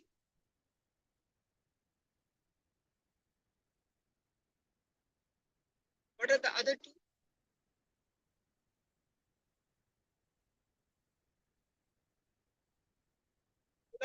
Dhyana, Jalandhara. Wonderful.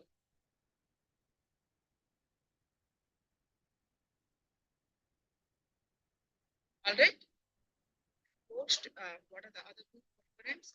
And any questions on this? Please do let me know. Now we're going to move on to the form manifestation.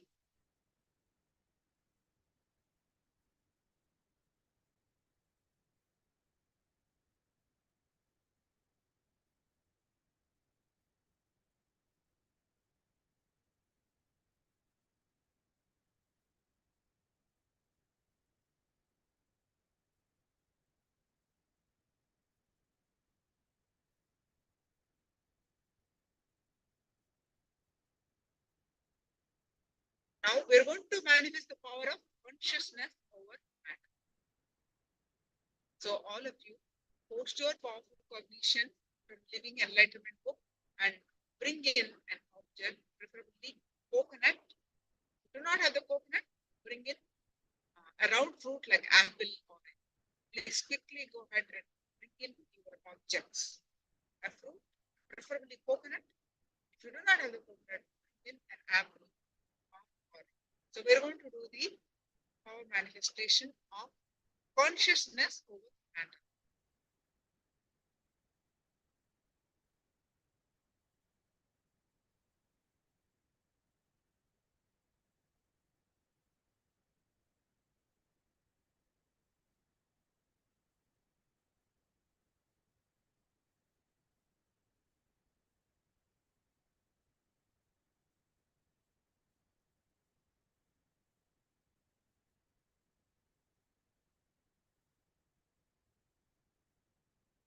Expose your powerful cognition.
All right. So post your powerful cognitions from living enlightenment.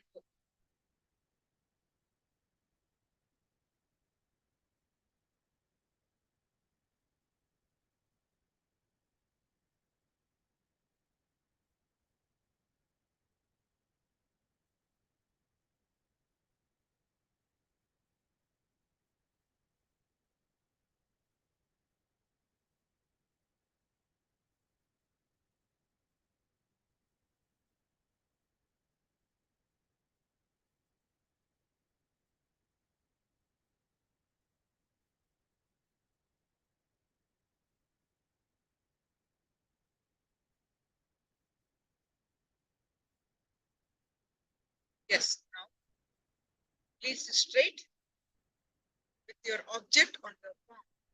Palm should be straight line, and put your object on the palm. Sit straight, your head, neck, back, straight line. Bring awareness to your third eye.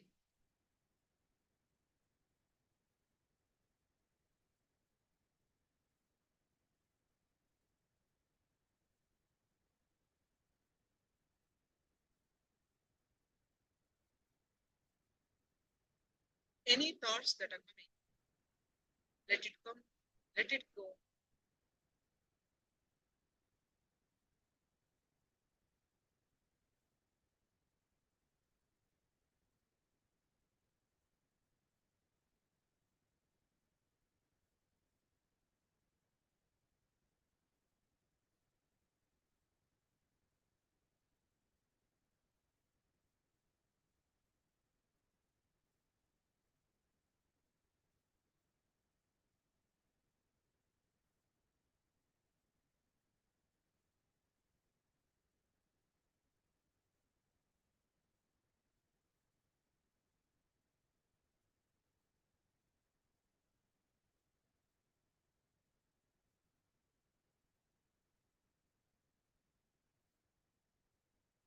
You bring your attention back to your third eye again and again. And now start chanting Vakya. Om Paramashivoham. Start chanting the Vakya and experience the space of oneness.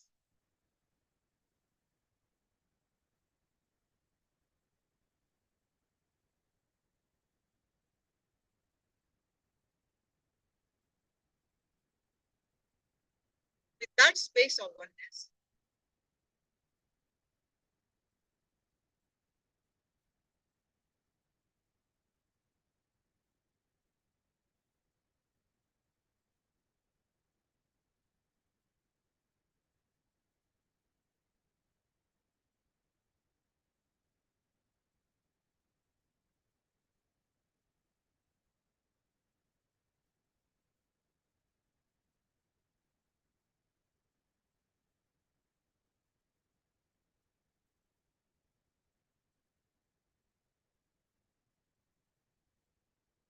declare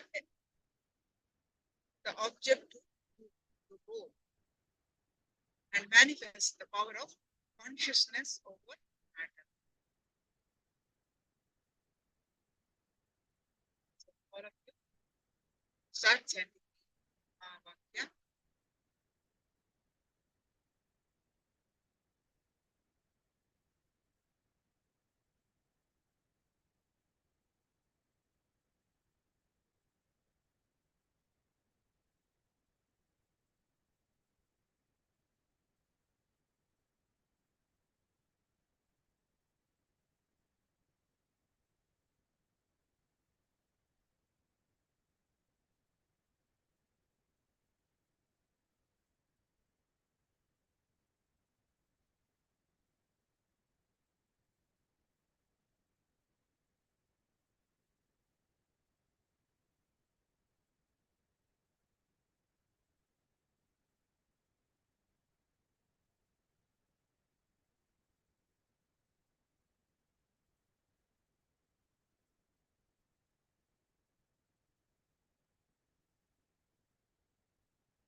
Yes, now all of you, please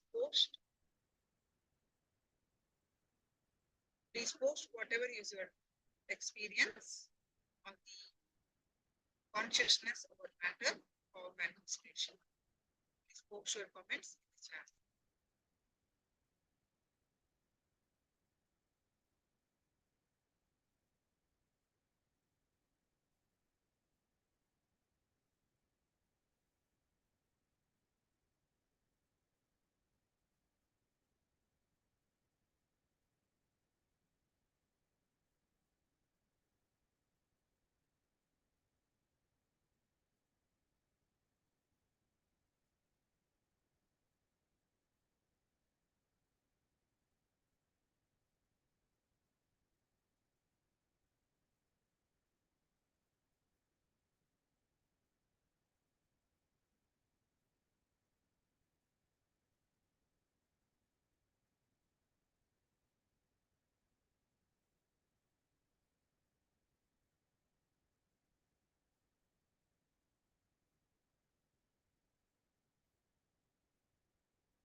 So the beer started to shake a little bit.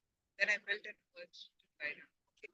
My body is telling me lie down again. Okay, so what about others? All others? All right.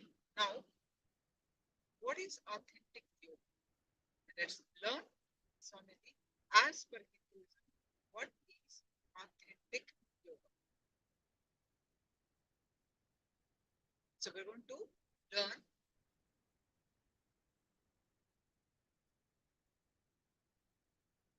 revelations of the revealed scriptures. Listen. Because we see the ocean always from beach, the moment word ocean or sea is uttered, you visualize only beach, not the ocean. Listen. Because you always see the ocean from the beach, the moment word ocean is uttered, you visualize only beach, not the ocean. Same way, because yoga starts from bending the body, unfortunately, the moment the word yoga is uttered, you think it is only bending the body. Ocean is not beach. From beach it starts, but beach is not the ocean. Yoga starts from bending the body, but that is not yoga as it is. Yes, bending the body is also yoga. It starts from there. But unfortunately, you think that is yoga. There's a big difference between bending the body is yoga, bending the body is also the yoga. What you have never been told about yoga? Three major things you have never been told about yoga. First, yoga is not originated from Patanjali. Patanjali is the organizer, not originator. That's the first thing you need to know. Unfortunately, even the great yoga teachers, yoga gurus, yogis, socially acclaimed, respected, revered gurus, yogis, even they think and promote Patanjali as the originator of yoga, father of yoga. With all my respect to Patanjali, I wanted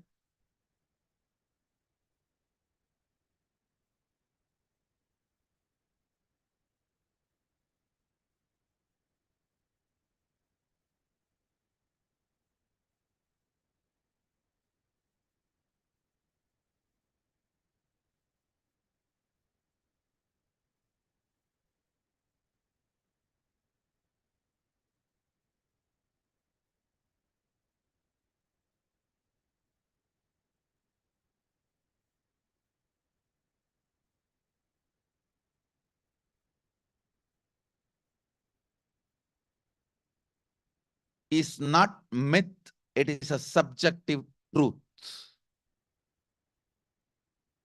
which can stand the scrutiny of any decent researcher, whether in the form of linguistic, if you start analyzing the language, the scriptures available, all the revelations by Sadashiva is called Agama. Means the complete works of Sadashiva is called Agama. If you see the language, it is at least 10 to 15,000 years before Patanjali. And if you see the archaeological evidences, the place where Sadashiva walked, Varanasi, still walking, living. If you see, even archaeological researchers,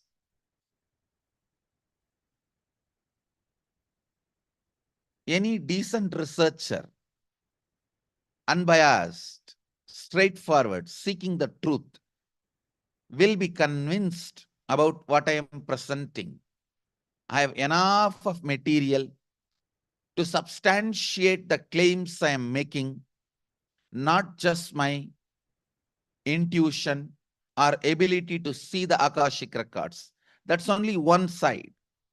I have enough to substantiate whatever I am claiming. I'll present it now one by one. First thing, you have not been told, you have never been told about yoga. Patanjali is a great organizer, but not originator. Origination. Please understand. The source is Sadashiva himself. Patanjali, a great disciple of Mahadeva, devotee of Mahadeva, lived in Chidambaram, organized this whole science, presented it in a very presentable format called Yoga Sutras. Yoga Sutras is a great book, no doubt, but not the first book. There's a big difference. Even the great yogis, acclaimed yogis, very popular all over the world, yoga gurus, always stop with Patanjali. I do not know why. Very few say yoga was before Patanjali. And even if they say, they are not able to present the scriptures and literatures. So understand, Let's make it normalize. I really request for attention and listen and see and enjoy.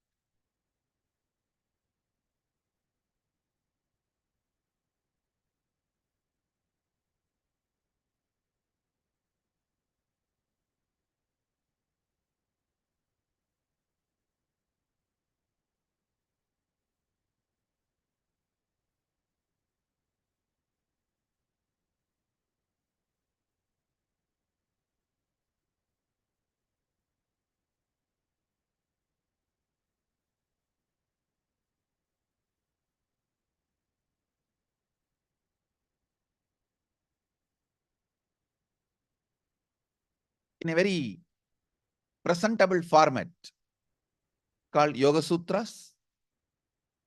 Yoga Sutras is a great book, no doubt, is the source of yoga tradition. Second, which you have never been told, which you need to be aware, always ask for original source. Any practice you are asked to do, whether it is bending the body, or a specific way of breathing, or a specific visualization, or a specific verbalization, ask for the source. Original sources are available. Please understand. People who try to declare themselves as a brand of yoga have messed up the whole yoga by creating cat pose, dog pose, tree pose, inverted tree pose, downside dog pose. I'm still wondering, when I listen to all this, am I yogi? What is going on with yoga? Understand, it can be used along with Pilates,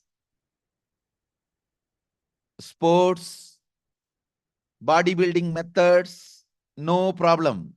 But it cannot be diluted. Using yoga along with the sports, along with Pilates, along with other exercise, along with gymming, everything is okay. But it cannot be diluted. Please understand. One of the important truth you have never been told is yoga cannot be separated from Hinduism. It cannot be separated.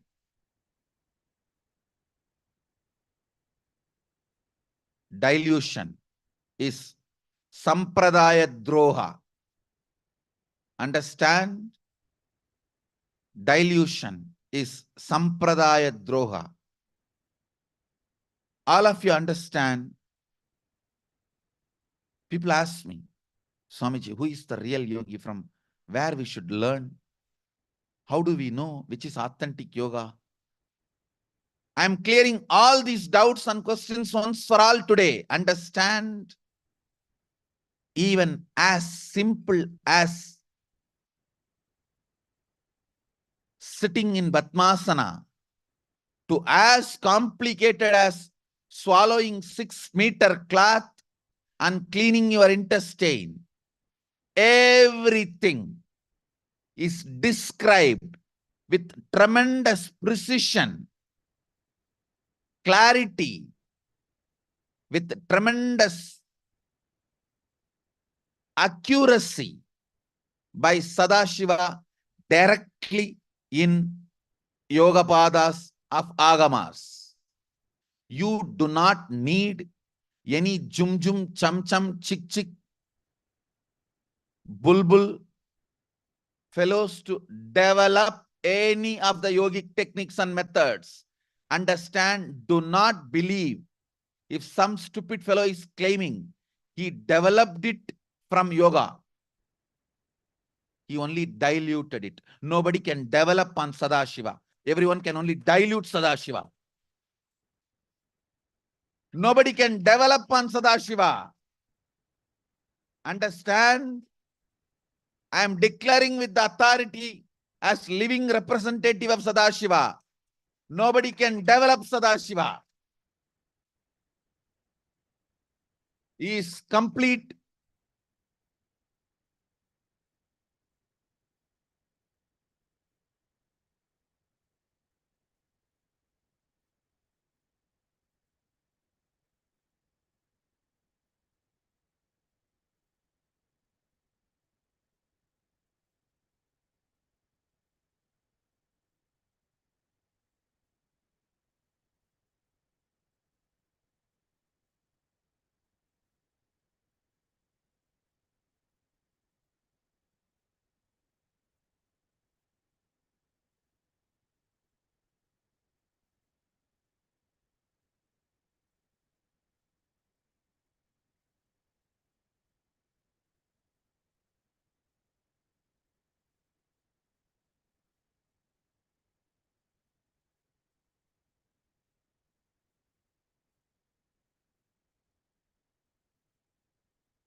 No one can develop on Sadashiva.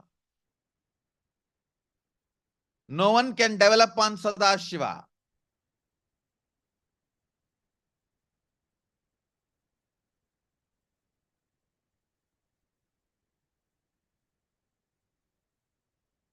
You need to know very clearly. There are 3 kinds of people teaching yoga. One, who claims they are teaching from their personal experience. Crow biryani, kakka biryani, g. Second, who knows only the scriptures, teach only from scriptures, does not have personal experience. Pandits, scholars. I tell you, the Pandits and scholars who just teach from the books without having personal experience cause less damage to people than the so-called enlightened gurus who declare they are teaching from personal experience, does not abide the Shastras, does not abide by the scriptures. Please understand, this is one of the important revelation I am giving you. These so-called enlightened gurus who does not abide by the scriptures are more dangerous to human beings, humanity, than the people who are abiding just by the scriptures without enlightenment. Because people who are abiding just by the scripture without enlightenment cannot damage you. They may not be able to give you experience, but they can't damage you because they are just following the scripture. Scriptures will never damage you.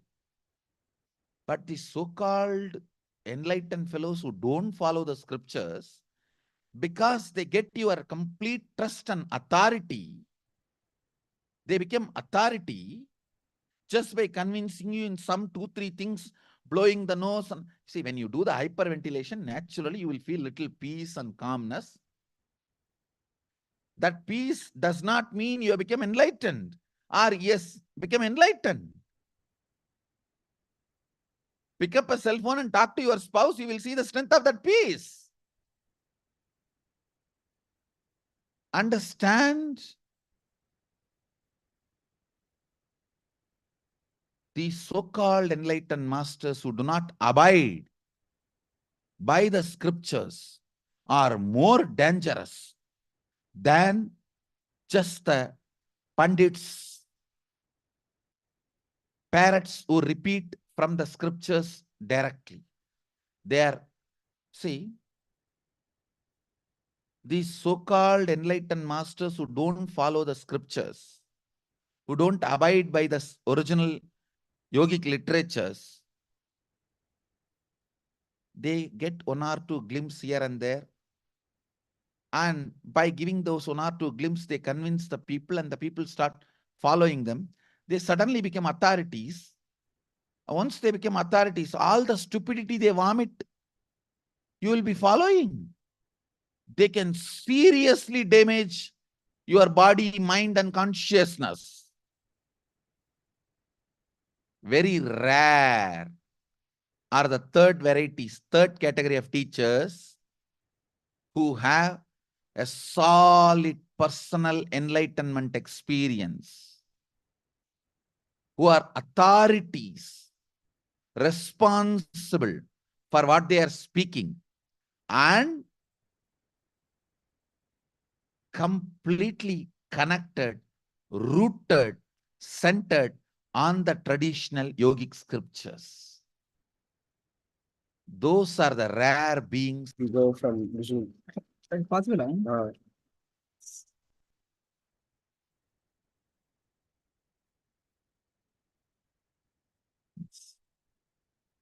Should always, when I say always, ALWAYS in capital letter, huge red color.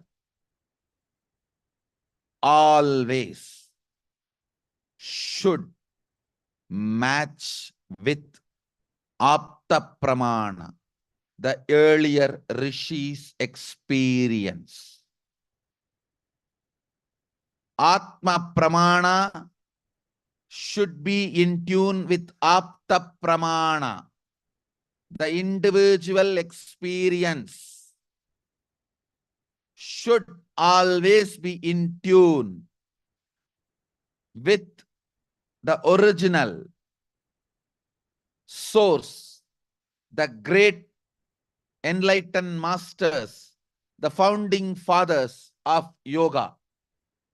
Please understand.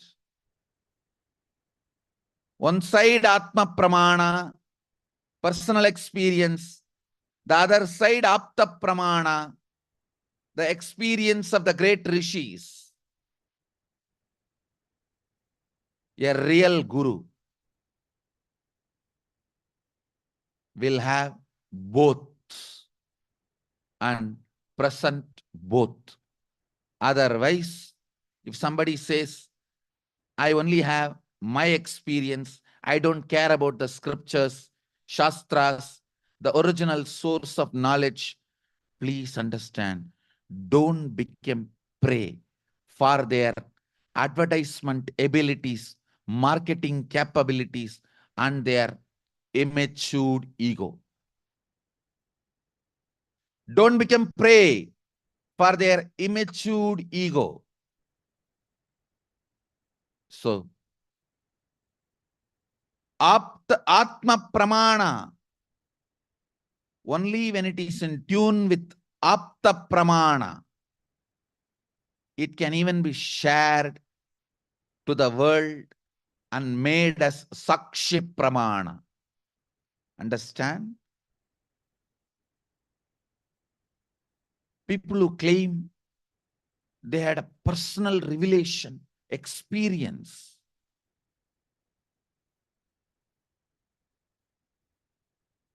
It may be sometime good for them, but there is no guarantee it is good for all of you. What is good for all of you? It should be the personal realization of your Guru and directly in tune with the original scriptures. Only then it should be shared with the world. It is worthy of being shared with the world. When you choose your Guru,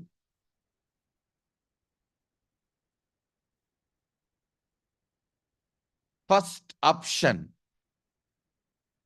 the best thing is find a person who is enlightened, experienced, who can play with energy, who can directly transmit experience to you, and who is in tune with the original shastras, the source of the knowledge, who is having Atma Pramana and Apta Pramana, and who can make the whole thing as Sakshi Pramana. Understand? I may have 10,000 experiences, Atma Pramana, but whatever is in tune with the Apta Pramana, the original scriptures, revelations by Sadashiva, only those things are worthy of teaching to all the human beings. Only those things will become Sakshi Pramana for all of you, for the whole world. So an important truth you need to know, no one can develop on Sadashiva.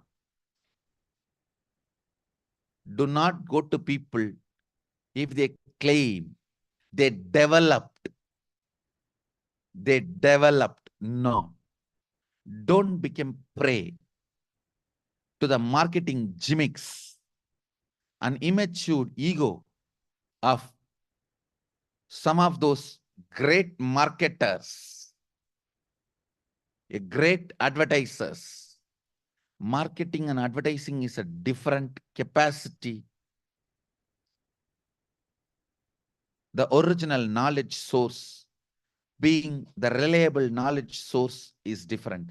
Popularity does not necessarily guarantee quality. So do not be cheated. You yourself dig out, investigate whether what I am being taught is in alignment with the original shastras, with the original scriptures. With all the joy and pride, I declare everything I am teaching is my personal experience, Atma Pramana, and completely in tune with apta pramana, the original scriptures and original revelations from the tradition.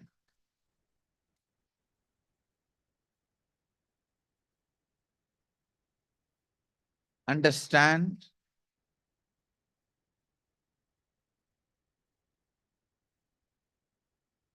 The second truth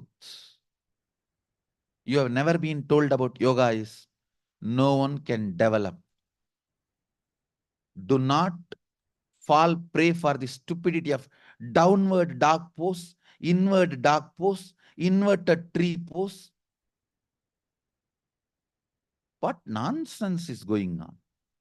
Yoga cannot be developed and it is not secular.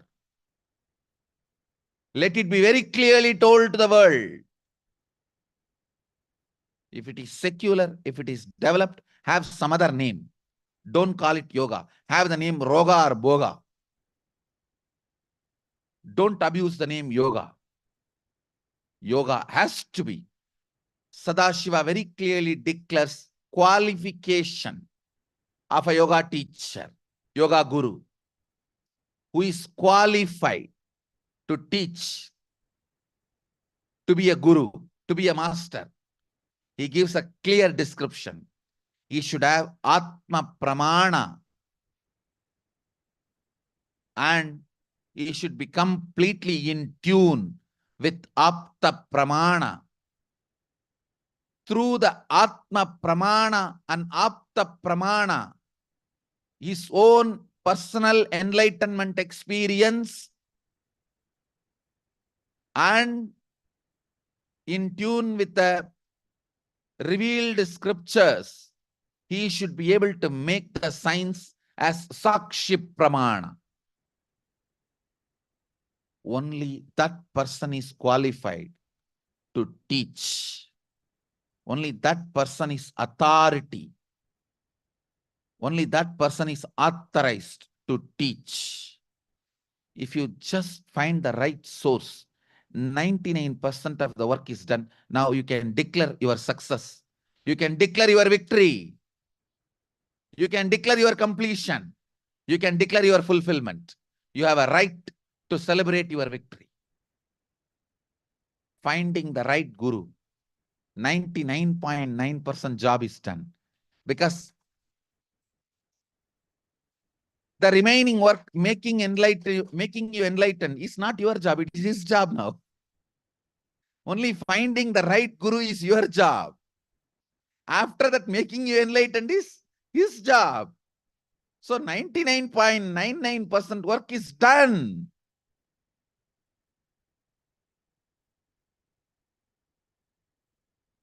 The moment you find the master who has personal experience and who is in tune with the original revealed scriptures, through both, who makes this whole as a reality and experience for all of you. Find the right guru. 99.9% work is done. Because the remaining work is. You may say, why I am keeping 0.1%? You have to continue to be with him. Just for that 0.1%. Don't get down from the train. Just for that. Understand?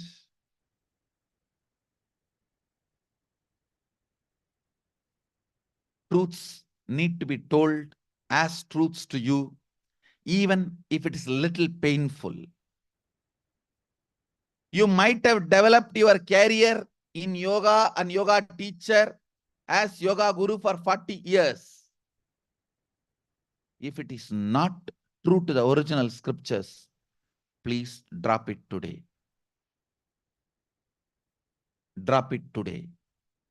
Align yourself to the original scriptures and then restart again. That's the best thing you can do to you and to the students who are sitting in front of you. Understand? 200-hour courses, 500-hour courses, 1,000-hour courses. When I see all these boards, I can't control my laughter. When I was 3, I was given away to my guru. He accepted me, adopted me, and it took almost 15 years for him. Only when I was 17 and a half, he said, now you are a declared yogi. You can start teaching. Just before leaving the body, he blessed me and authorized me. I thought, then how many hours yoga training it would have been?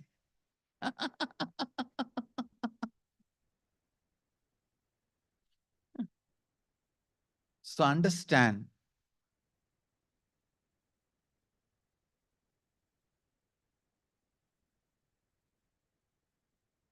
the second important truth you have never been told about yoga, yoga cannot be developed. You can't develop on Sadashiva. You can't develop on Sadashiva.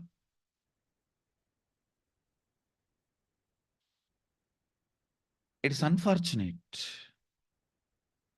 The original scriptures revealed by Sadashiva is not available for mass. It's unfortunate. Nobody promoted that because it is very easy to secularize Patanjali, very difficult to secularize Sadashiva.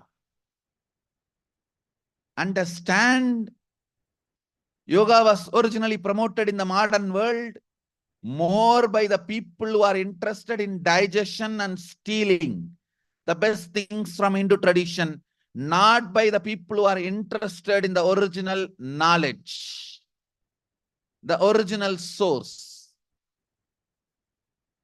People who promoted yoga in the modern day, they were more interested in digestion and adoption, not interested in source or the original science. Patanjali is digestible into the secular stomach. Sadashiva is poison pill. You can't digest him. You can't digest him. If you try to swallow him, he will swallow you. Try to swallow him, he will swallow you.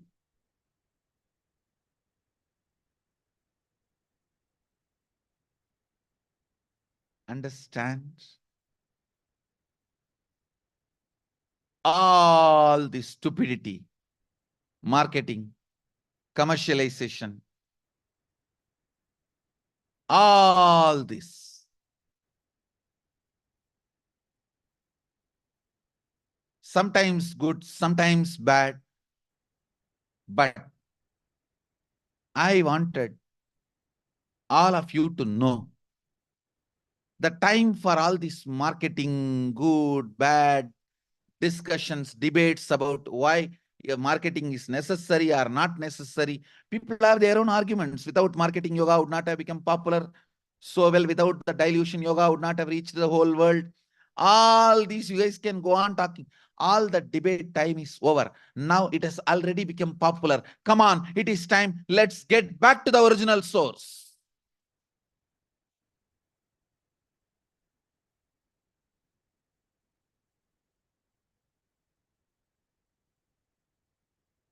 Even if we have tolerated for the sake of reaching out and all that, the job is done. Now, let's get back to the source. Job is done. We already popularized the word. Today, International Yoga Day. Whole world is celebrating. All the countries, without a single opposition, voted for International Yoga Day. It has already become one of the largest festivals celebrated in the world.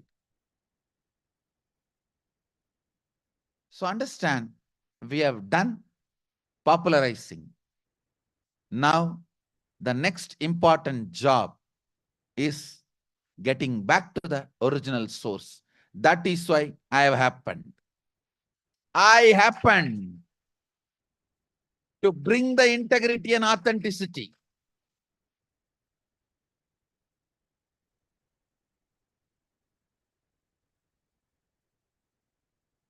Let us do responsible enriching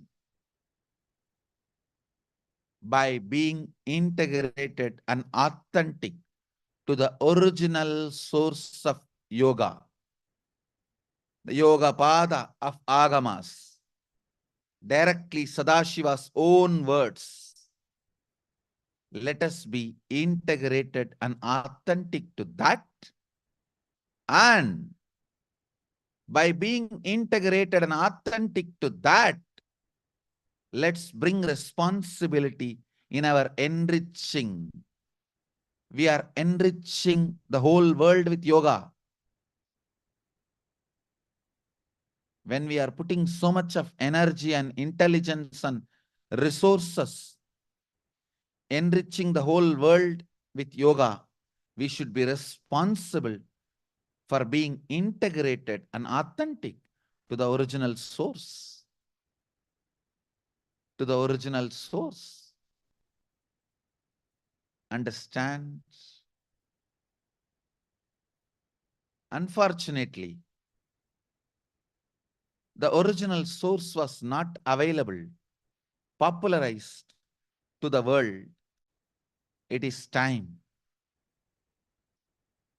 When the original scriptures, Vedas, were hidden into the ocean by the demon, Hiranya, Varaha Avatara happened. Vishnu took the incarnation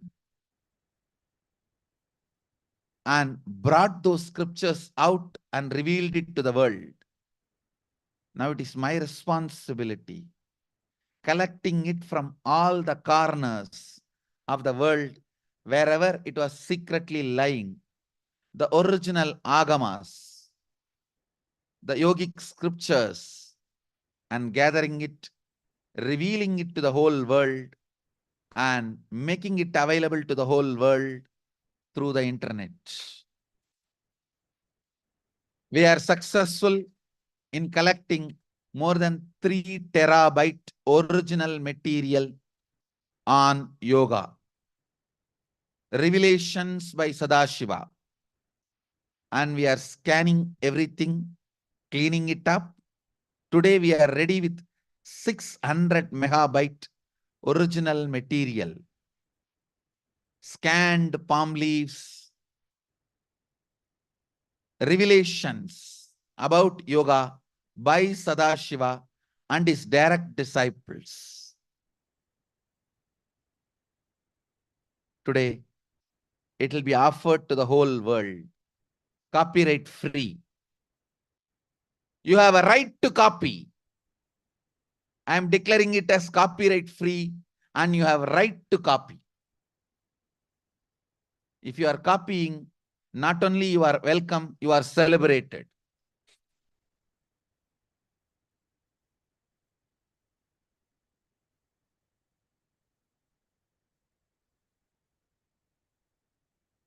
The third important truth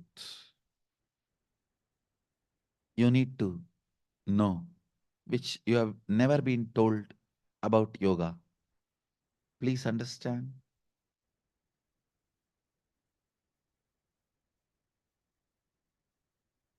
Yoga is not just the science of keeping you healthy. Yoga is the science of radiating enlightenment. It is not just for ability to stretch your body. It is ability to manifest what you want.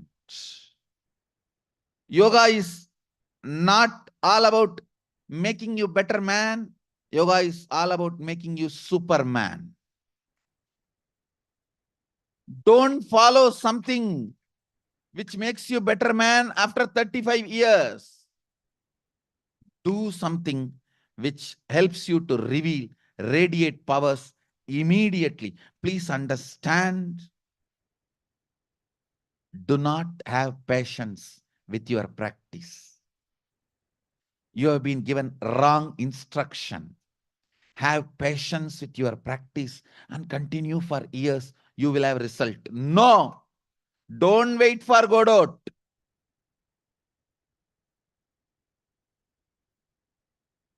If you have been asked to wait for Godot, you are being cheated. Yoga is a powerful alchemy system, gives result as immediately as you start. If somebody says, no, practice this for years, you will get the result, you are being cheated. That is not yoga. The quality of yoga is, even if it is practiced little, brings tremendous result immediately. That's the science of yoga, original intention of yoga. Day 1 should bring results. By month 1 should manifest powers. If not, question the teacher who is giving you, question the system which is given to you. Understand? I am interested in revealing your SDHD to you, self-doubt, self-hatred, and self-denial, but I am not interested in riding on your SDHD or exploiting you based on your SDHD. No. Revealing it to you is different. Riding is different. Riding means because you have this problem, you need to practice 12 years, then you will have result. That is exploiting your SDHD. Yoga does not need so much of time. If yoga needs so much of time, the fellow who is teaching you is not yogi. Understand? If he has Atma Pramana, personal realization, personal experience, and he has the knowledge of Apta Pramana, the earlier master's revelation, he can make it into a Sakshi Pramana, reality for you as immediately as yoga is started. It is much more immediate than any science. Alchemy is more immediate than any chemistry. And Gita beautifully says, Swalpamapyasya dharmasya trayate mahato bhayat. Neghabhikramana shosti pratyavayo na vidyate salpamapyasya dharmasya trayate mahato bhayat. There is no loss in effort, nor there is any harm. Even a little of this knowledge projects the best things in you and protects you from great fears. Understand, yoga is as immediate as any chemistry. Yoga is more experiential and immediate than any of your so-called falling in love at first sight. If you've fallen in love at first sight, how that is as immediate? Yoga is much more immediate than that. You need to know these basic truths. You have never been told about yoga. With this, I wanted to reveal all the revealed scriptures available about the yoga directly by Sadashiva and his direct disciples.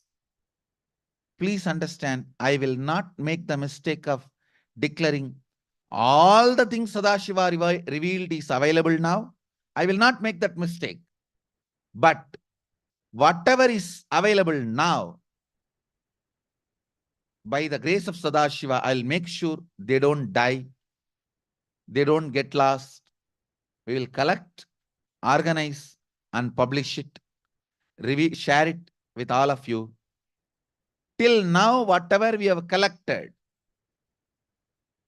all these are copyright free, belongs to whole world, and will be uploaded today in our Hinduism Now website, where all the Hindu scriptures are revealed and shared.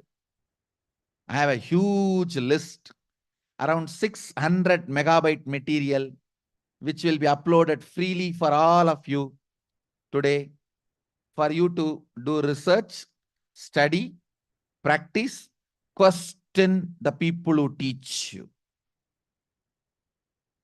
Keep them integrated. Keep them integrated. It's your responsibility. You are so active when it comes to keeping the politicians integrated, because they are handling your money, taxpayers' money. Same way, you should be active to keep the gurus integrated to the original scriptures, because they are handling your whole life much more than the taxes. Who handle your taxes, you are so involved in keeping them integrated, but you are not questioning the gurus who are handling your whole life. Understand, let the politicians not cross the constitution. Let the gurus not cross the scriptures. Let the politicians not cross the constitution. Let the gurus not cross the spiritual constitutions.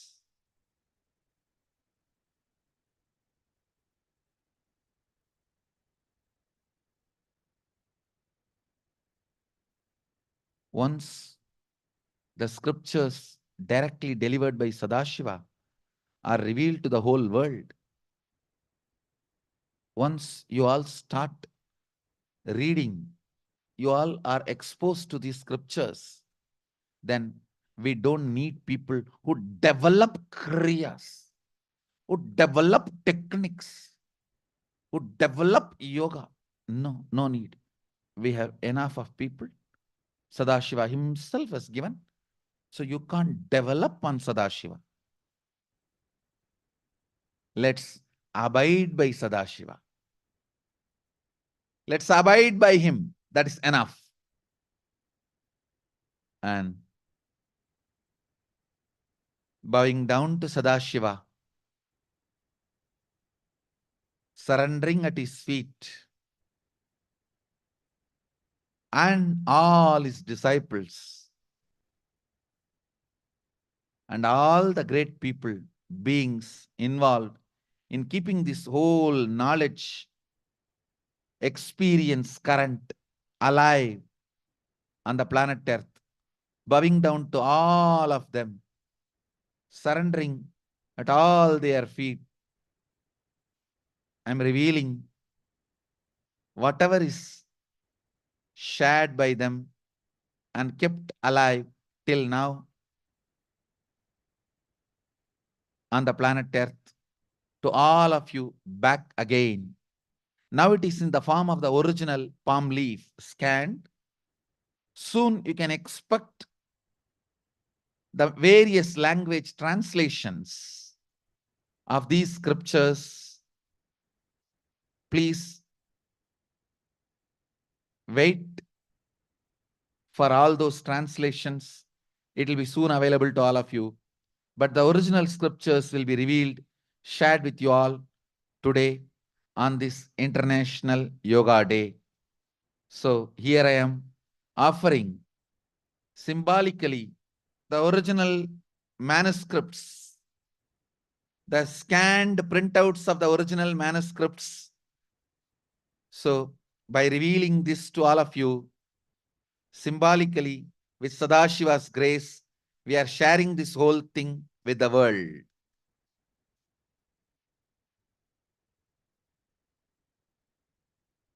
It's almost 600 megabyte material. Vadulagama, Sarvajnanotragama, Tripada Artha Nirnaya, Achapa Gayatri, Siddhanta Shigamani, Shivayogaratna, Vyomavya, Siddhanta Sharavali, Mrigendragama.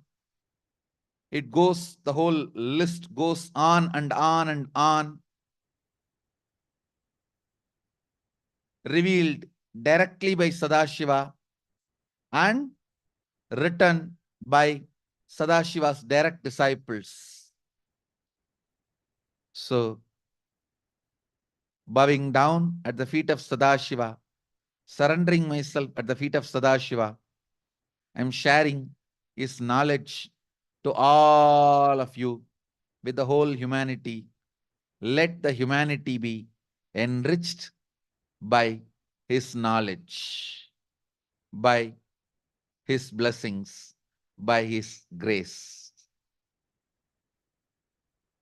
We will also have yoga teachers training directly from this original authentic source.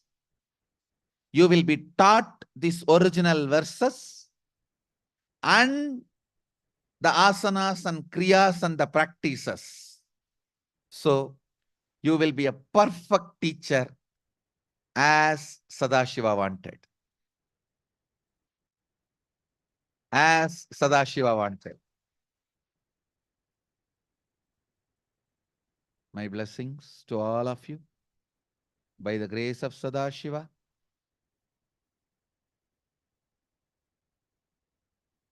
let's all radiate with integrity, authenticity, responsibility, enriching, causing, living Shuddhadvaita Saivam, the eternal bliss, Nithyananda. Thank you. Be blissful.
What are your cognition?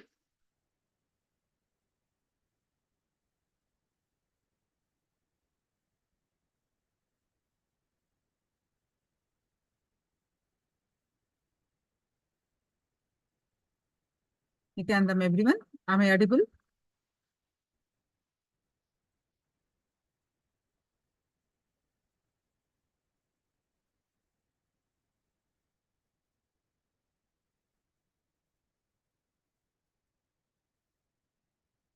Yes. So now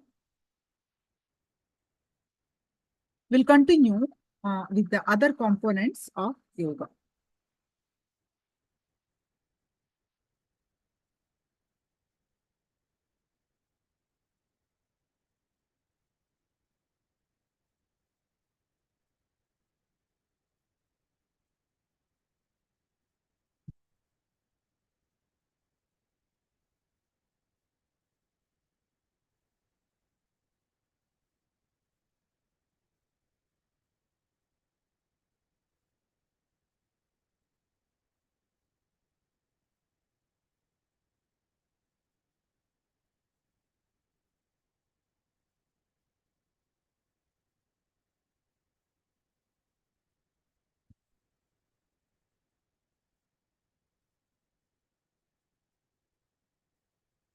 The next part is visualizations. So far what we learned,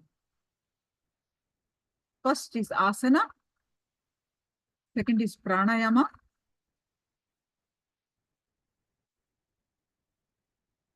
third is mudra, fourth is bandha,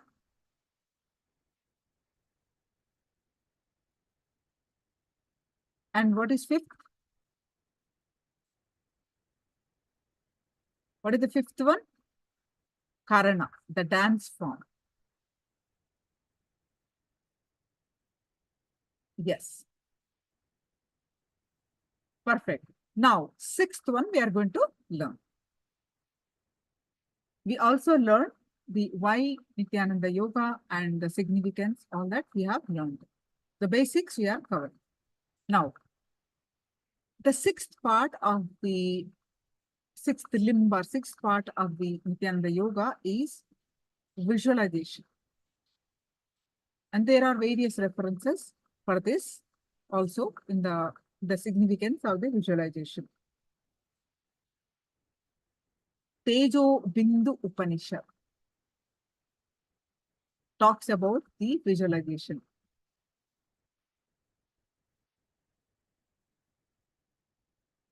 Many asana names are direct meditation upon a different gods or goddesses. Some asanas take the form of specific animals or living creatures. When we keep a clear visualization of each form we are embodying, the body can settle into the depth experience of each and every posture. Many times, Paramashiva tells in the scriptures that oneness can be experienced through seeing him in everything. In each and every point, we bring our gaze to. Through the sequence of 108 asanas, the first Vinyasa Pranam, you will be guided to meditate upon some certain visualizations for each asana.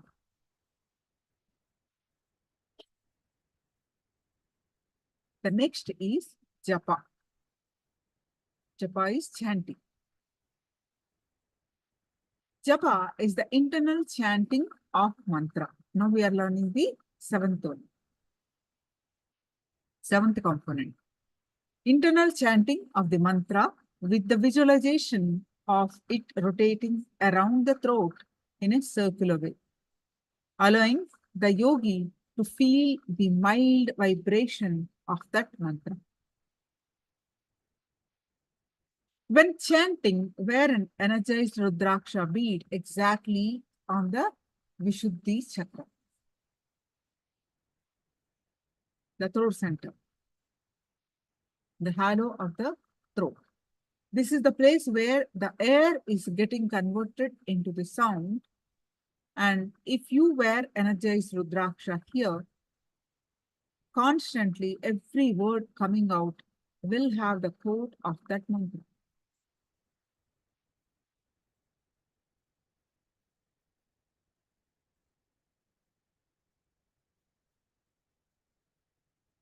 It becomes like the ajapa japa. You will see this Rudraksha and the mild vibration, and the Kundalini in you will be awakened.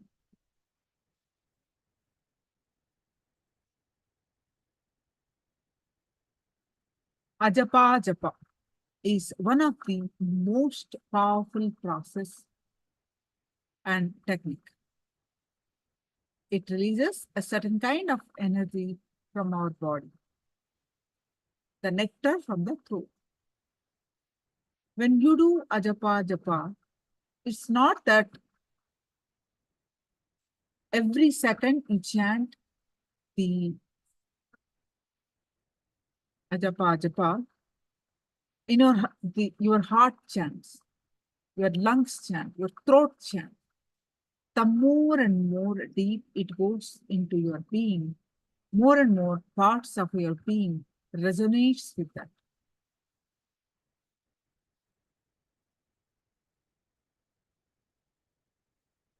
Mahavakya mantras refers to the ultimate mantras of the all mantras,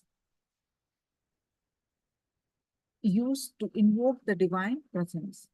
Throughout the throughout this vinyasa kramas, meaning the yoga sequences, we implement mantras and mahavakyas as powerful japas, the repetitive chant, while bending the body. These mantras were gifted by Swamiji to direct connection to Paramashiva. The following are the japas used throughout the 108 asanas.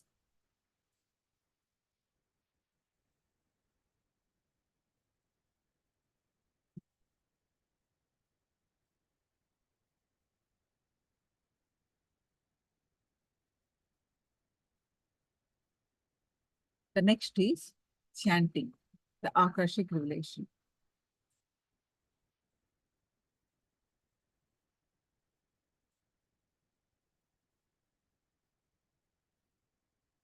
Mantra in Sanskrit word that describes a sacred utterance, a sound or syllable, a single word or a group of words.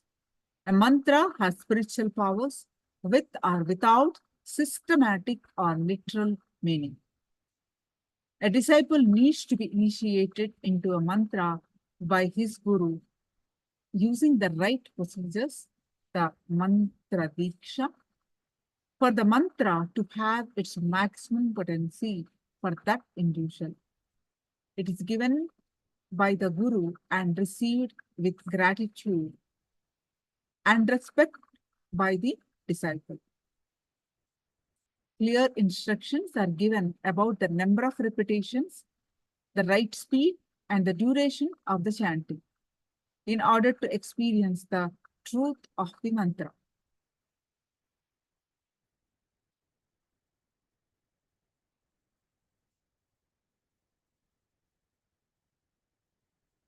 Paramashiva is light, the consciousness, while Paramashiva Shakti, Devi, is sound, the creation. By the mantras, a yogi can unclutch from external things and be absorbed in the sounds of the mantra. The goal is to focus more and more on the subtle sound. By abandoning thoughts, a yogi learns to listen to the nada. Nada meaning sound. It's a sound which is based on the promise that the entire cosmos consists of sound vibration. The practice of listening of nada leads to oneness with the ultimate.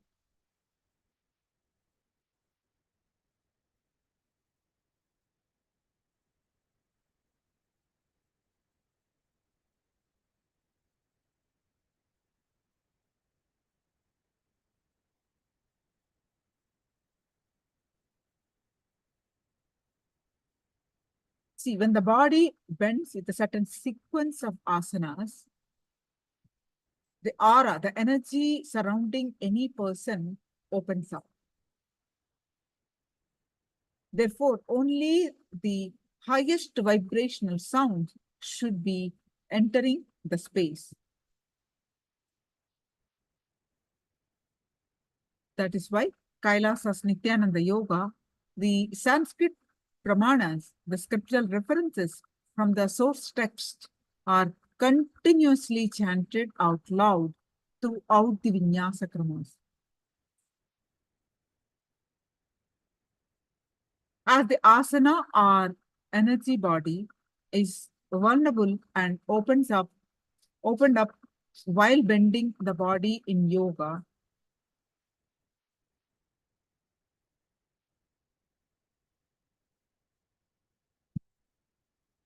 The sounds listen to matter deeply. Whether verbalizations you hear during that time impact your consciousness directly.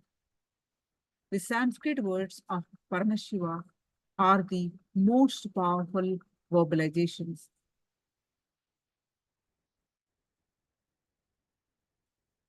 Next, the ninth one is weightlifting.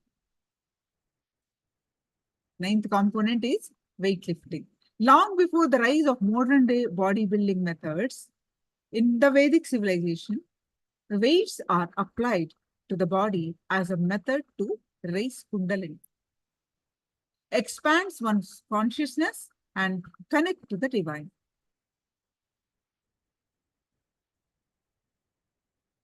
Swamiji has yet again revealed another ancient science that breaks the mold and box that yoga has been placed into. If you want to truly expand your yoga practice on the mat, simply apply external weight to the body. Throughout his divine Leela, Swamiji has stated on a number of occasions of the importance of building the physical body and how it leads to various different benefits. You will stop falling into depression. You will become centered into integrity. You will go beyond tiredness.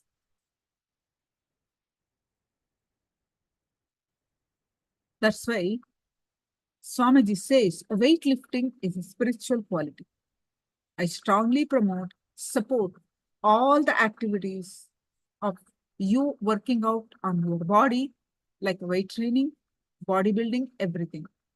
With this as the part of his divine vision for humanity, the Swamiji has done intense self-research and has had a number of Akashic revelations from the cosmic archives, and has shared how this science was lived by the Natha Sampradaya yogis, who used weights in combination with their yoga practices. From heavy stones to wooden logs, weightlifting is not something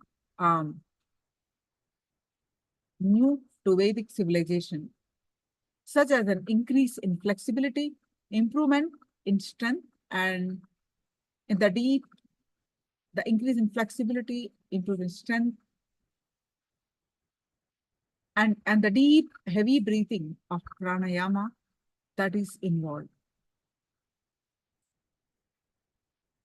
The ancient method of weightlifting built into the yoga asana practice is a yogic science involving traditional weights called karana kattai,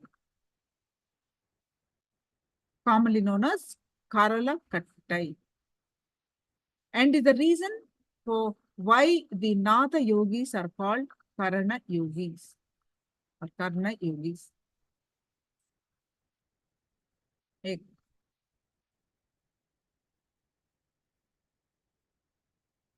Today, Swamiji has revived and evolved at another Vedic science, this time with the revelation of adding weights.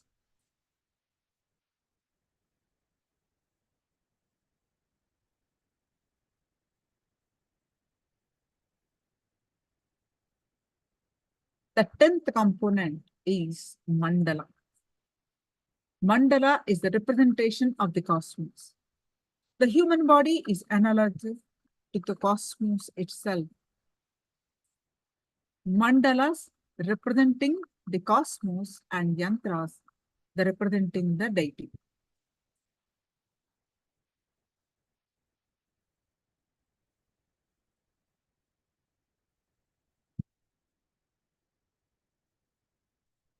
The construction is based on the tantric intuitive knowledge of the mind's nature.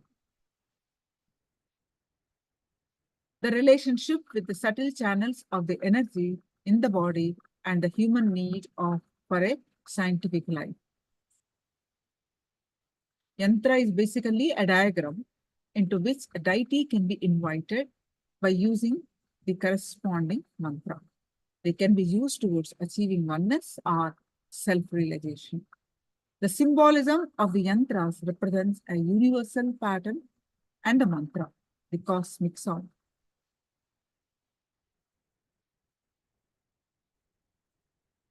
The combination of the two helps the sadhak, the yogi performing the yoga, to transcend the normal frame of reference and achieve a higher state of awareness, in which the individual is being and the universal being are individual being and universal beings both are one.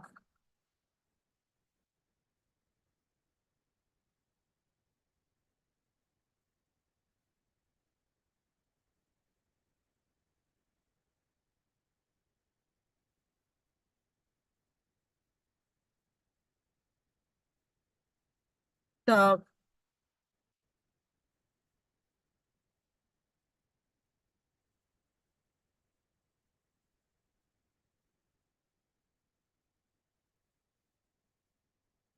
next, the 11th one is Abharana. Abharana means the jewelry, traditional jewelry. The Sundaravadam or the Rudrakshamala, these are the Abharana. The Sundaravadam is or the traditional Rudraksha earrings, which provide balance to the body while performing the practice. They also increase the space of listening to the yogi, allowing them to tune their body to the cosmic geometry during the practice.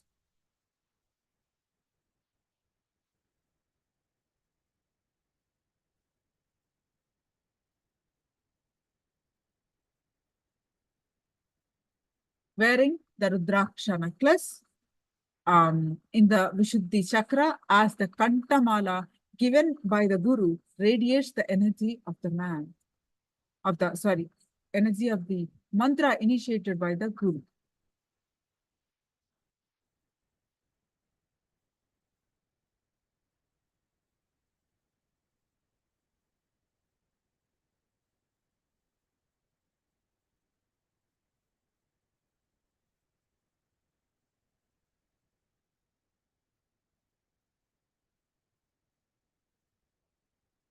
The next 11th component, 12th component is Aushada. Aushada is the sacred alchemy science from the ancient Siddha tradition. It combines sacred herbs, the prana, the cosmic force energy, and most importantly, the Shaktipata, the entanglement energy of Paramashiva, which can be ingested or physically applied to enter into the body.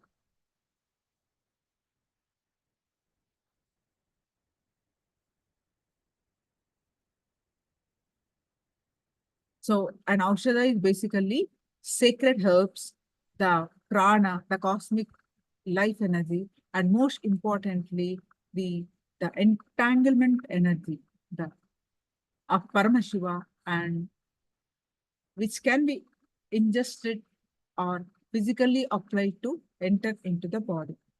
Through this ancient science, the state, space, and powers of Paramashiva can be experienced, giving access to all the 25 states of consciousness.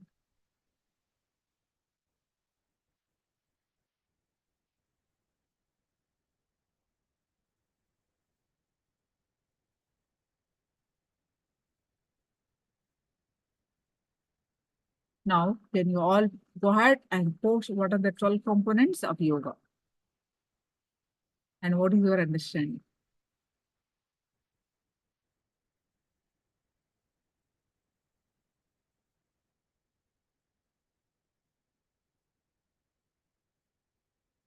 Understand Aushada is also a very key component of authentic yoga.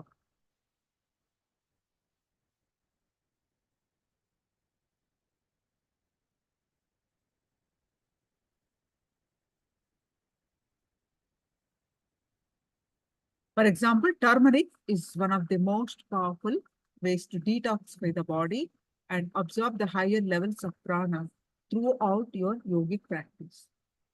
So it has property of entering the system through the skin and directly absorbing the nutrients built up in the body.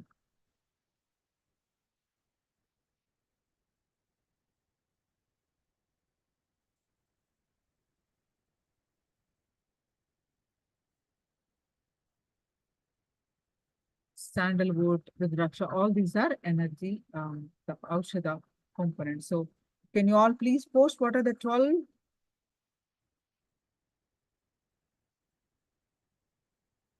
Asana and Assam, India. Can we get Kantamala to buy online from? Kantamala is Swamiji's gift. We will not sell.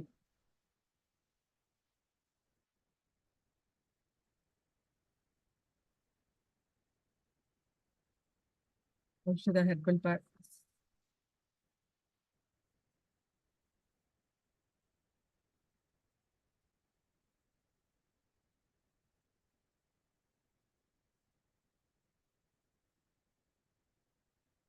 Asana, pranayama, mudra, pratyahara. Pratyahara is not the component, ma. Bandha. Bandha is there. Pratyahara is not, it's a word you heard or something, but not a component.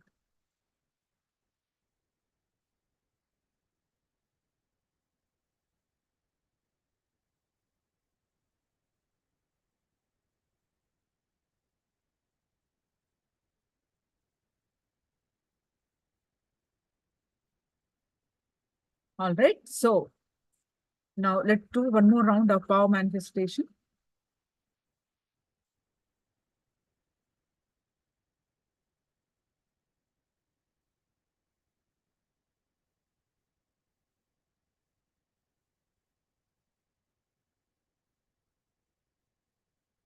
Please get ready with your objects. We are going to do the one more round of consciousness over matter.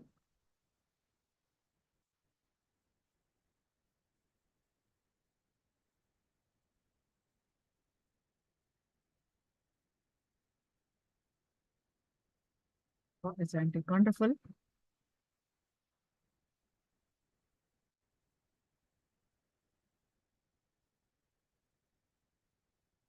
So please get ready with your objects. Objects preferably is coconut. If you have it, if you do not have the coconut, a round fruit, an apple, orange. Get ready for the power manifestation of one more round.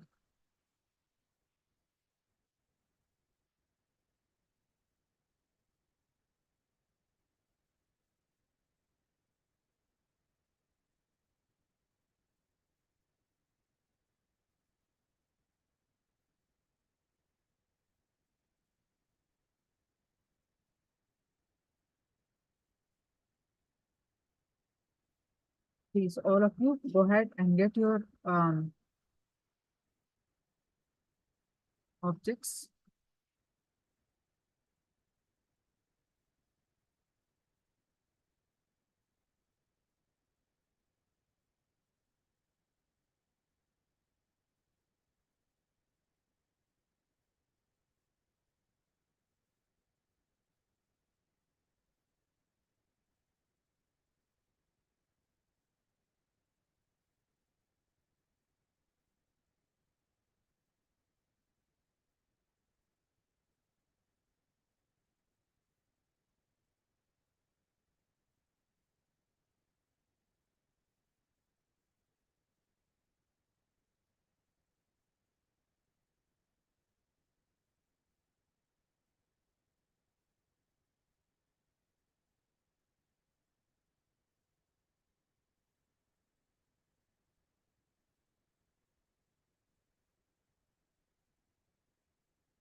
Sit straight with your head, neck, back straight line. Visualize Swamiji's form in your third eye. Any thoughts that are coming, let it come, let it go. Bring your awareness to your third eye again and again.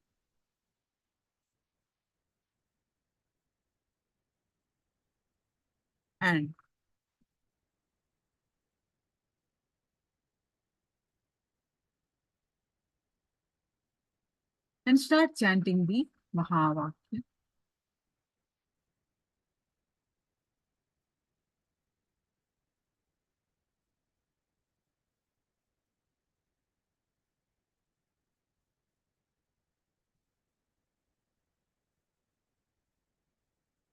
And experience the space of oneness. With that space of oneness, declare the object on your palm. Hold your object while chanting the mantra, while experiencing the oneness. With your power of consciousness,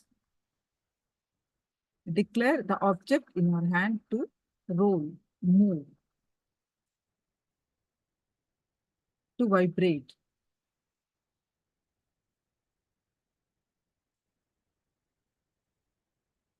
Let's start.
Om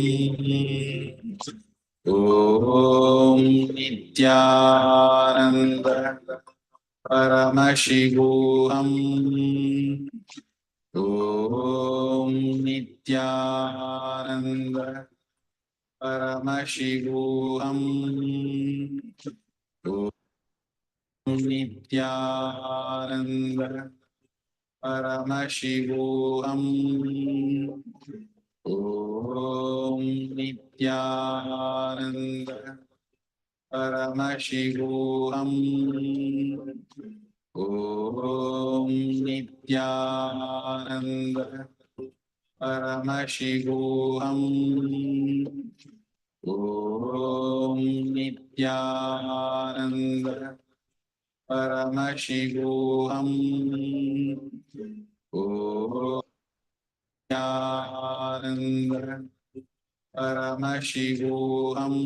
Paramashivoham. Om Nithyananda Paramashivoham. Om Nithyananda Paramashivoham. Om Nithyananda Paramashivoham. Om Nithyananda Paramashivoham. Om Nithyananda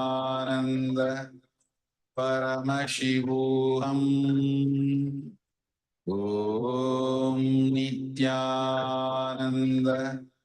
Paramashivoham. Om Nithyananda Paramashivoham.